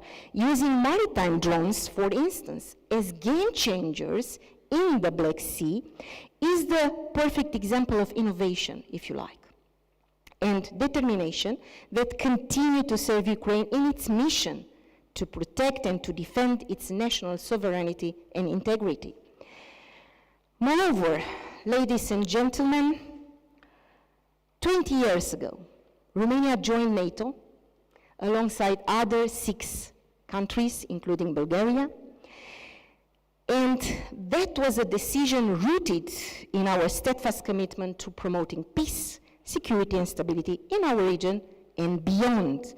Our military contribution to NATO have been significant and impactful, we are saying. That's why we are very much worked closely with our allies and partners to address common security challenges, enhance maritime security, and promote stability in this very strategically important area. As we are looking to the future, Romania remains firmly committed to this course, and Russia is, ladies and gentlemen, without any doubt, the most significant threat to the security of the Black Sea region. I absolutely am convinced that you are all agreeing with that. So together with our partners in the Black Sea, Ukraine and Republic of Moldova, we have the accurate insights regarding exactly how this threat is manifesting itself. Security of navigation in the Black Sea continues to be challenged and disrupted by Russia's actions. Continuous GPS jamming forces commercial and military ships to change course. Another one, and this was mentioned extensively this morning and in this panel, is related to drifting naval mines. The Romanian naval forces have already intervened multiple times in order to safely remove these drifting devices. MCM Black Sea Memorandum of Understanding, and I'm very proudly here staying on the stage with 2 of the active members of the negotiations teams, Minister Zaprianov, Amiral Trescan, and of course, together with the colleagues from the Ministries of Foreign Affairs, we were part in this common endeavor, actually a premiere at the level of the free allied countries riparian to the Black Sea. This is absolutely important, and this is not only representing a great step in countering the increasing threat of drifting naval mines, but also lays the pathway for more allied engagement in the region, as it is also open for the participation of personnel and capabilities from other allied states.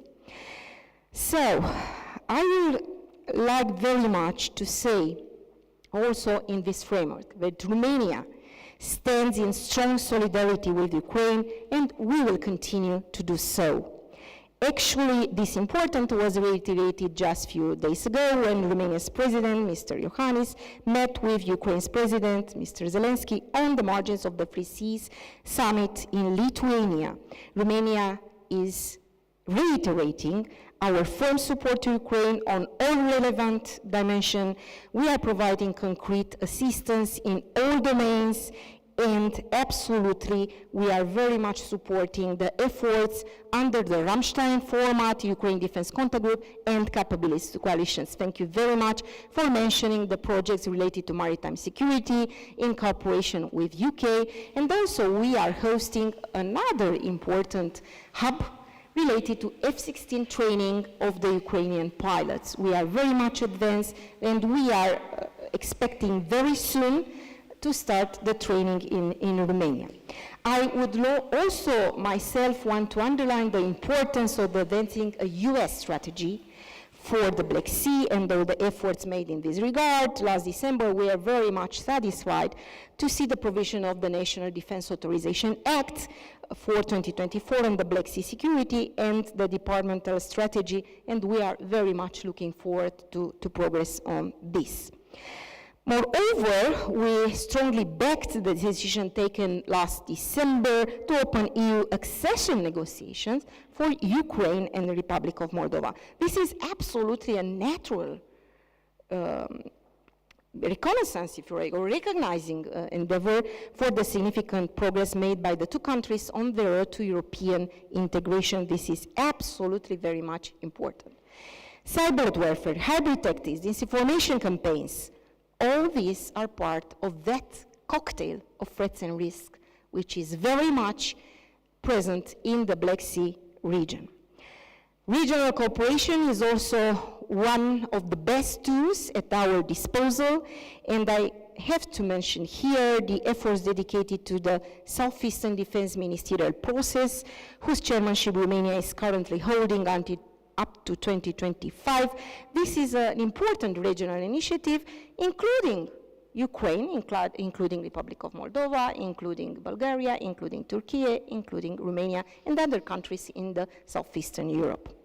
So, conclusion, we must support Ukraine with a redoubled effort, with a redoubled resolve, with a redoubled unity, because, ladies and gentlemen, this is the only course for the future. Thank you very much. Thank you, Secretary, and this is very inspirational speech, and I absolutely agree with you that one of the capabilities which we have, or limitations which we have, this is time, and we need to triple efforts, double efforts to be in time, because this is also like the war of those who will move faster and move like in a more creative way. And now we will listen for video address of Ms. Judith Collins, Minister of Defence of the New Zealand. Please. Whenever you're ready. Foreign Ministers and Defence Ministers, greetings from New Zealand. I deeply appreciate the opportunity to address the 2024 Black Sea Security Conference.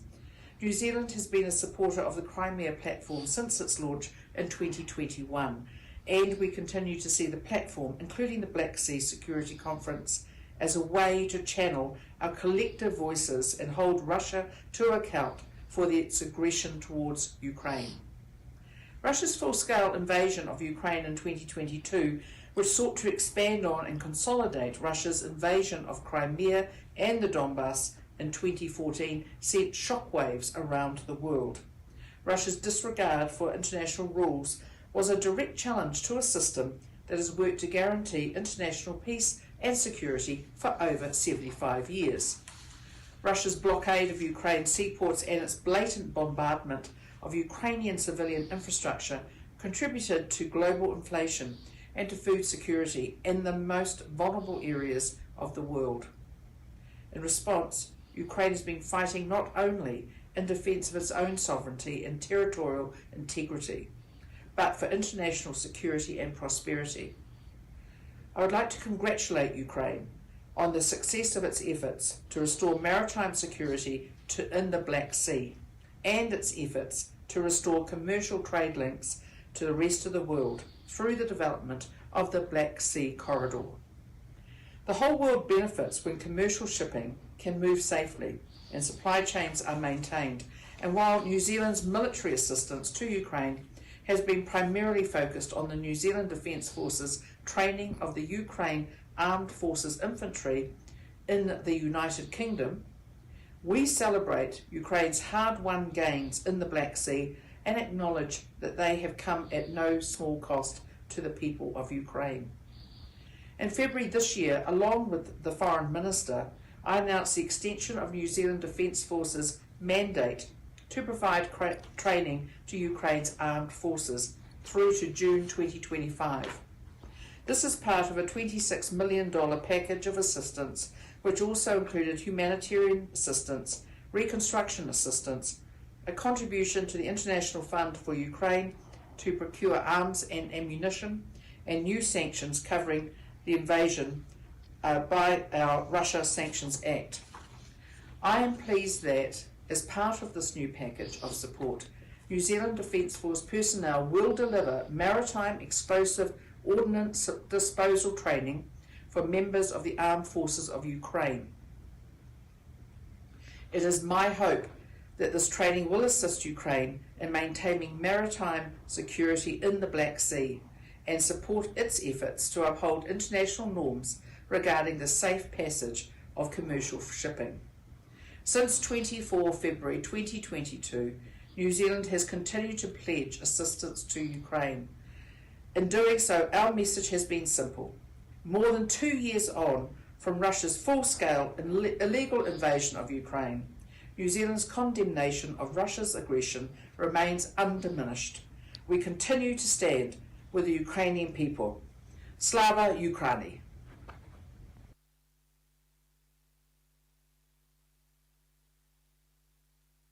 I think that the presence of the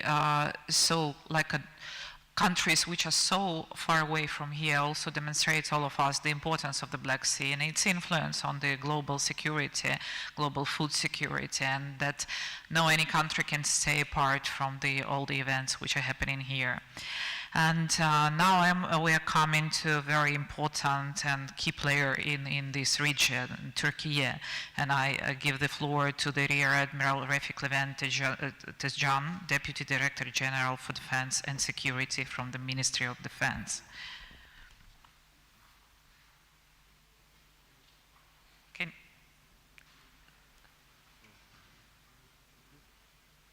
Is it working?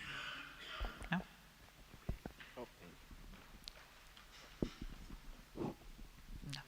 Yeah, it's working. Thank you very much. Distinguished representatives and guests, it's indeed a great pleasure for me to address this privileged audience on the occasion of the Black Sea Security Conference.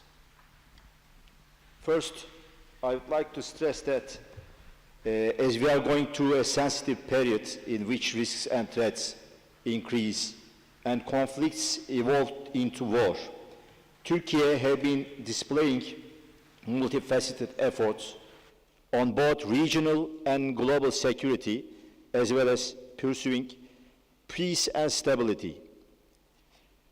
As a reminder, Turkey is the first country to define Russian Federation's aggression against Ukraine in February 2022 as a war. In this regard, following the crisis in the Black Sea, we have had intense diplomatic initiatives in order to end the conflict, provide humanitarian aid, establish grain corridor, and restore a permanent peace in the leadership of our President Recep Tayyip Erdogan.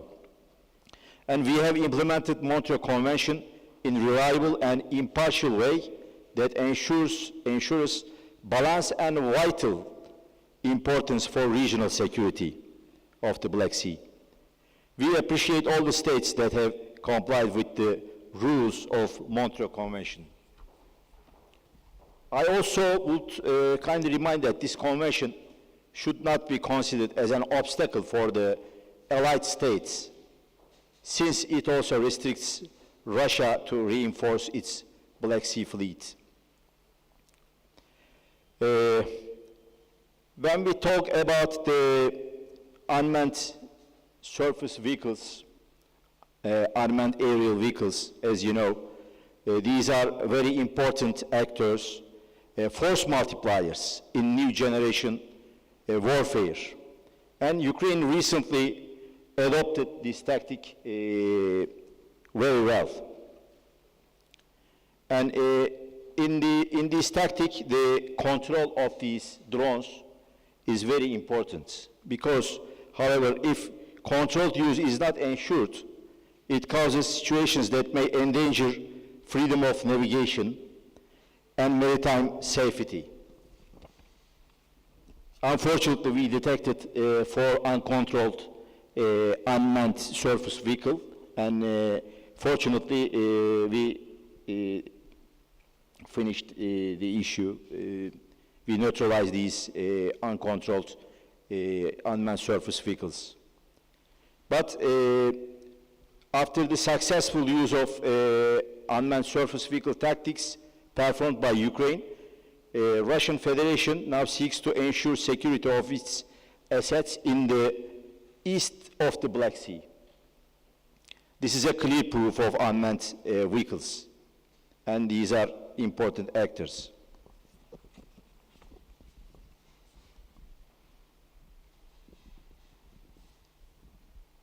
And regarding the drifting mines, it's another important issue for the Black Sea maritime shipping. We have established with our friends Bulgaria and Romania a mine countermeasure Black Sea Task Group, and this initiative is a significant outcome of our regional allied efforts, which is also encouraged by NATO Vilnius Summit communique. And this initiative is open to participation of only littoral allied ships until the war ends. According to Memorandum of Understanding, littoral partner nations may participate in this initiative with the consensus of 3 allies, I mean Georgia. However, I would like to point out that when the war ends, Ukraine is very welcome to this organization. Invaluable contributions from non-littoral allies are also welcome to this initiative with unmanned aerial vehicles, intelligence, maritime, patrol, aviation, MPAs, special operations and boarding teams, EODs, mine clearance diving teams with equipment. Currently, the area of responsibility for the MCM Black Sea Task Group is limited to exclusive economic zones of 3 littoral allies, but it may be possible to expand this area of operation, responsibility operation, into Ukrainian waters once the war officially ends. We believe that this initiative will also contribute to NATO's maritime situational awareness in the Black Sea region. In this regard, we will continue to support Ukraine and our other allies and partners in the Black Sea in this way and different ways. We also believe that every step to be taken in the Black Sea region must first be taken into account by comprehensive and sincere consultations among the Black Sea allies.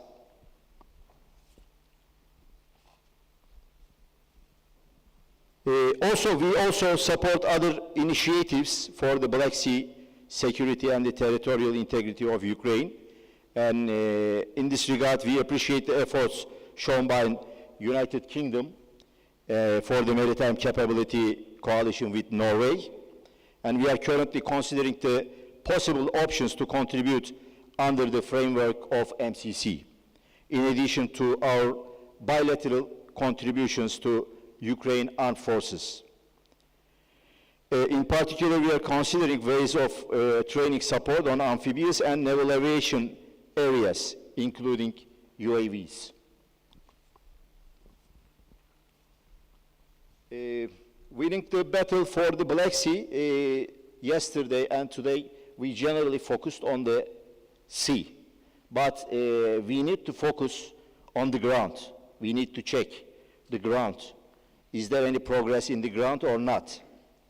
That's why the other initiatives under the NATO umbrella is very important to progress, for example, defense system, air defense system, and the other issue is very important. And for this, we should undertake our planning, standardization, innovation, and joint procurement of our capabilities. We have bilateral support to Ukraine, but other than, as the war has demonstrated, the defense industry production is vital to wage war in the long term. Due to, unfortunately, exclusionary approach of the European Union against Turkey, unfortunately, our constantly developing defense industry has been unfairly set aside, and European Union has not benefited from our capacity properly. In other words, European Union's discriminatory approach towards non-EU allies has been negatively affecting the practical support provided to Ukraine. Finally, we need to support Ukraine in every way, in every direction, but we need to focus a little bit on the ground. Thank you very much.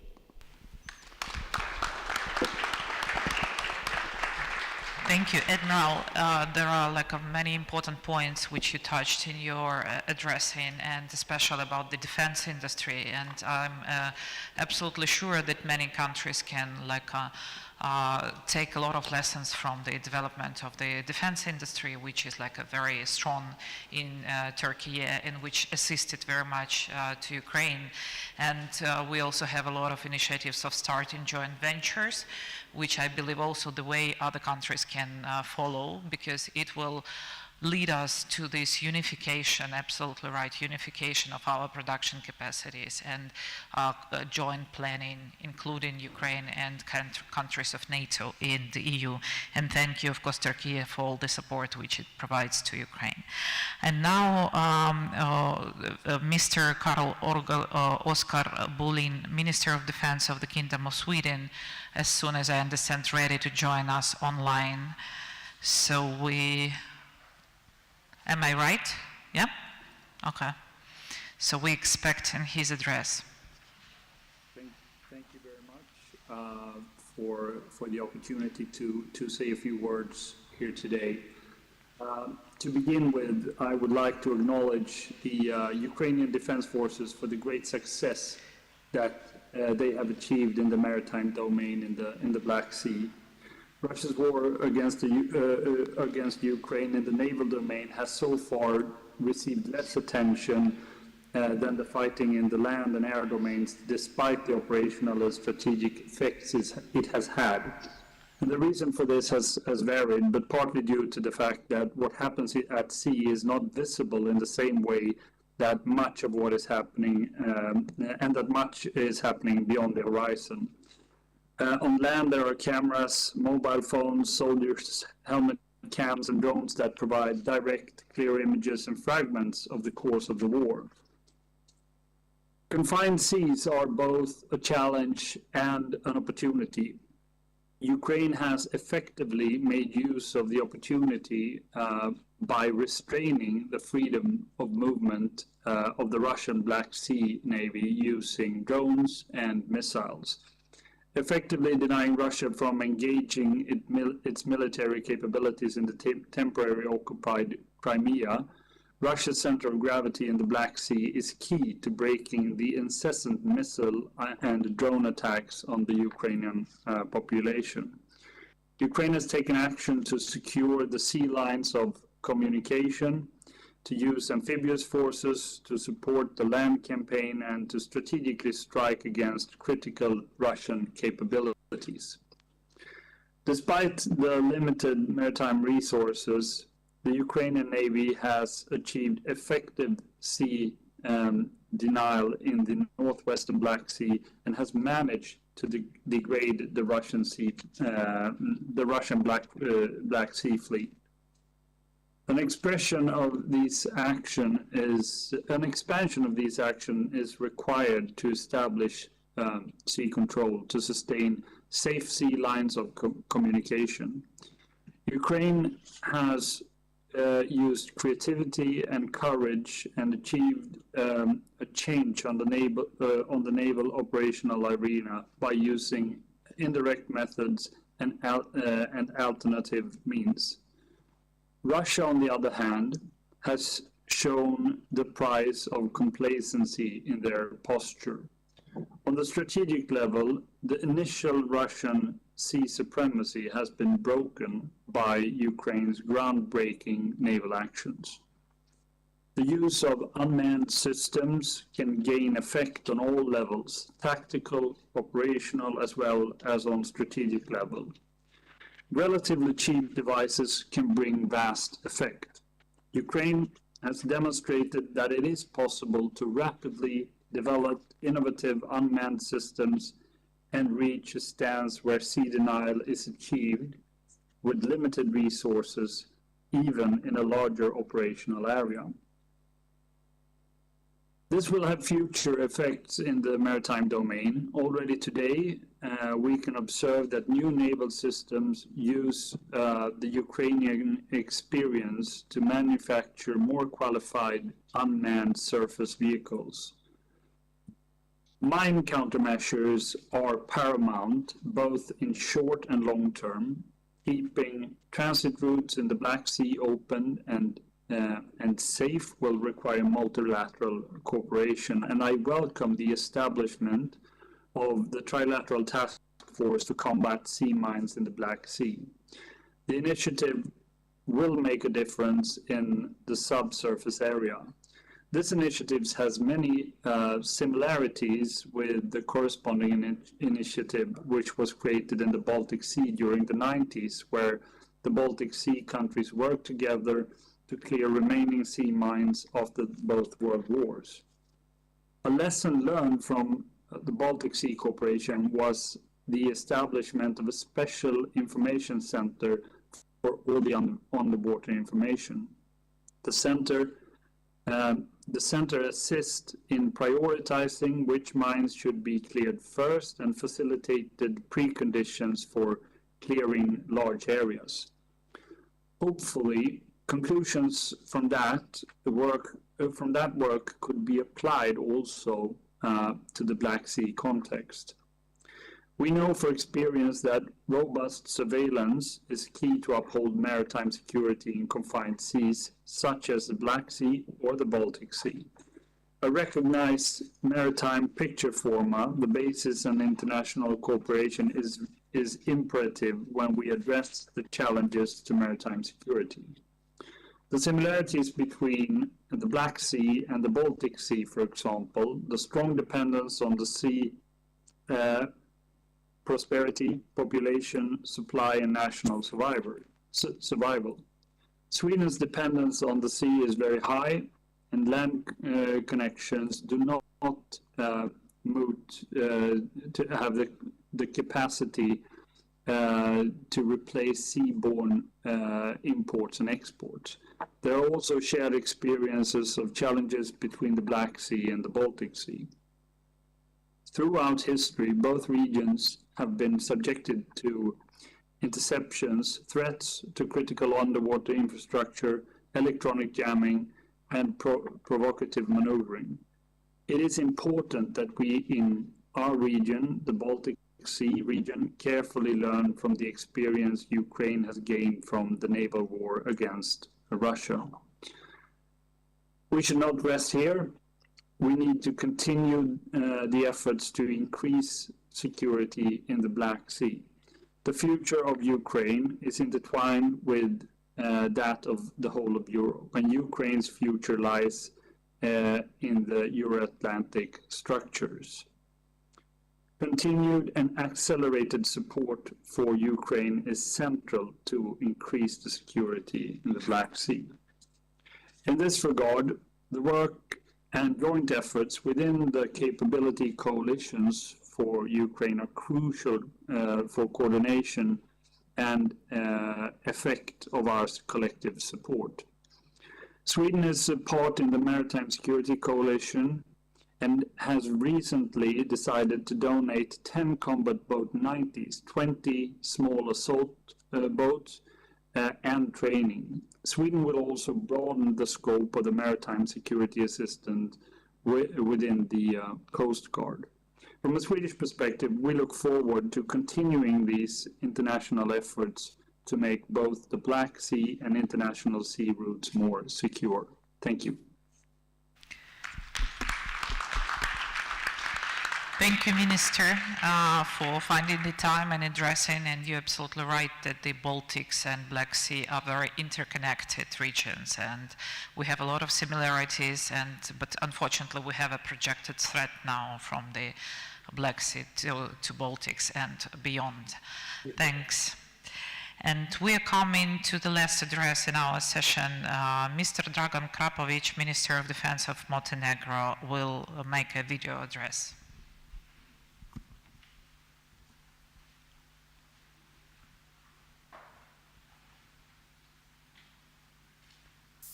Dear friends, esteemed participants, with regret that I'm not with you in person today, I am pleased to have the opportunity to address you at the second Black Sea Conference and to wish you a successful and a fruitful discussion.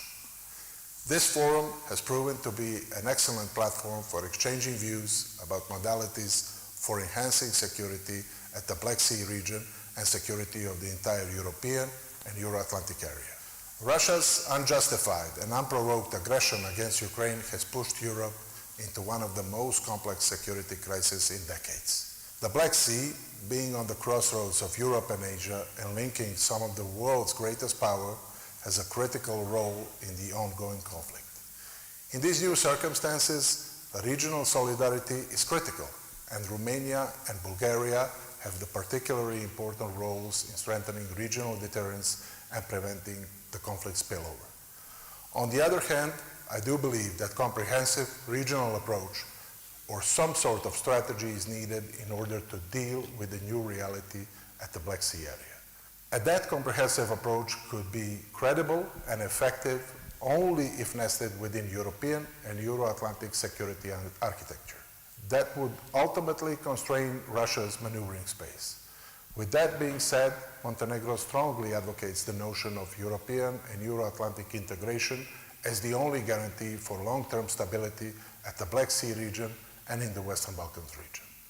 Ladies and gentlemen, this aggression that has brought war on European soil after decades of peace has to end. Ukraine has to prevail for themselves and for all of us. Our unity and solidarity with brave Ukrainians has to remain unwavering, and we have to continue to support Kiev for as long as it takes. With that in mind, I warmly greet you and thank you for your attention.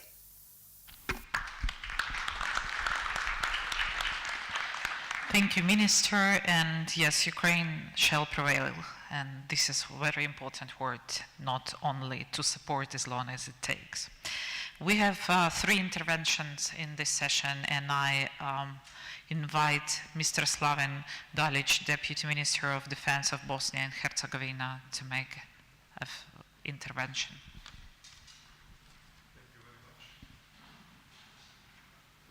Thank you very much.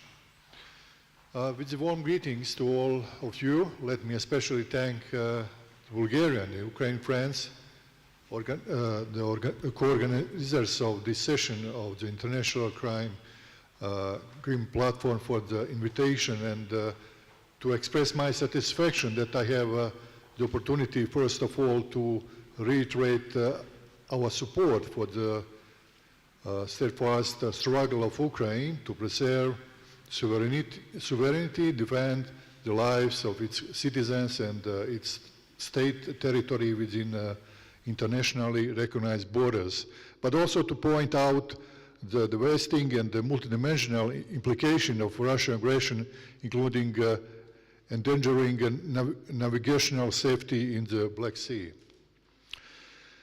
Bosnia and Herzegovina joined the democratic wall and has been supporting all relevant resolutions and declaration of the UN, Council of Europe and other international organizations, condemning aggression and aggressor and not accepting arguments of force and historical revision for illegal occupation and annexion of the territory of Sovereign Republic of Ukraine.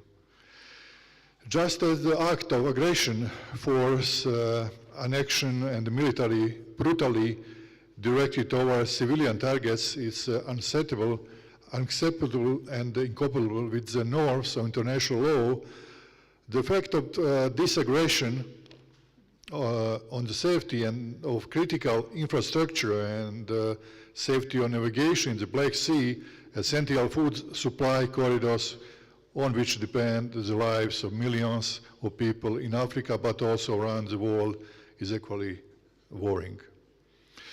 I'm fully aware that Bosnia and Herzegovina, as a small country with objectively limited influence in international relations, cannot offer solution for today's most complex political and security issues, but in the role of a representative of a country that has itself experienced the tragedy of the war and the suffering in recent history, I have moral obligation to call for unity in support of sovereign Ukraine and necessary to respect international law. Thank you very much.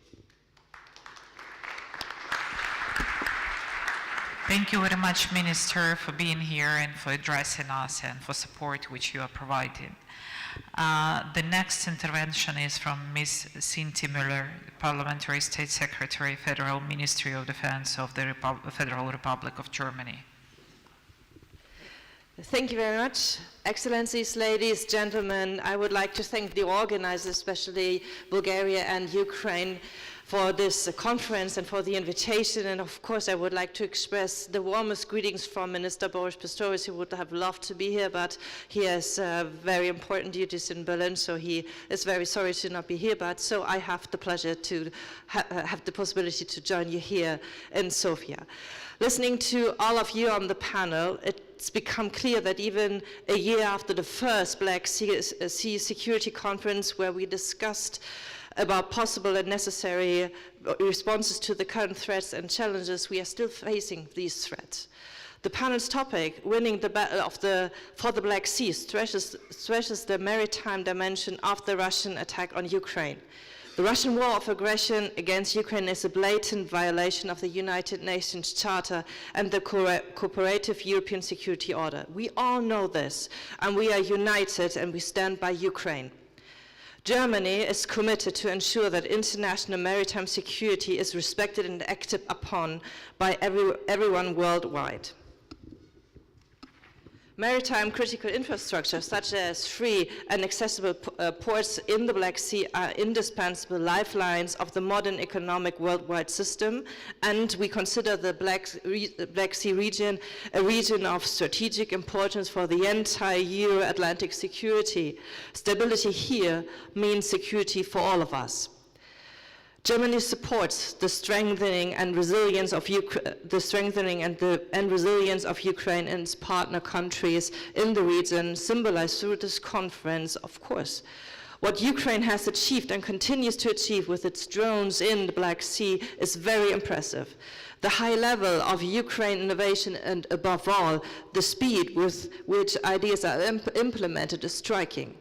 Not only can we learn from their endurance, it must have an effect on our procurement, our readiness, and the leadership of our armed forces.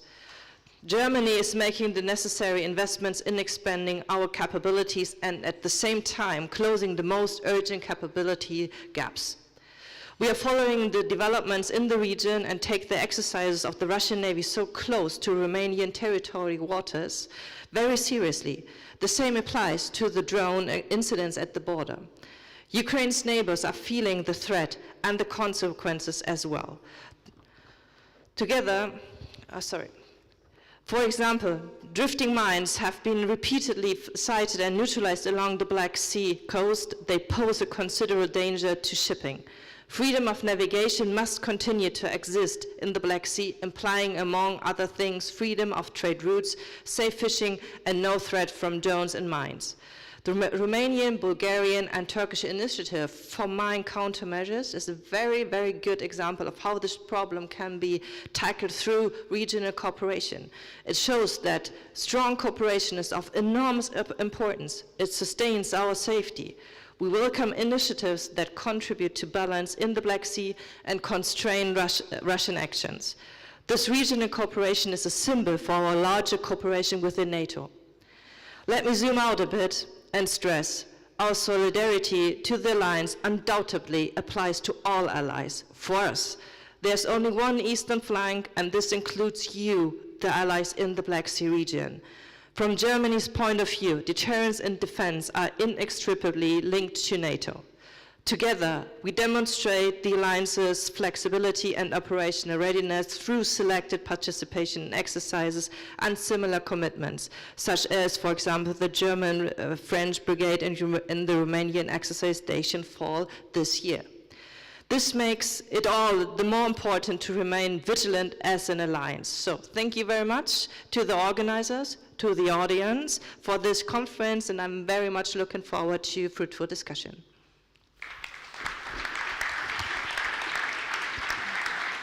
Thank you, Secretary, and of course thanks Germany for all the supplies which is doing for Ukraine, and the news about new Patriot system, which is very important for us. Thanks a lot.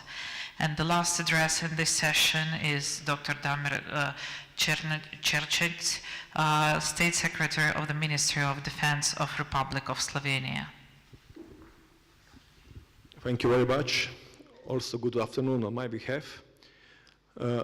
We are among the countries that celebrated just recently 20th anniversary of being NATO member and European Union member. And currently we are also part of the UN Security Council. So Slovenia fully understands what is happening in Ukraine. We've been with Ukraine from the start on, providing strong support, and we will continue to do so in the future. Being a NATO and EU member, we are also security recipient. Therefore, it's very important, even being a small nation, to be a security provider. Therefore, we are strengthening our presence in the region that is just nearby to the Black Sea region. This is Western Balkans. But also we are talking with our partners in Bulgaria and Romania to provide some military presence in eastern flank, being now on the northern and central part of eastern flank with our troops. And this is what is all about within the NATO and European Union. Solidarity, burden sharings, cooperation, and this is the only way forward for all of us. I'm sure that Ukraine at the end will prevail, we win this war, and it's up to us that we stay connected, that we understand the discussion about the fatigue. We heard this word once today. It's not the discussion that should be even mentioned among the members of European Union, NATO, and the ones who are supporting the Ukraine, because as they said, they are not going to be fatigues. You are not going to be fatigued. Therefore, it's up to us, not just moral, but also de facto obligation that we are not going to be fatigued neither. So I'm sure at the end we will all win, you will win. Slava Ukraini.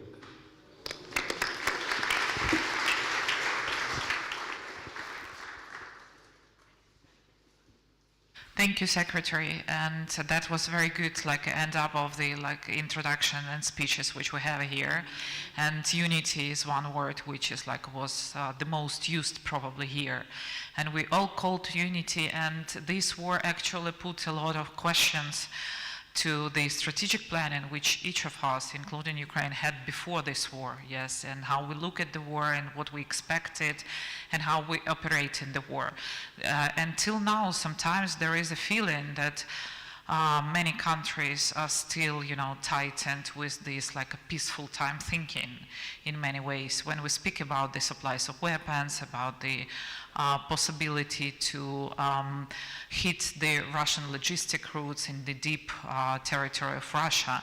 And lately we saw how good could be a collective effort. We saw it with the example of Israel, yes, when collectively the defense was activated in much more efficient way than if Israel do it alone.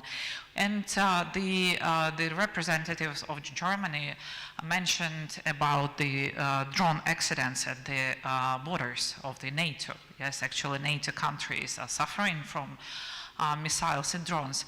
Well, we are not, in Ukraine, we are not sure this is accidents. I mean, that we know that Russia can use it also in specific way, testing the readiness of the NATO countries to protect themselves and to be more active. I would like we to think about the current and future. Many of you did a lot of efforts and put a lot of energy in building up the defense and assisting Ukraine. But looking at the collective efforts, what could be done more? One or two just like ideas from you, how we can together work in the Black Sea, how we can more activate the presence of Ukraine in different initiatives maybe.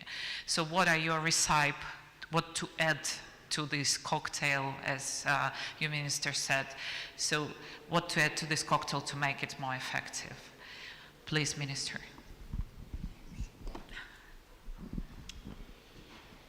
I think the first priority is to increase our support to Ukraine by delivering the right equipment, munitions to succeed on the front line, because speeches, conferences are important for unity of the international community to support morally. But today, Ukraine needs real support. Real support means tanks, air defense system, shells, and so on. From Bulgarian side, I said that we are doing our best to deliver what we have in our inventory and what Ukraine requires to be delivered there. If we don't change the situation on the front line, we will not be able to convince Russia to negotiate, because the most important fight now is initiative.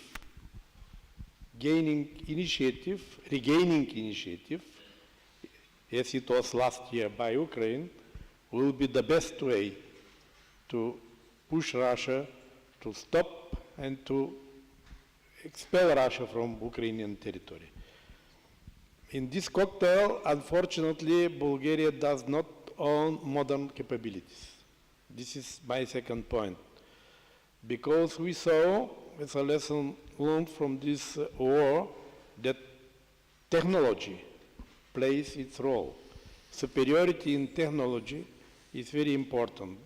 That's why NATO nations, which have in their inventory modern air defense systems, because Bulgaria does not own, for example, missile defense system, should do their best to procure.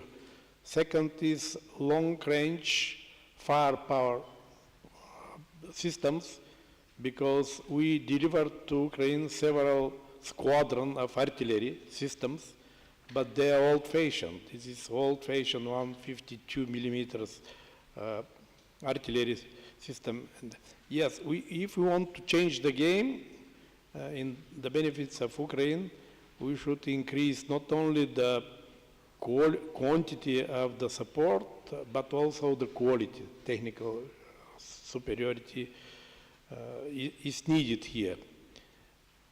Yeah, this is my point. Thank you. Rear Admiral.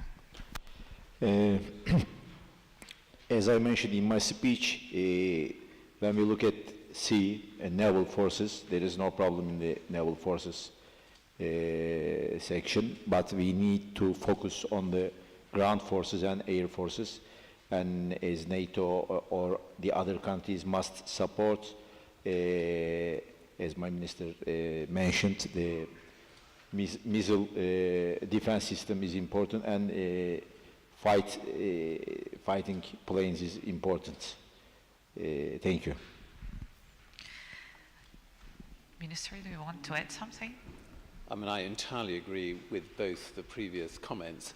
I think what I would add is I believe these maritime coalitions which are being set up have great potential, because it requires everybody to work together, and it ensures that there's not overlap of effort. And I think that if one of the great messages I've received from today is one of unity and coordination, and I believe that these maritime coalitions definitely have shown start in that direction. Secretary. Thank you. My primary answer is absolutely the same: capability coalitions. Very much important this to become tangible, to have results on the ground. So we are very much positive about these results. There are a couple of important domains there, and we are very much positive about their potential to help Ukraine. The second is related to NATO, and the Assistant Secretary General NATO, Angus Lapsley, mentioned earlier on about a bigger role for NATO, about a new initiative to help Ukraine, about the planning that is now taking place at the level of military authorities. So this is another important strand of work. And of course, we should refer also to EU important financial support, and also the support in relation with ammunition, armaments production. And by the way, Romania and Germany were very much successfully won a project related to production of black powder ammunition under ASAP. So there are many, many strands of work in relation with supporting Ukraine. And of course, there is also the bilateral dimension between different countries in the international community in Ukraine. But yes, the primary answer from my part is related to capability coalitions. Admiral? Yes. I would like to answer in Ukraine. I guess will be better. Вчора відбулася така гаряча дискусія під час того, як ми спілкувались про цю війну. Can you manage the second mic? Hello. Okay. Yesterday there was the fruitful discussion during our cooperation that we had today at the meeting. Це зовсім інша війна, яка відрізняється від попередніх, тому що ця війна вже більш зав'язана на високі технології. This is the other way of the war, because right now this war is about the AI and the high intelligence and high technology. І це демонструє дії як на суходолі, так і в морі. This demonstrates the deals both on the ground and in the sea. Зараз дві характерні риси, які характеризують цю війну, як високі технології і час. Час прийняття рішення, він повинен бути дуже короткий і впливати і коригувати з адаптацією на полі бою. There are two different things. This is time and the high technology, that we have to be very flexible and very fast during the battles. Як ви бачите, країна, яка практично не мала свого флоту, але були тільки концепції розвитку москітного флоту, не перемогла, але зробила неймовірне щодо створила умови зони недоступу до більш могутнього флоту. Being the country which didn't have its own fleet, right now we didn't win yet, but we are in our process to close the sea and to help us to win. І результат, як вже було сказано, третина флоту або лежить на дні Чорного моря, або стоїть в доках на ремонті. As a result, right now, 1/3 is being sunk, or on the other hand, it is somewhere in the depth. На мій погляд, успіх в нашій перемозі не тільки України, а перемозі всього цивілізованого світу, всієї спільноти, яка живе зовсім іншими категоріями і принципами, як Росія. The main success right now is not only the success of Ukraine, but the success of the whole community and the allies and all of the world. And we have the other grounds, the other common grounds that are not alike as with Russia. Перше буде залежати від єдиного розуміння ту справу, по тій справі, яку ми зараз робимо, також якомога швидше втілення новітніх технологій, які могли би впливати на і робити супротив проти могутнього такого ворога, яка є Росія. The first one is very, very fast cooperation and the usage of AI and the usage of the high technologies in our work, with comparing to the such a horrible battles together with Russia. І цей комплексний підхід до застосування, як кажуть, і трансформації, він веде до успіху. This complex common approach is the most important that will lead to the success. Thank you, Admiral. I have a lot of questions, of course, but we still have a lot of experts in our hall, and I'm opening the Q&A session, so please raise your hand if you wish to ask the question, and then we will proceed. Is there any? Yeah, we have someone like behind. Just do not forget to represent yourself. Thank you very much. First of all, my name is Nika Chitadze. I represent International Black Sea University in Tbilisi, Georgia. My question is related to the possibility of the opening a new Russian military base on the territory of Abkhazia, occupied territory of Georgia, in Ochamchire. As we know that from one side, of course, it should be welcomed. The destroy of about 30% of the Russian fleet in Black Sea and retreating of Russian fleet, and from the other side giving the opportunity to Ukraine, to this heroic country, not only to defend its land, but at the same time to supply the world, yes, with one of the main primary food product, yes, I mean grain. But with regard to the deployment of military base on the territory of Abkhazia, once Zelensky mentioned that our missiles will reach this base too. First, frankly speaking, despite the fact that it's territory of Georgia, but from the other side, I'm not against if the Russian military base is under the bomb from the Ukrainian side. But my question is related to the balancing somehow this presence of Russia in the Black Sea. From one side, yes, Russia is withdrawing from Ukraine because before the war, if I'm not mistaken, about 80% of the Russian military fleet was concentrated in Sevastopol. But today it will be the biggest part of in occupied territory of Georgia.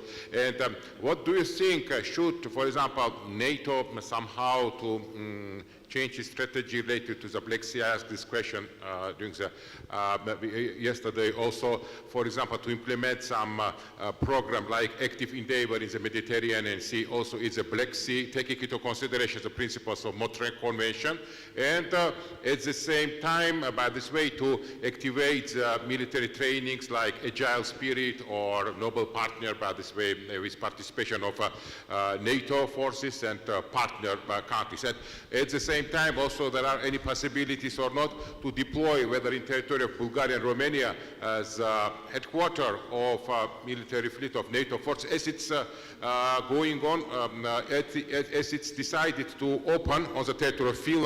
We know the headquarters of the ground forces of NATO member countries, something like this analogy. Thank you. Who would like to answer? Is there any?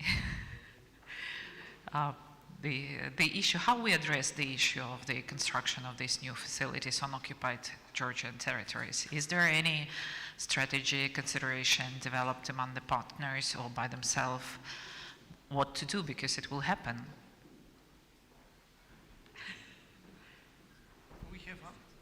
We have Admiral here. I'm hesitant to speak about maritime coastal activities, but speaking about exercises, yes, unfortunately, because of the war, yes, it was said it is impossible NATO Navy ships to enter Black Sea even for NATO exercises, just to avoid escalation. And I think NATO presence here is the only the only power that Russia will respect. Yes, Russia respects Turkish, Bulgarian and Romanian Navy capabilities, but having NATO here is the only way to respect Russia. I cannot say any more about Navy bases, but this is violation of the international law. How Russia will build a Navy base in a territory which is not internationally recognized as a Russian territory. As far as I know, the Russian Federation has an initiative to start the construction on Ochamchire, but there is no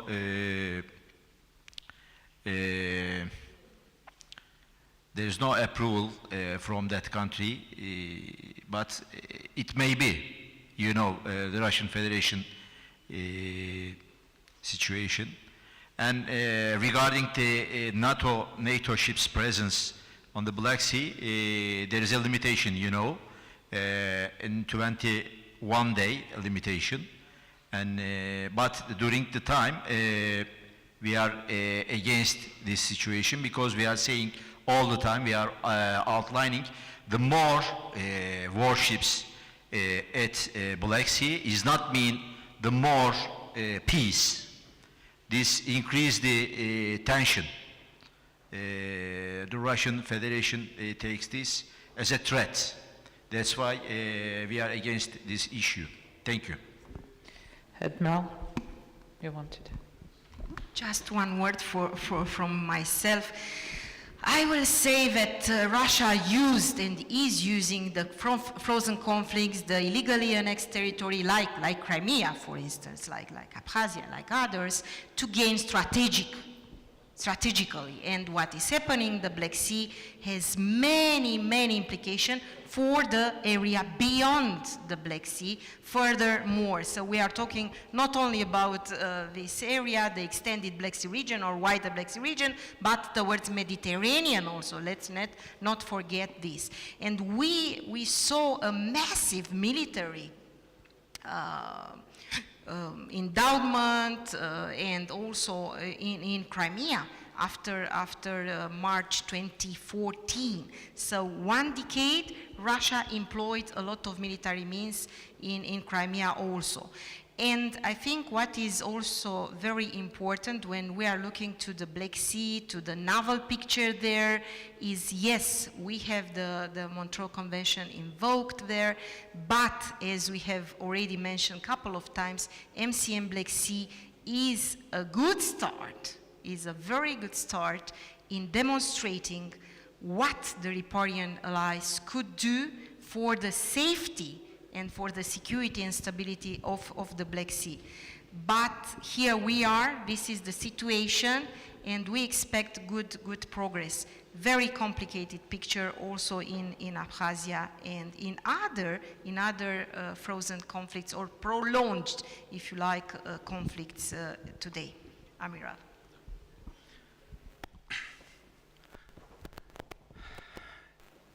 Імперський погляд Росії завжди був спрямований на Чорноморський регіон.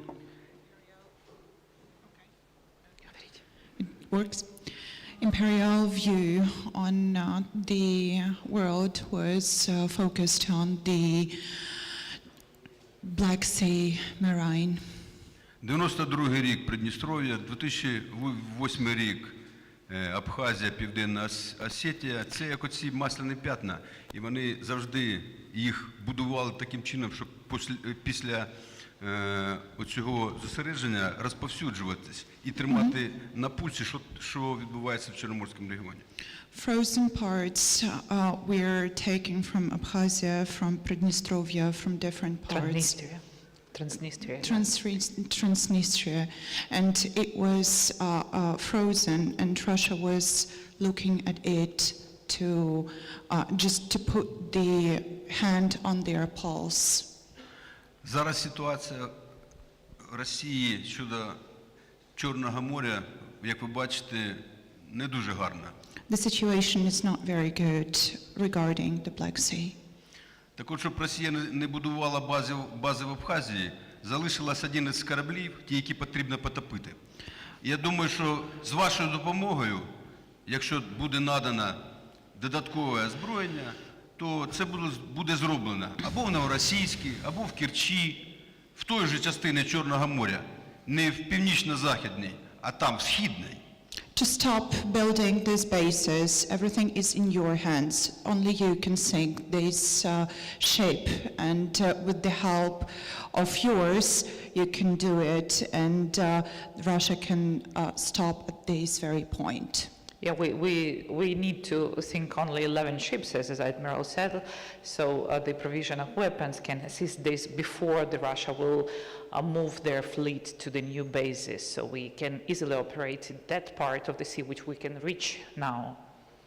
Босфор закритий, наращування зусиль іншими кораблями інших флотів Російської Федерації, Північного, Тихоокеанського, Балтійського, вже не існує. Але ж існує і Каспійська флотилля, але існує водні шляхи, які вони можуть доставляти нові сили надводного флоту. Russia cannot now, thanks to Turkey and close the Bosphorus, Russia cannot deliver the ships from the other fleets of them.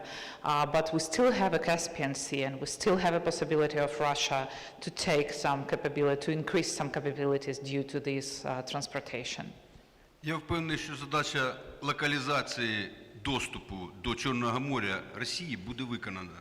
І все ж таки, як кажуть, длінна рука у нас буде для того, щоб ми змогли нанести ураження цих всіх комунікацій. I'm absolutely sure that we can make this sea denial for Russia, and I'm absolutely sure we can complete this task with the long-range hand which we will be provided. Yes, and therefore we can do it. Thank you, Admiral. Any further questions? Here, please, Alexei. We have three.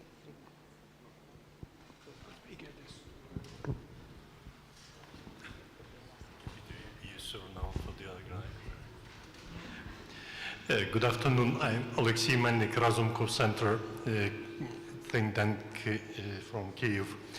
First of all, I'd like taking this opportunity, I'd like to thank for all the support provided for Ukraine, and I can thank only on behalf of myself, but I do believe that many Ukrainians in this room and in Ukraine will join me with these words of gratitude. At the same time, I'd like to say that we also have a lot of concerns about the sustainability, reliability of our partners. And here I see a rather conceptual problem of, even in this discussion, of trying to understand where we are, you are, because you are not a part of the conflict, and you don't want to be part of the conflict. We don't ask you to be the part of the conflict. And at the same time, you are trying to play like a game that this is the Ukraine who fights, and we provide support. And I think here we have an answer why this support is too little, too late, too slow.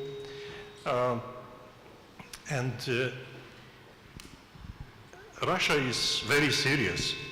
Russia is dedicated, and from what we learned from official statements, that Russia is fighting against NATO, and Russia invests resources like fighting against NATO.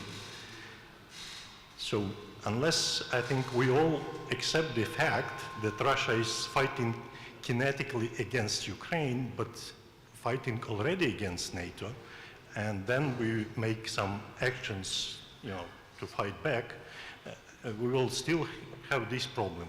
And coming to the topic of this panel, which is winning strategy for Ukraine in the battle for the Black Sea, I have an impression, please tell me that I'm wrong, that while there are good initiatives about the task force, about maritime coalition, but we are still talking, or at least I have this impression, about the security or winning the very small corner of the Black Sea. And what our Georgian colleague said, but the Black Sea is not just exclusive economic zone, the Black Sea is much wider. And again, unless we remove the main source of this threat, we are not going to reach the strategy or the target that we actually are going to reach. Thank you for your intervention. We have another. Let's take another question and then we'll have a session of answers. Thank you so much. Hans Patamitten, I'm a non-Western fellow at the Center for Defense Strategies. Yesterday we launched a report called The Impact of Ukraine's Asymmetric Approach on Russian Sea Power in the Black Sea.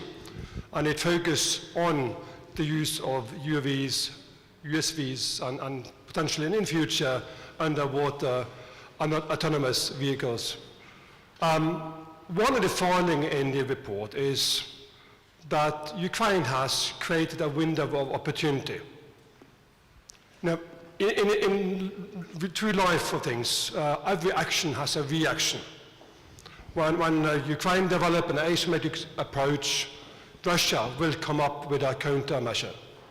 We've seen Russia adapt its strategy on land, in the air, depending on what Ukraine do and do not. So this window of opportunity is there to grab. At the moment, however, NATO do not possess the possibility to do crisis management in the Black Sea. They do not have the opportunity to step in and fill the gap created by Ukraine. We do not have the ability to do freedom of navigation operations as we do everywhere else. And the reason is that because of Montreux Convention. It's not true. Montreux Convention do not stop non-NATO members, not non-Black Sea NATO members from entering the Black Sea. Turkey do. Turkey's interpretation on the Montreux Convention stops this and therefore has impact on NATO's ability to do crisis management. My question is, sir, what does it take for Turkey to change its stand to enable NATO to be a crisis management, tool of crisis management in the Black Sea? Thank you. So let me combine these two questions. They both are about NATO. Yes, about readiness of NATO to accept the challenge that Russia is fighting with NATO already, as they declared, and ability to adopt of different members, including Turkey, to the new challenges. So let's start from you, Admiral. Yeah, probably.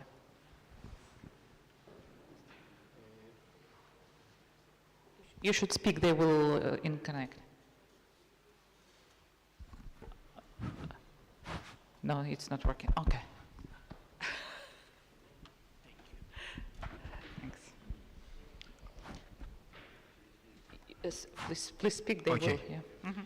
Okay. In my speech, as I mentioned, the Montreux Convention is applied about 88 years from 1936, and this is very important for Turkey and for the regional Black Sea regional countries, and that's why we are sticking very strong to the Montreux Convention. That's why we are trying to do our best to apply this convention. I think, could you clarify your question a little bit? I think you are regarding the NATO presence in the Black Sea, because I said that there will be a limitation according to the Montreux Convention.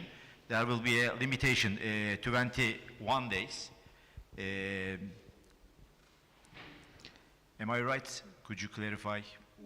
My argument is that NATO area of responsibility encompasses the Black Sea. When it's not present in the Black Sea with naval forces is with reference to Montreux Convention and the Turkish interpretation of it, saying that non-Black Sea NATO countries will not be allowed to to sail or enter the Black Sea. My concern is, as a NATO alliance, where we do collective defense, collective defense starts by us doing crisis management. At the moment, we are not allowed to do crisis management in the Black Sea because NATO as an alliance is not allowed to enter. So the question is, what does it take for Turkey to change that policy? At this moment, we don't have any intention to change the policy because I mentioned it's a dangerous. For example, let's think about the NATO presence at Black Sea, and there will be some assault from the Russian Federation side to one of the NATO ships. What will happen? Then the NATO maybe needs to make counterattack to the Russian Federation, and this means that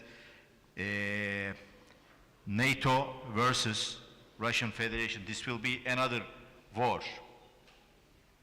During the speeches today, one of our audience mentioned that actually Ukraine is waging with the Russian Federation, but the support the Russian Federation is waging with NATO countries. It's true, but when the presence of NATO ships at Black Sea, this will be a different phase for the NATO. We do understand, of course, your concerns. Ukraine, I cannot say that Ukraine won't mind about NATO joining the openly conflict, because we do understand that you support us, but we really would be glad to have you on the battlefield. But we do understand your concerns. Minister Minta, maybe you would like to comment on the NATO readiness on Thank you. I mean, my understanding is that NATO is a defensive alliance, and as far as I'm aware, the Russian Federation has not attacked NATO yet. They've attacked Ukraine, and we are supporting Ukraine as hard as we possibly can to repel the aggressive invader. And until that changes, I don't think the situation arises. On my part, I will say also that Russia is not fighting with NATO. Russia is fighting with common values, with our democratic norms, with the rules-based international order. So Russia is fighting practically. NATO, EU, international community, so it's not a Russia-NATO conflict at all at this time. In relation with the Black Sea security and stability, Romania, from our part, we are an ally that we are fighting a lot, NATO table, to have a more prominent NATO presence, be it on the ground, on the air, and on the naval side. And we are absolutely, advocating the need of a powerful deterrence and defense of NATO on the eastern flank. Of course, we are talking now about the battle groups, we are talking about major exercises, we are talking about multinational command and control structures, we are talking about air policing, and by the way, Turkey was conducting the air policing missions up to recently, and now UK is conducting air policing missions in Romania. And we are absolutely looking forward to have indeed a more viable NATO presence in the Black Sea when the times comes. With this, I think that we need to finalize our session. I would like to thank you so much. I would like, first of all, to thank to Bulgaria for hosting this event. I do apologize. Sorry? If I may, I've been asking for... Unfortunately, we have no time. I'm so sorry. It is, I think, critical, the issue. It's more than comment, and I would appreciate the possibility to speak. We have the third panel, unfortunately. Now, we will have a chance now to speak also to the panelists on the ground. And I would like to thank everyone and say that, yes, we do believe in collective efforts. And thank you for being open. Thank you for speaking to audience. It's really important to explain on the views, because this is the democracy. We need to develop the best way of how to tackle those threats which we have. Thank you.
participants, I would invite you to take your seats. We are going to start in 3 minutes, our last panel. So please take your teas, coffees, take your seats.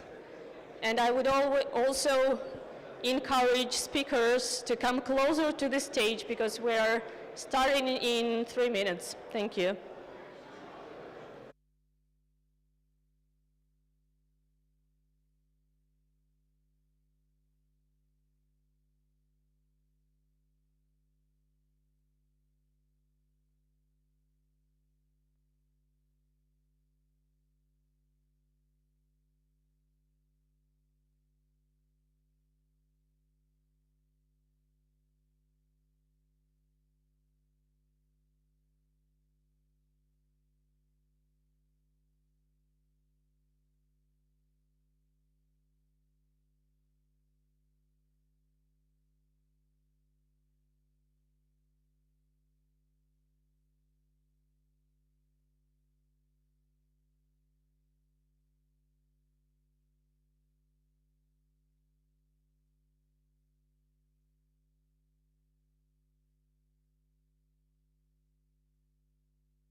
Dear participants, please take your seats. We're starting our last panel of today.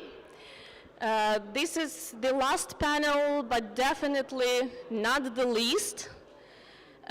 So you can see this also as a test for resilience, because that's been a very intense and tough day. But I hope and I'm sure with distinguished panelists we will have very interesting discussions, interactive dialogue, and that will conclude today's second day of the Crimea platform.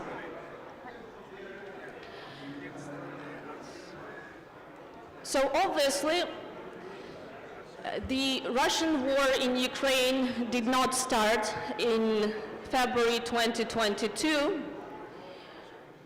which was mentioned several times today, and this is absolutely the case. Russia's war on Ukraine started back in 2014, at least 10 years ago, with the illegal occupation and attempted annexation of Crimea. And then, during these 10 years, it has actually never ceased.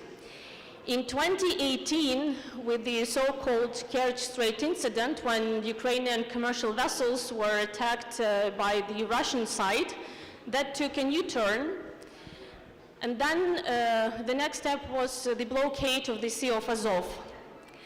And everything that we've seen ever since the 2018 and since Russia's blockade of the Sea of Azov was a gradual occupation of the Black Sea with the blockade of different parts of the Black Sea under different pretexts of drills, announced, unannounced, vast perimeters of the western and northern part of the Black Sea have been blocked by the Russian forces. And then, of course, in 2022, a full-scale invasion of Ukraine followed. So if back in 2014, the regional order was shattered by Russian occupation of Crimea, then in 2022, I would go as far as to say that the regional order was ruined by Russian full-scale invasion of Ukraine. And of course, we should not forget about protracted conflicts that are unfortunately still there. In Moldova, in Georgia, so this is not an easy regional security environment.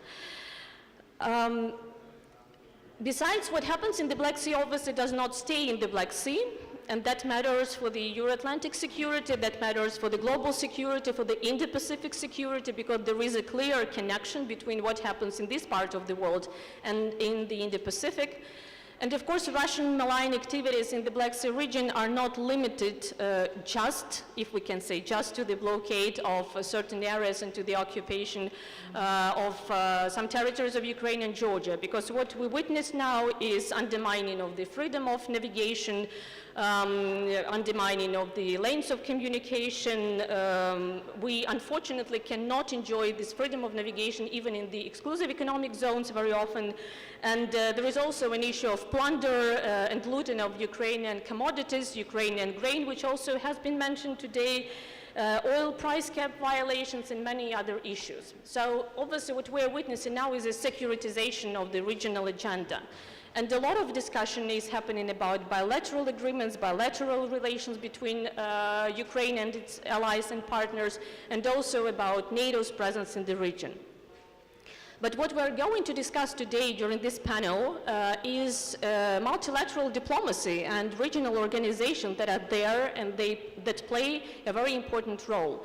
Is there still a place for multilateral diplomacy? Can diplomatic tools deter Russian aggression?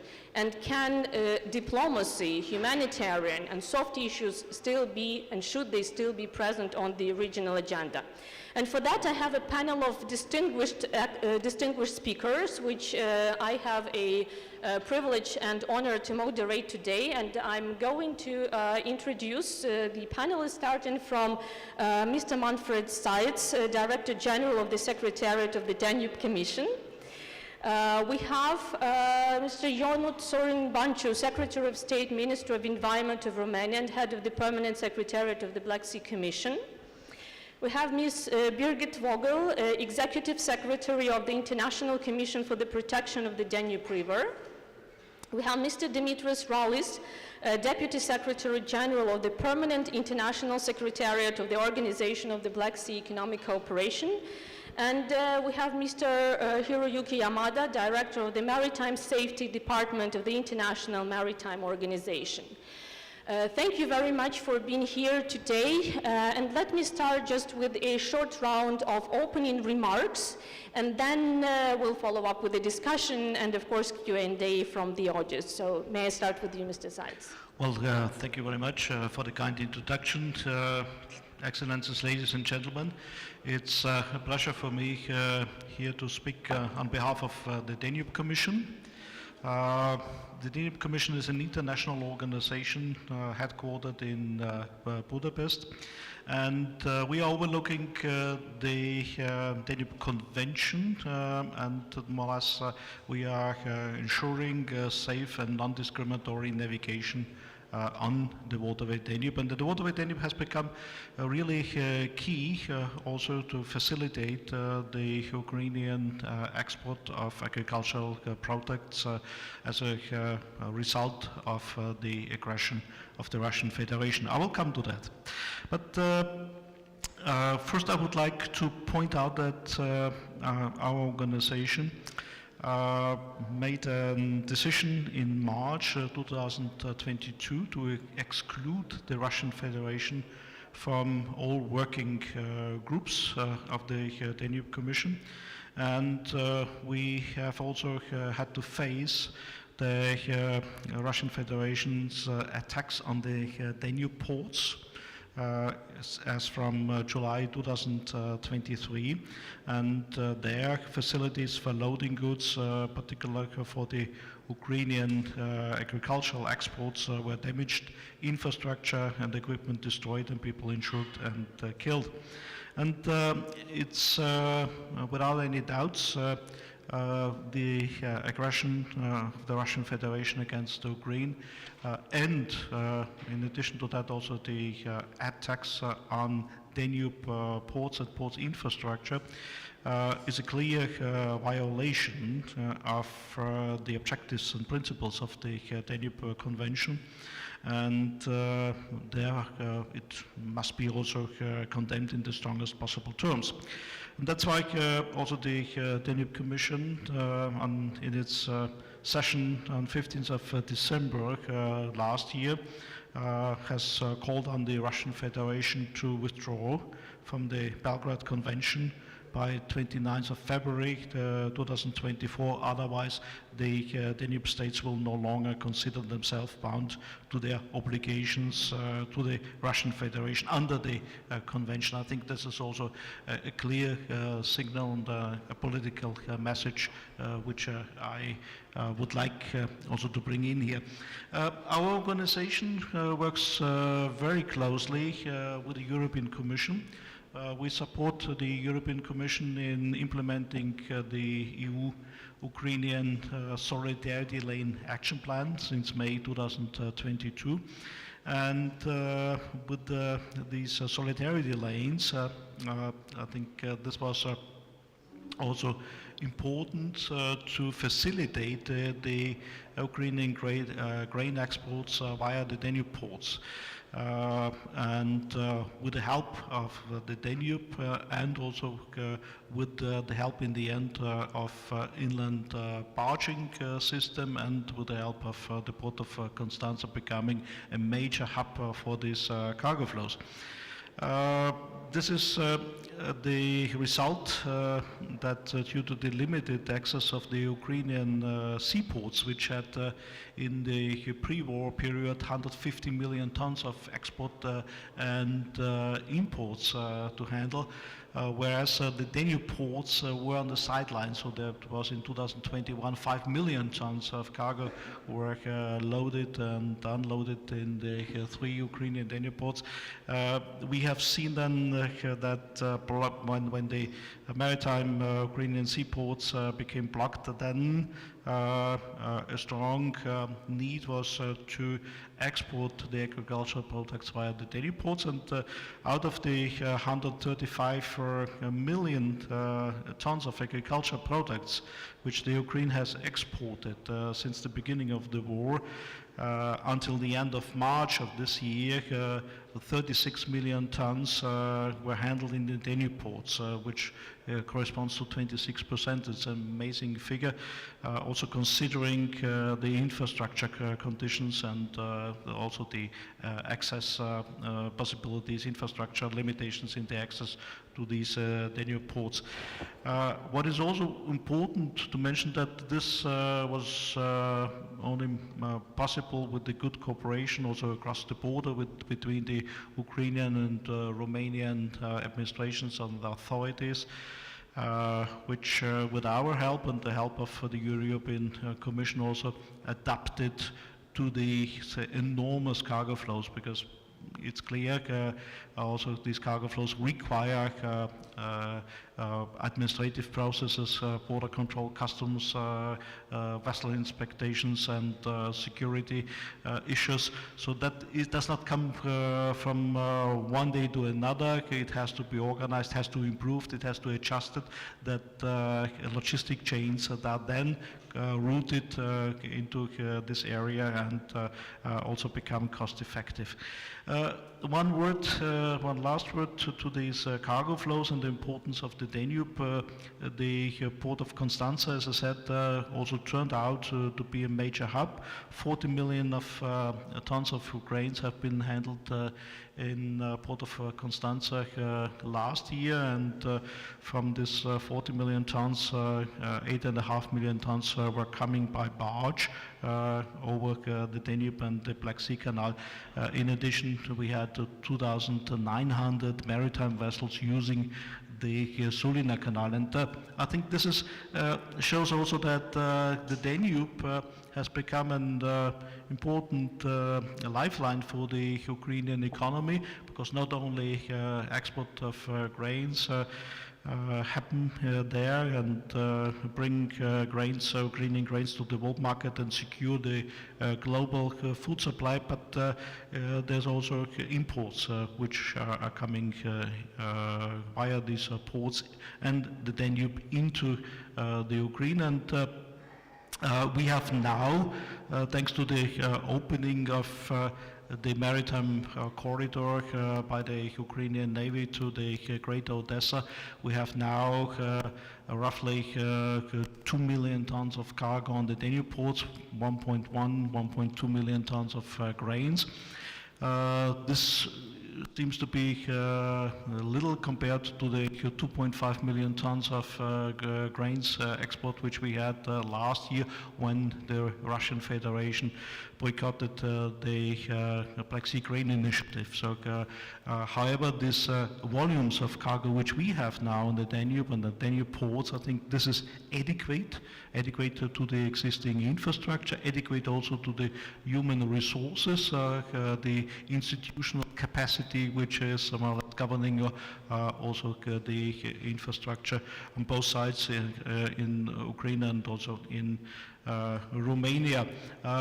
What is important to understand is that the Danube route and the Danube Solidarity Lane is also an important factor when we are aware that the Russian Federation is constantly trying also to disrupt the Ukrainian maritime corridor through strikes of the ports of Great Odessa, and as we have seen also in the last days, the connecting rail infrastructure, but also road infrastructure, and therefore maintaining the full functionality of this Danube corridor, even with reduced volumes which are adequate, once again, adequate to the what can be handled in this corridor with this infrastructure and resources, without squeezing out and without massive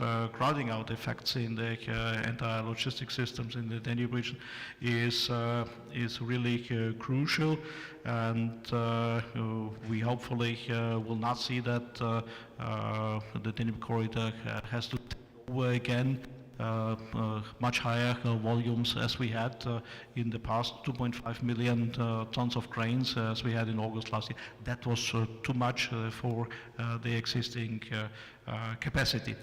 I think I make here a short stop, because what also is important to say that the Danube will play an important role also in the rehabilitation of the infrastructure in the Ukraine once the war comes to an end, and for this I think we also have already some measures and plans which we try to prepare together with the European Commission and our partners in Ukraine and in Romania. Thank you.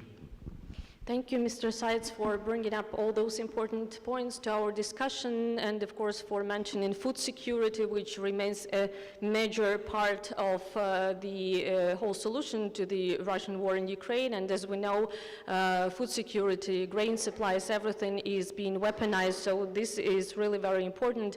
Solidarity lanes, increasing infrastructural capacity for the functioning in this new reality, and of course Ukraine very much appreciates the support that we get there. So to proceed maybe with this topic, let me now give the floor to Ms. Vogel to talk about priorities of your organization now and how it's changed, the activities changed after the full-scale invasion. Thank you so much for the kind introduction. Excellencies, distinguished delegates, ladies and gentlemen, it's really an honor for me to address this esteemed audience at the second Black Sea Security Conference.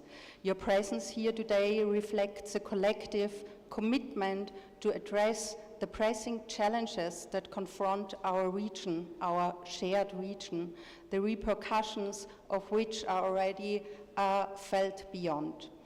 I want to relate to international organizations that do play an important role across borders under the multilateral agreements that actually shape their stakes, roles, and initiatives. This offers really, and we speak about diplomacy, this offers a widespread platform and framework to promote Black Sea security. Of course, this is always aligned to the respective mandates of the related international organizations. As we gather at this critical junction in the second Black Sea Security Conference, it is imperative that we acknowledge the multifaceted nature of the situation before us. The ongoing, unprovoked Russian war against Ukraine has not only jeopardized the security of the Black Sea and Azov Sea regions, but have also cast a shadow of environmental uncertainty over the transboundary Danube River basin, the work of the ICPDR to which Ukraine is a contracting party to. Besides the already significant human casualties resulting from aggression on Ukraine, the escalating situation has raised alarming environmental concerns, which may pose a threat to the environment and water status of the Danube River, its basin, and in consequence, the Black Sea. The repeated attacks on Ukrainian Danube river ports, notably I'm speaking about Rainy and Ismail, serve as stark reminders of the human, economic and environmental tolls of conflict. From the onset, the International Commission for the Protection of the Danube River, the ICPDR, has diligently highlighted the environmental risks posed to the Danube Basin and beyond, underscoring the urgency with which we must address these challenges. We have released a related press statement in summer 2023. The environmental implications of the conflict cannot be understated, while security concerns are, of course, and rightfully, in the foreground of the discussions here. Let us not forget the crucial role that environmental sustainability plays in ensuring overall long-term stability and hence environmental security that plays a role. The potential release of hazardous substances such as oil products and chemicals, as well as pollution from expired drones into the Danube and the Black Sea, could have far-reaching consequences for the entire region. The absence of suitable models for predicting spill propagation scenarios underscores the complexity of the challenge we are facing. While the primary focus really remains on addressing the security threats posed by the conflict, the ICPDR focuses in anticipating and mitigating the environmental impact. So this is really part of the cooperation between our 15 contracting parties. Collaboration among nations and international organizations is really paramount to us in this endeavor. The assessments conducted by our partners, including the OSCE, UNEP, also the Danube Commission, and Romania, are invaluable in understanding the extent of the environmental risks we confront. The environmental ramifications of the war also demand our utmost attention and concerted actions. We cannot afford to neglect the interconnected challenges between security and our core business, which is the protection of water resources in our transboundary Danube River basin. The connection between the Danube's water and environment and status and the Black Sea status is really very direct and significant. Any pollutants, contaminants, or changes in ecological water characteristics carried by the Danube River can impact on the environmental balance and quality of the Black Sea ecosystem. As we engage in concrete discussions, I would like, on behalf of the ICPDR, to reaffirm our collective commitment to upholding environmental stewardship. Almost 30 years ago, here in Sofia, we signed the Danube River Protection Convention between, at these days, 11 contracting parties with the aim to protect surface waters and groundwaters in the Danube River basin. And 30 years after signing of our convention, we are not less determined to deliver our promise to future generations to continue what has become our mission to make the Danube River basin, and in that sense also the Black Sea, cleaner, healthier and safer.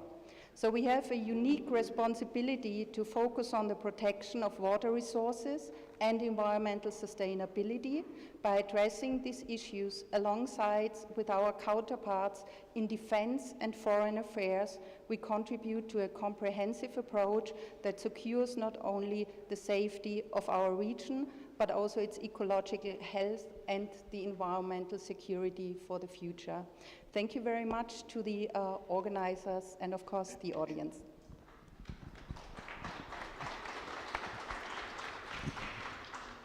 Thank you very much for your address and the remarks. And of course, we mostly talk about human casualties, and that's absolutely understandable, but we should also not forget the heavy toll that this war has on the environment. So everything that you've mentioned, from oil products to the debris of the drones that are falling in Danube, pollution of land, air, water, this is all there, and of course this is no less important.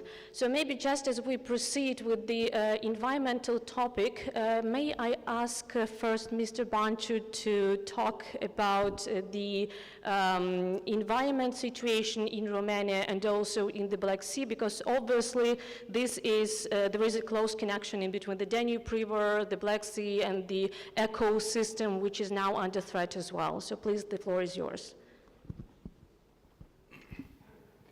Thank you very much. I hope I can be heard. I would like to thank the organizers for convening this meeting. It is very, very important, especially at this crucial time. And I thank all of you for being among us today. Well, the Black Sea, I speak on behalf of the Black Sea Economic Cooperation, an regional economic cooperation whose aim is exactly that, how to promote and the cooperation between member states, its member states, and how to advance peace and stability in the region. Well, concerns about security in the Black Sea region have never been greater than since 24 February 2022. Deliberating on them is exactly an urgency, especially under the current circumstances, particularly the war in Ukraine, whose impact goes far beyond the security of the region. The risks of spillover are real, and we need to keep that into account. It is understandable, of course, that the debate so far has been and continues to be concentrated on the hard dimension of security and deriving therefrom on what needs to be done to prevent spillovers or new armed conflicts in the future on the European continent. Searching for negotiated solutions is extremely important for strengthening security and therefore should be given highest priority, while having in mind that the only viable and lasting solutions are those fully compliant with the principles and rules of the international law as enshrined in the UN Charter. Having said that, I would like to also underline that there is a very important economic dimension of security.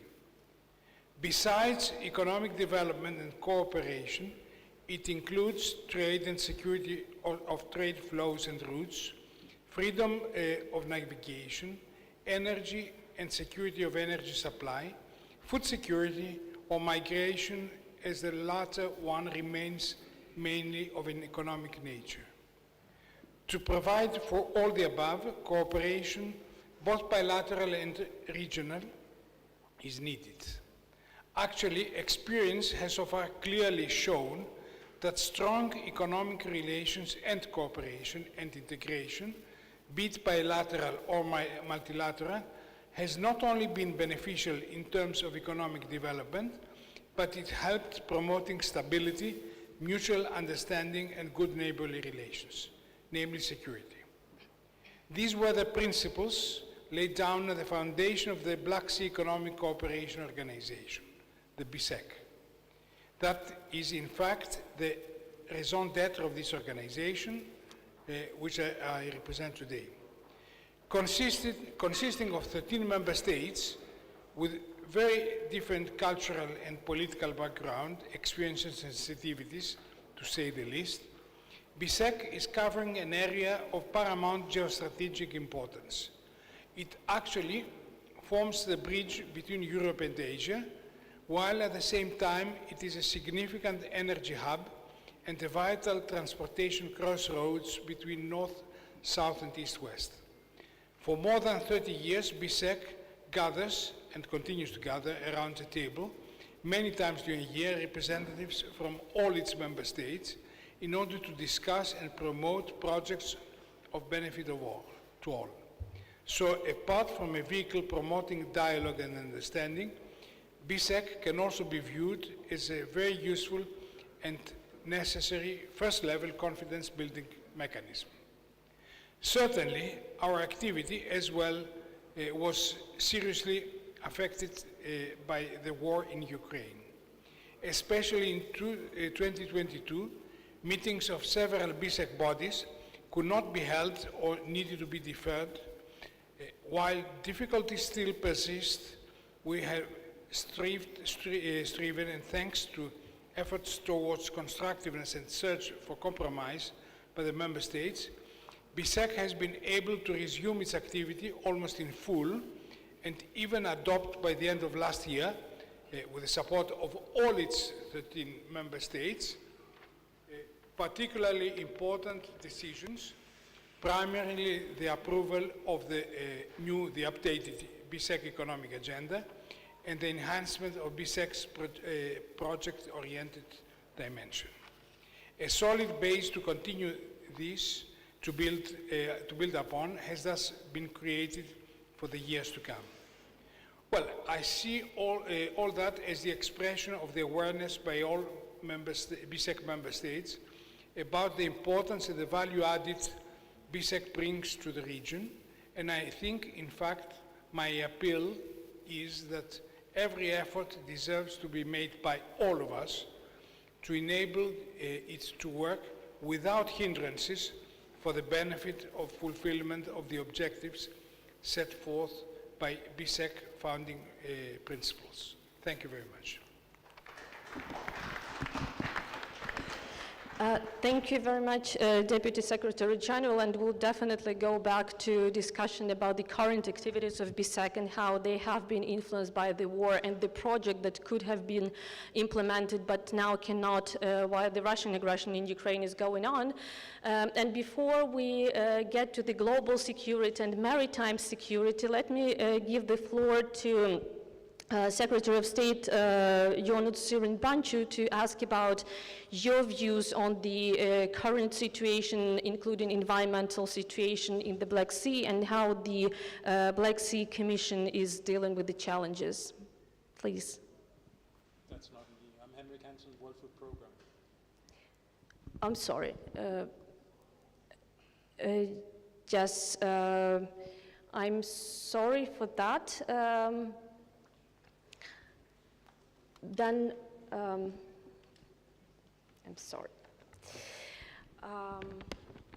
So Mr. Henrik Hansen, sorry for the confusion, proceeding with the food program and with the food security was mentioned today, and which is obviously one of the most important issues and part of this war. We've heard a lot about the effort that have been done for the solidarity lanes and for the restructuring of the logistic and supply chains, but how is this challenge handled by the United Nations, and where do you see now the way forward from this situation where we're now? Thank you very much, and sorry I came in very late because I was on vacation, so I was just called in for this one as well. So we as a program has been supporting Ukraine and of course the new initiative of the Black Sea corridor. Since it opened, we have been shipping grains out of Black Sea ports. We have shipped about 8 vessels during this initiative. And we continue to purchase also in Ukraine and support the Ukrainian economy in that way. So over the last period, we have been shipping out around 1 million tons, or purchase 1 million tons in Ukraine. So our support continues to that, and it's also one of the, let's say, bigger area, sourcing area for World Food Program in terms of grains.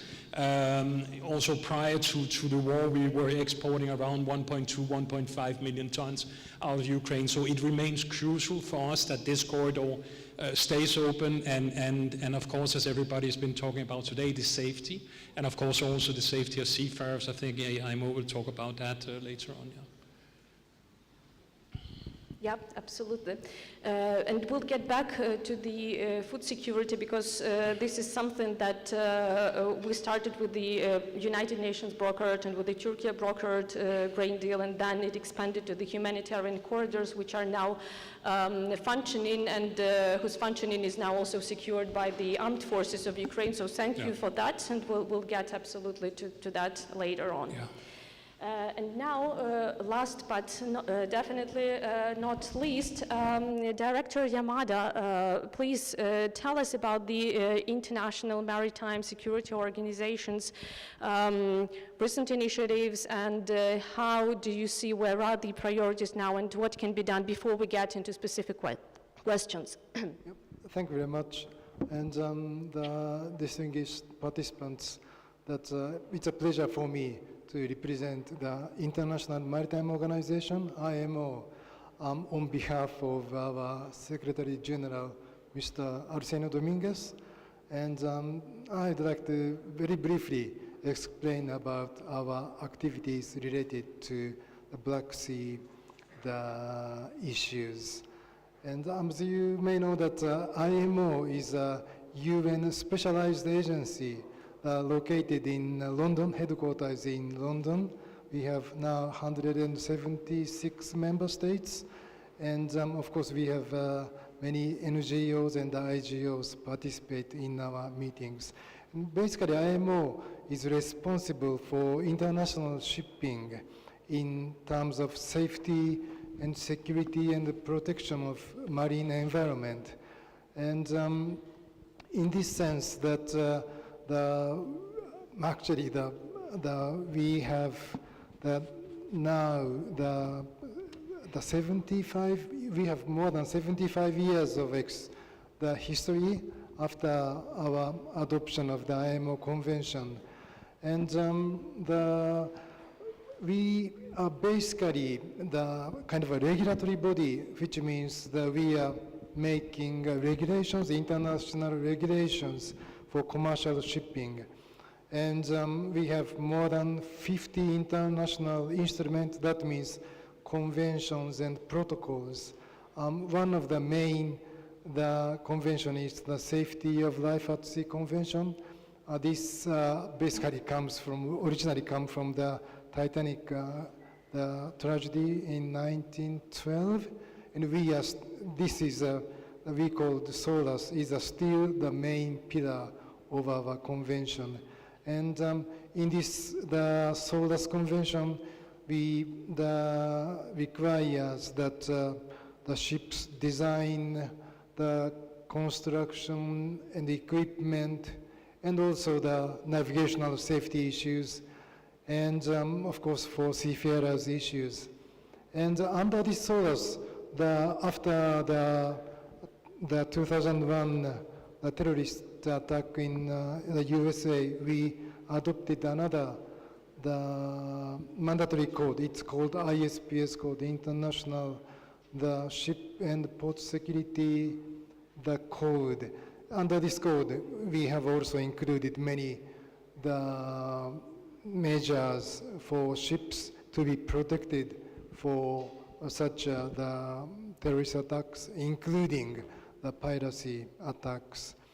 And we have also have many more other instruments, such as that search and rescue convention and also the prevention of collision regulation. So there are many. And particularly after the conflict started, we have the conflicts is one of the main issue at IMO, and IMO has cooperated with our member states and the UN, the entities, and also the industry, the organizations. And in this sense, we have our website dedicated to the Black Sea, the issues. If you can see www.imo.org, there is a hot topics, and the Black Sea is one of the topics. And if you can see the comprehensive information that the IMO has done to tackle with the Black Sea problem. And of course, one of the major initiatives was that the Black Sea grain initiatives. It's of course the UN and Turkey and others. And IMO was also involved. So therefore, from the beginning, we dispatched our senior staff members to Istanbul in the joint, the JCC, it's a joint, I think, what is the abbreviation? Anyway, that joint center in, yes. And Istanbul. And after the stopping of that, the initiative, we know that the Ukraine actually continued or established its special maritime corridors to transit or the transport the goods, the necessary goods. And the last December, when we held the IMO's assembly in its 33rd session, the IMO adopted one of its the assembly resolution on that impact of Russian armed invasion of Ukraine to international shipping. And in this resolution, the member states requested the secretariat, IMO secretariat, to conduct a needs assessment in this special corridor to provide technical assistance to the Ukraine and for further the safety and security, and also including the protection of the environment, marine environment. And according to this resolution, IMO Secretariat and the Ukraine have agreed on the terms of reference on the needs assessment. So we will conduct the needs assessment, including needs assessment for this special maritime corridor, including the port facilities and the navigational route or aids to navigation, and any other, including the search and rescue measures and communication, radio communication measures. So it should be a comprehensive review or assessment, and based on that, we plan to report to our council in July. And also the report will be submitted to our relevant the committees. So these are the current activities, particularly for this Black Sea, the issues. And I should reiterate that the IMO's the mandate or priority is to save for the safety and the security of seafarers, and of course the vessels, and the freedom of navigation is of course the most important, the principle at IMO, and we really want to want the trades, international global trades should continue, including this Black Sea area. Thank you very much. Thank you very much. And maybe just one follow-up question to you, because I think this fits into both questions of the freedom of navigation, maritime security, and also food security.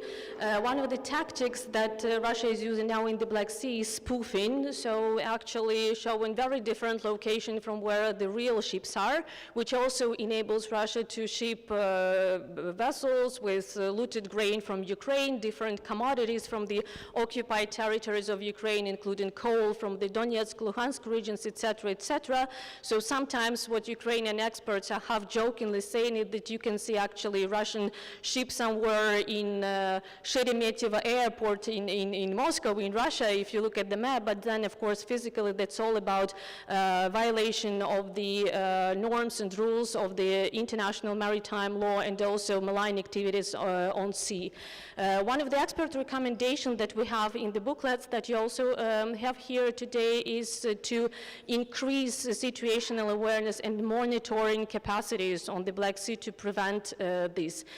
Is there any initiative now or any efforts or discussions now within the International Maritime Organization how to deal with these malign activities? Thank you very much. So as I mentioned that after the stopping of that Black Sea grain initiative, the Ukraine's special maritime corridor to keep or improve that corridor is the main issue at IMO from the safety and security point of view. Of course, also to protect the marine environment. So for that purpose, we are doing that, as I said, the conducting the needs assessment. So that's the main the matter at IMO. Thank you. Thank you very much. And I want to get back to the BSAC discussion. And here it's very interesting that we have some of the organizations that have expelled Russia after the full-scale invasion, and some where Russia still keeps its membership. And I believe that BSAC is one of the organizations where Russia still is a member. Of course, this also brings to the situation when sometimes BSAC representatives take part in the conferences or events organized by Russia. To the best of my knowledge, and please correct me if I'm wrong, there will be 7th International Conference Risk Management in Energy 2024 organized by Russia, and against the backdrop of the massive attacks on the energy infrastructure in Ukraine, the whole conference and participation of high-level participants in this conference is of course accepted in Ukraine with a bit of skepticism. So could you please explain the position of the Secretariat of BSAC and how is this cooperation with Russia within BSAC is now going on, and how do you see where it's going now?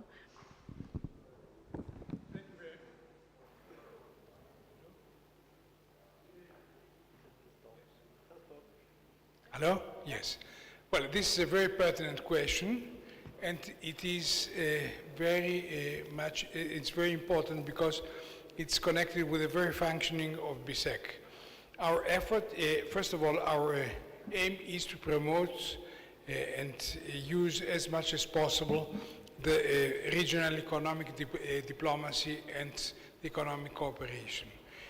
With that in mind, and with the fact that Russia, exactly as Ukraine, are participating in all in our organization, we try to promote to the extent possible a cooperation, and our participation is judged ad hoc on the merits of each case. So we try to use every opportunity to promote the close economic cooperation, with this in mind, we judge on the merit of each case where we participate. Meanwhile, in all our BSEC organs and bodies, all 13 member states participate actively. Thank you.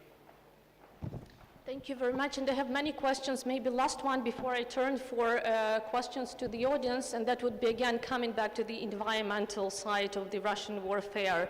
And very often the term which is used in Ukraine and by many experts is ecocide, because this is what Russia is committing now with all the damage caused to the national parks, to the ecosystem of the Danube River, lower Danube. And me, myself, being from Odessa and spending these years of war in Odessa, I can see that almost every day, including, for example, after the destruction of the Kakhovka dam, when we had all these roofs and parts of houses coming to the seashore and the touristic places of Odessa, etc., etc. So maybe a question to you, Ms. Vogel, but also to you, Mr. Seitz. What are the next measures to be taken, and how do you see the concrete steps that can be taken to mitigate this risk, and also maybe to take Russia responsible for the damage caused, because now I believe it's more than $50 billion only the damage caused to the environmental to the environment. Yeah, thank you for this question. So our next steps are actually also our current steps to keep the cooperation dialogue ongoing. So we do have an exchange with Ukraine where we do receive updates on the environmental situation. Of course, we are mainly referring to the Danube. I mentioned the harbors of Reni and Ismail, so we are observing the situation, also exchanging with the Danube Commission on that. And I think it's very important to be prepared, and there are two aspects to being prepared.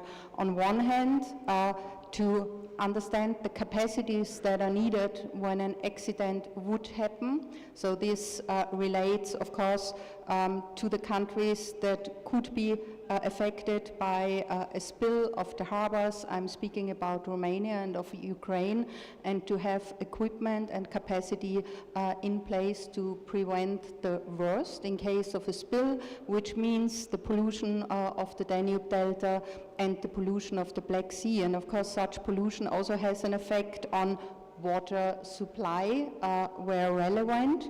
And it's of course also being prepared of the assessments that have to be done at some stage in order to understand what is the damage, what's the impact, and what are the costs behind to restore. Mr. Seitz, do you want to comment on that?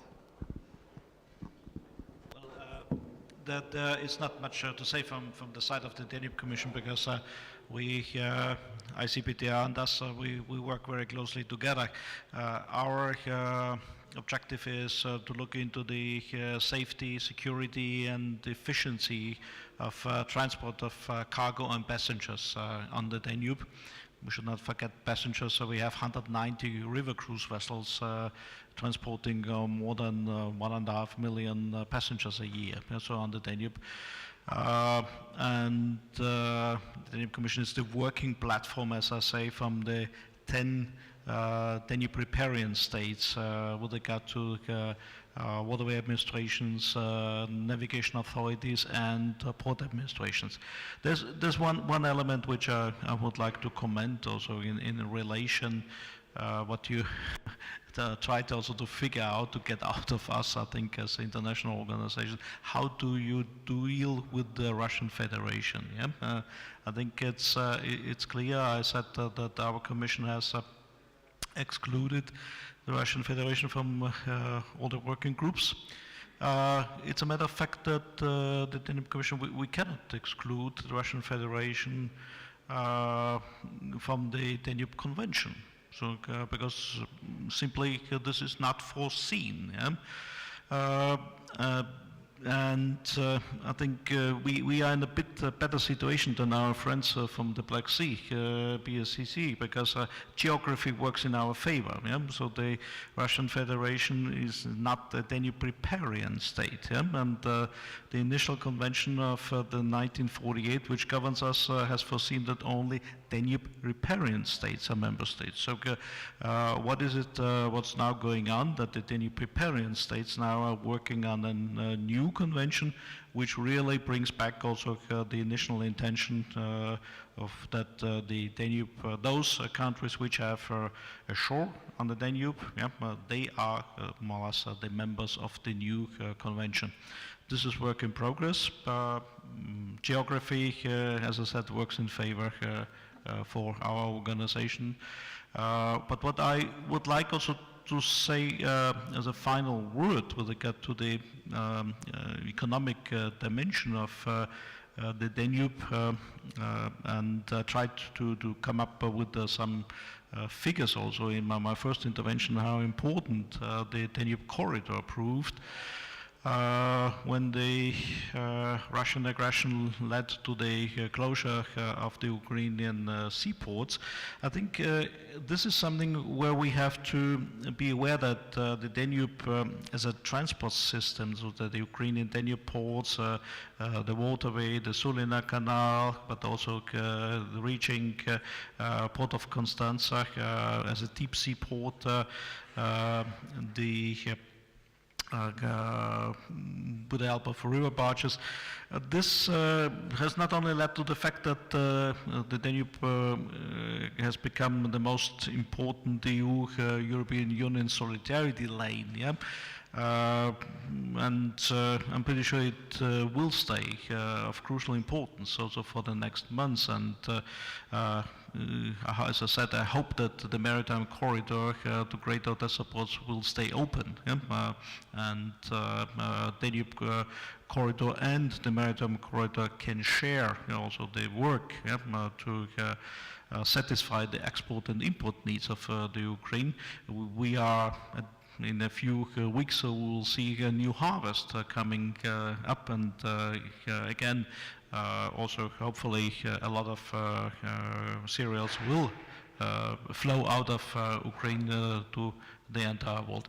But I think it's also important that we have to understand that the Danube will play an important role in the reconstruction phase of the Ukrainian economy, and also in the economic development of the Ukrainian, Romanian, Moldovan border region once the war is over. And I think this aspect I would like to mention as my last part, because I think this region, the Danube, lower Danube region, if we call it like this, and the hinterland also of Odessa towards Romania and Moldova, has a great potential for the production of green energy, such as green hydrogen, because this is the region, also one of those regions in Europe which has the highest potential for solar and wind energy. And it also has a lot of freshwater resources. So that's why also this region was really earmarked and key in the hydrogen plans of the Ukraine. And I'm pretty much convinced also that production of hydrogen and also hydrogen carriers like ammonia or green methanol in the future will come from this region, can come from this region, and the region also can become a major source for Europe's green transition based on hydrogen and its carriers. I think that is also what we have to prepare already, and that's how we have to look into this Danube solidarity lane.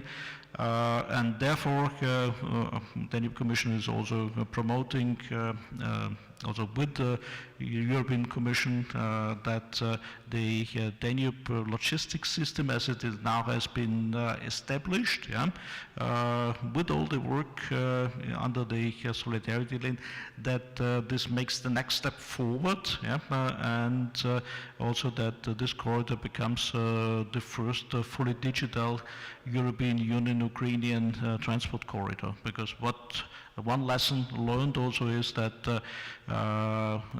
all the control processes, border control, customs, navigation control, everything is paper-based, and all these has a huge potential for optimization, speeding up the procedures, reducing the waiting times, and also digitalization is a major tool and a really important tool also to fight corruption prevention. And that's why I think once the war is over, once also there will be a lot of cargo inflow into the Ukraine for rebuilding the destroyed energy and infrastructure networks, we need really highly efficient cross-border points, and the Danube can be, should be, and we also work together with our Ukrainian friends on the waterway into these directions. For example, we supported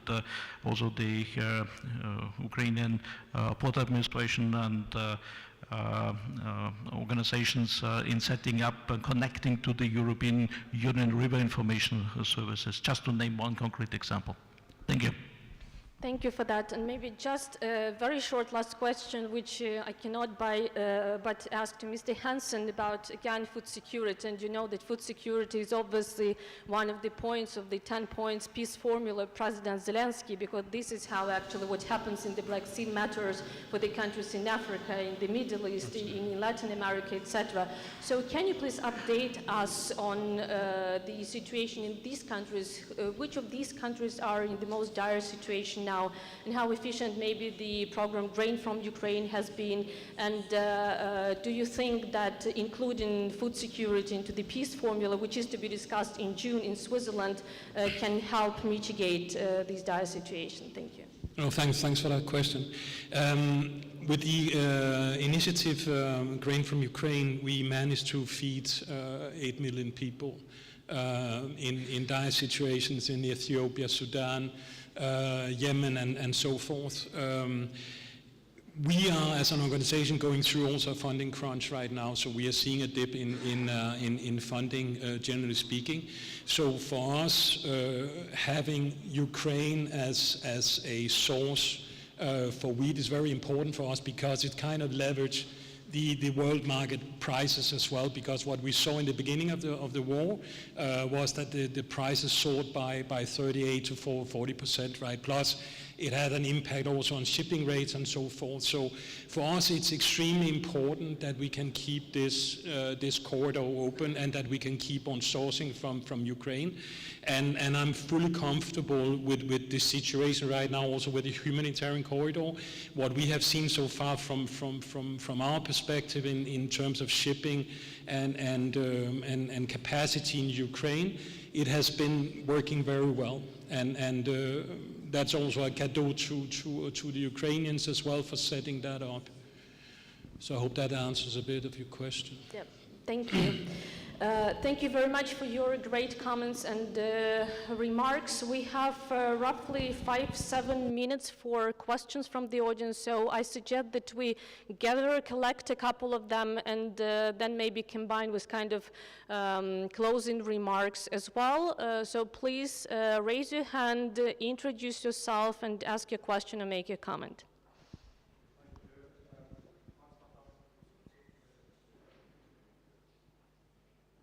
Yes. Okay. Hans-Petter Midtun. the Montreux Convention has just in part stopped the inflow of Russian warships to Black Sea, only in part. This year, one Russian corvette has been delivered to the unified deep water system linking the White Sea, the Baltic Sea, Caspian Sea to the Sea of Azov and Black Sea. 3 further ships are expected this year. The question is to the Danube Commission, can we see that the Danube being linked to the North Sea can be delivered in such a manner that the Danube river can be used to transport and support the Ukrainian Navy and transport military warships into the Black Sea? Thank you. Thank you very much for that question. Yes, please, we have a question from...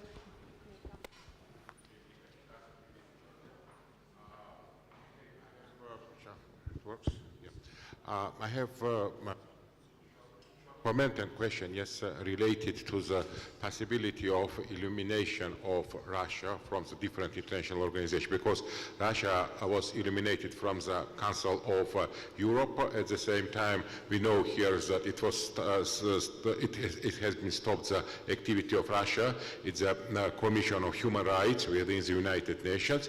Taking into consideration, I think, maritime security and environmental security, I think that international community should make additional steps to somehow to force Russia to eliminate Russia from such organizations as UNEP, United Nations Environmental Program, from, in my point of view, International Maritime Organization, taking into consideration that Russia violated and still violates principles of international maritime law, having been adopted in 1982, related to the right of the state for the territorial water principle, 12 miles, and exclusive economic zone, 200 miles. And also with regard to environment, Helsinki rules of 1977 by the damaging environment. For example, it was mentioned here about the Kakhovka damage of the Kakhovka hydro power station. In my point of view, because it's no sense to continue dialogue with Russia within the international organizations. I think,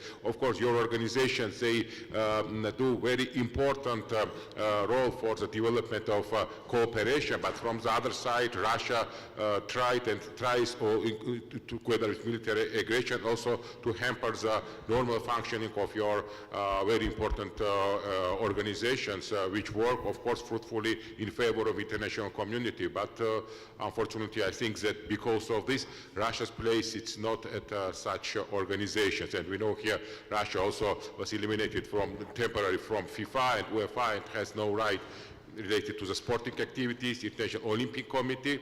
I think that environment and food security also, I think, one of the most important issue, and international community, in my point of view, of course, should take into consideration this fact. It's just my private opinion. It's more comments than question.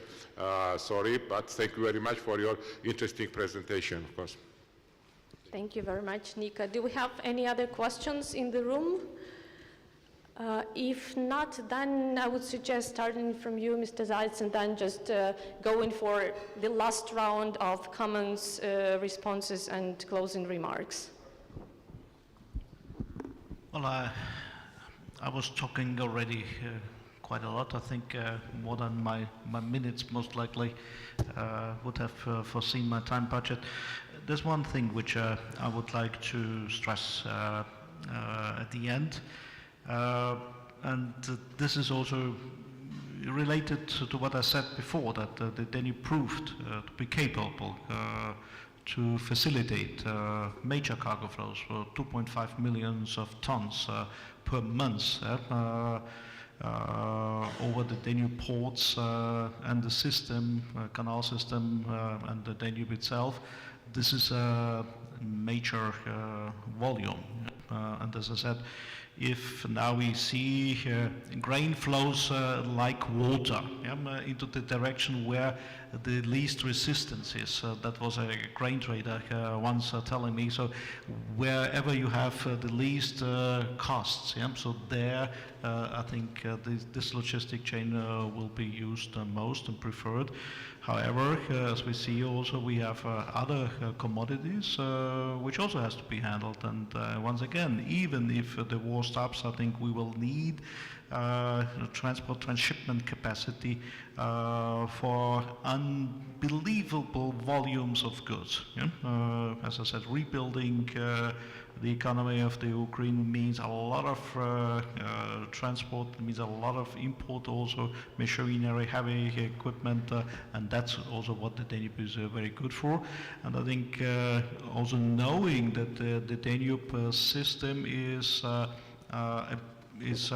partner to the maritime link to the Greater Odessa ports. I don't like to say it's also a backup for temporary disturbance there due to the military actions of the Russian Federation. But we also have to be aware that due to this importance of the current and, as I said, also the future flows of goods through the Danube ports, every effort must be made to maintain unhindered access to these ports and also to provide the greatest possible security for the transport operations in the Danube ports, and also to the vessel operators and truck operators, rail operators, which are serving these ports.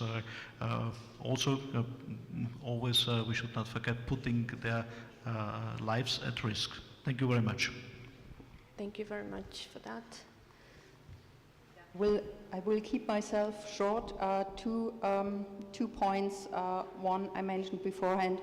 For the ICBDR, it's important to monitor the environmental and water situation as needed, and to be prepared and think of precautionary measures within our cooperation framework. Second point is that historically the Danube has always been a connector, also in very difficult times. And within the mandate of the International Commission for the Protection of the Danube River, so addressing the environment, we will for sure support and not leave a single country behind. So we will continue in that sense that the Danube stays a connector also in difficult times. Thank you, Deputy Secretary General. Thank you very much. Thank you very much. I will simply restrict myself by saying that BSEC is focusing on the continuation of the cooperation between between all its member states on the basis of the Bosphorus Declaration of 1992 and its statutory document promoting the economic cooperation in fields that benefit all its member states and the region as a whole. This is a very important thing and something that will bring benefit to all. Thank you. Thank you. Mr. Yamada. Thank you very much. The IMO is basically a technical body to protect the maritime safety and security and marine environment, particularly for commercial shipping. And our many instruments actually exclude the warships or military ships. But at the same time, recently, there are many challenges, particularly this Black Sea issue, together with maybe you know that the Red Sea crisis, that the attacks by military entities. These are something very difficult for IMO to tackle with. But at the same time, IMO is also the diplomatic forum consisting of 176 member states. So in that sense, IMO would like to, of course, contribute and at least provide some platform to discuss the global issues. So that is the current situation. Thank you very much. Thank you, Mr. Hansen. Thank you very much. Yeah, you can just talk. Yeah. Can I, yeah, okay, sorry. No, so very brief from my side. I mean, keeping the Ukrainian Black Sea ports open to cargo is a priority for global food security. And the world cannot afford another blow to global food security, such as loss of access to Ukrainian agricultural products. I think that's very important. Thank you very much for your great remarks today, and I think the main takeaway from this panel will be how all interconnectedness and interdependency that we have in our modern world can be weaponized by an aggressor state, and how without the rules-based world order and without the international norms and values being defended every single day in any part of the world, in the Black Sea region in this case, but generally in different parts and regions of the world, the whole global security and the whole community will suffer from the costs it pays in terms of economy, environment, and of course human lives, which are the most valuable. I thank you very much for your participation today. I would like to thank to you for your questions, for your comments, and of course to our Bulgarian partners who have hosted us with great hospitality today.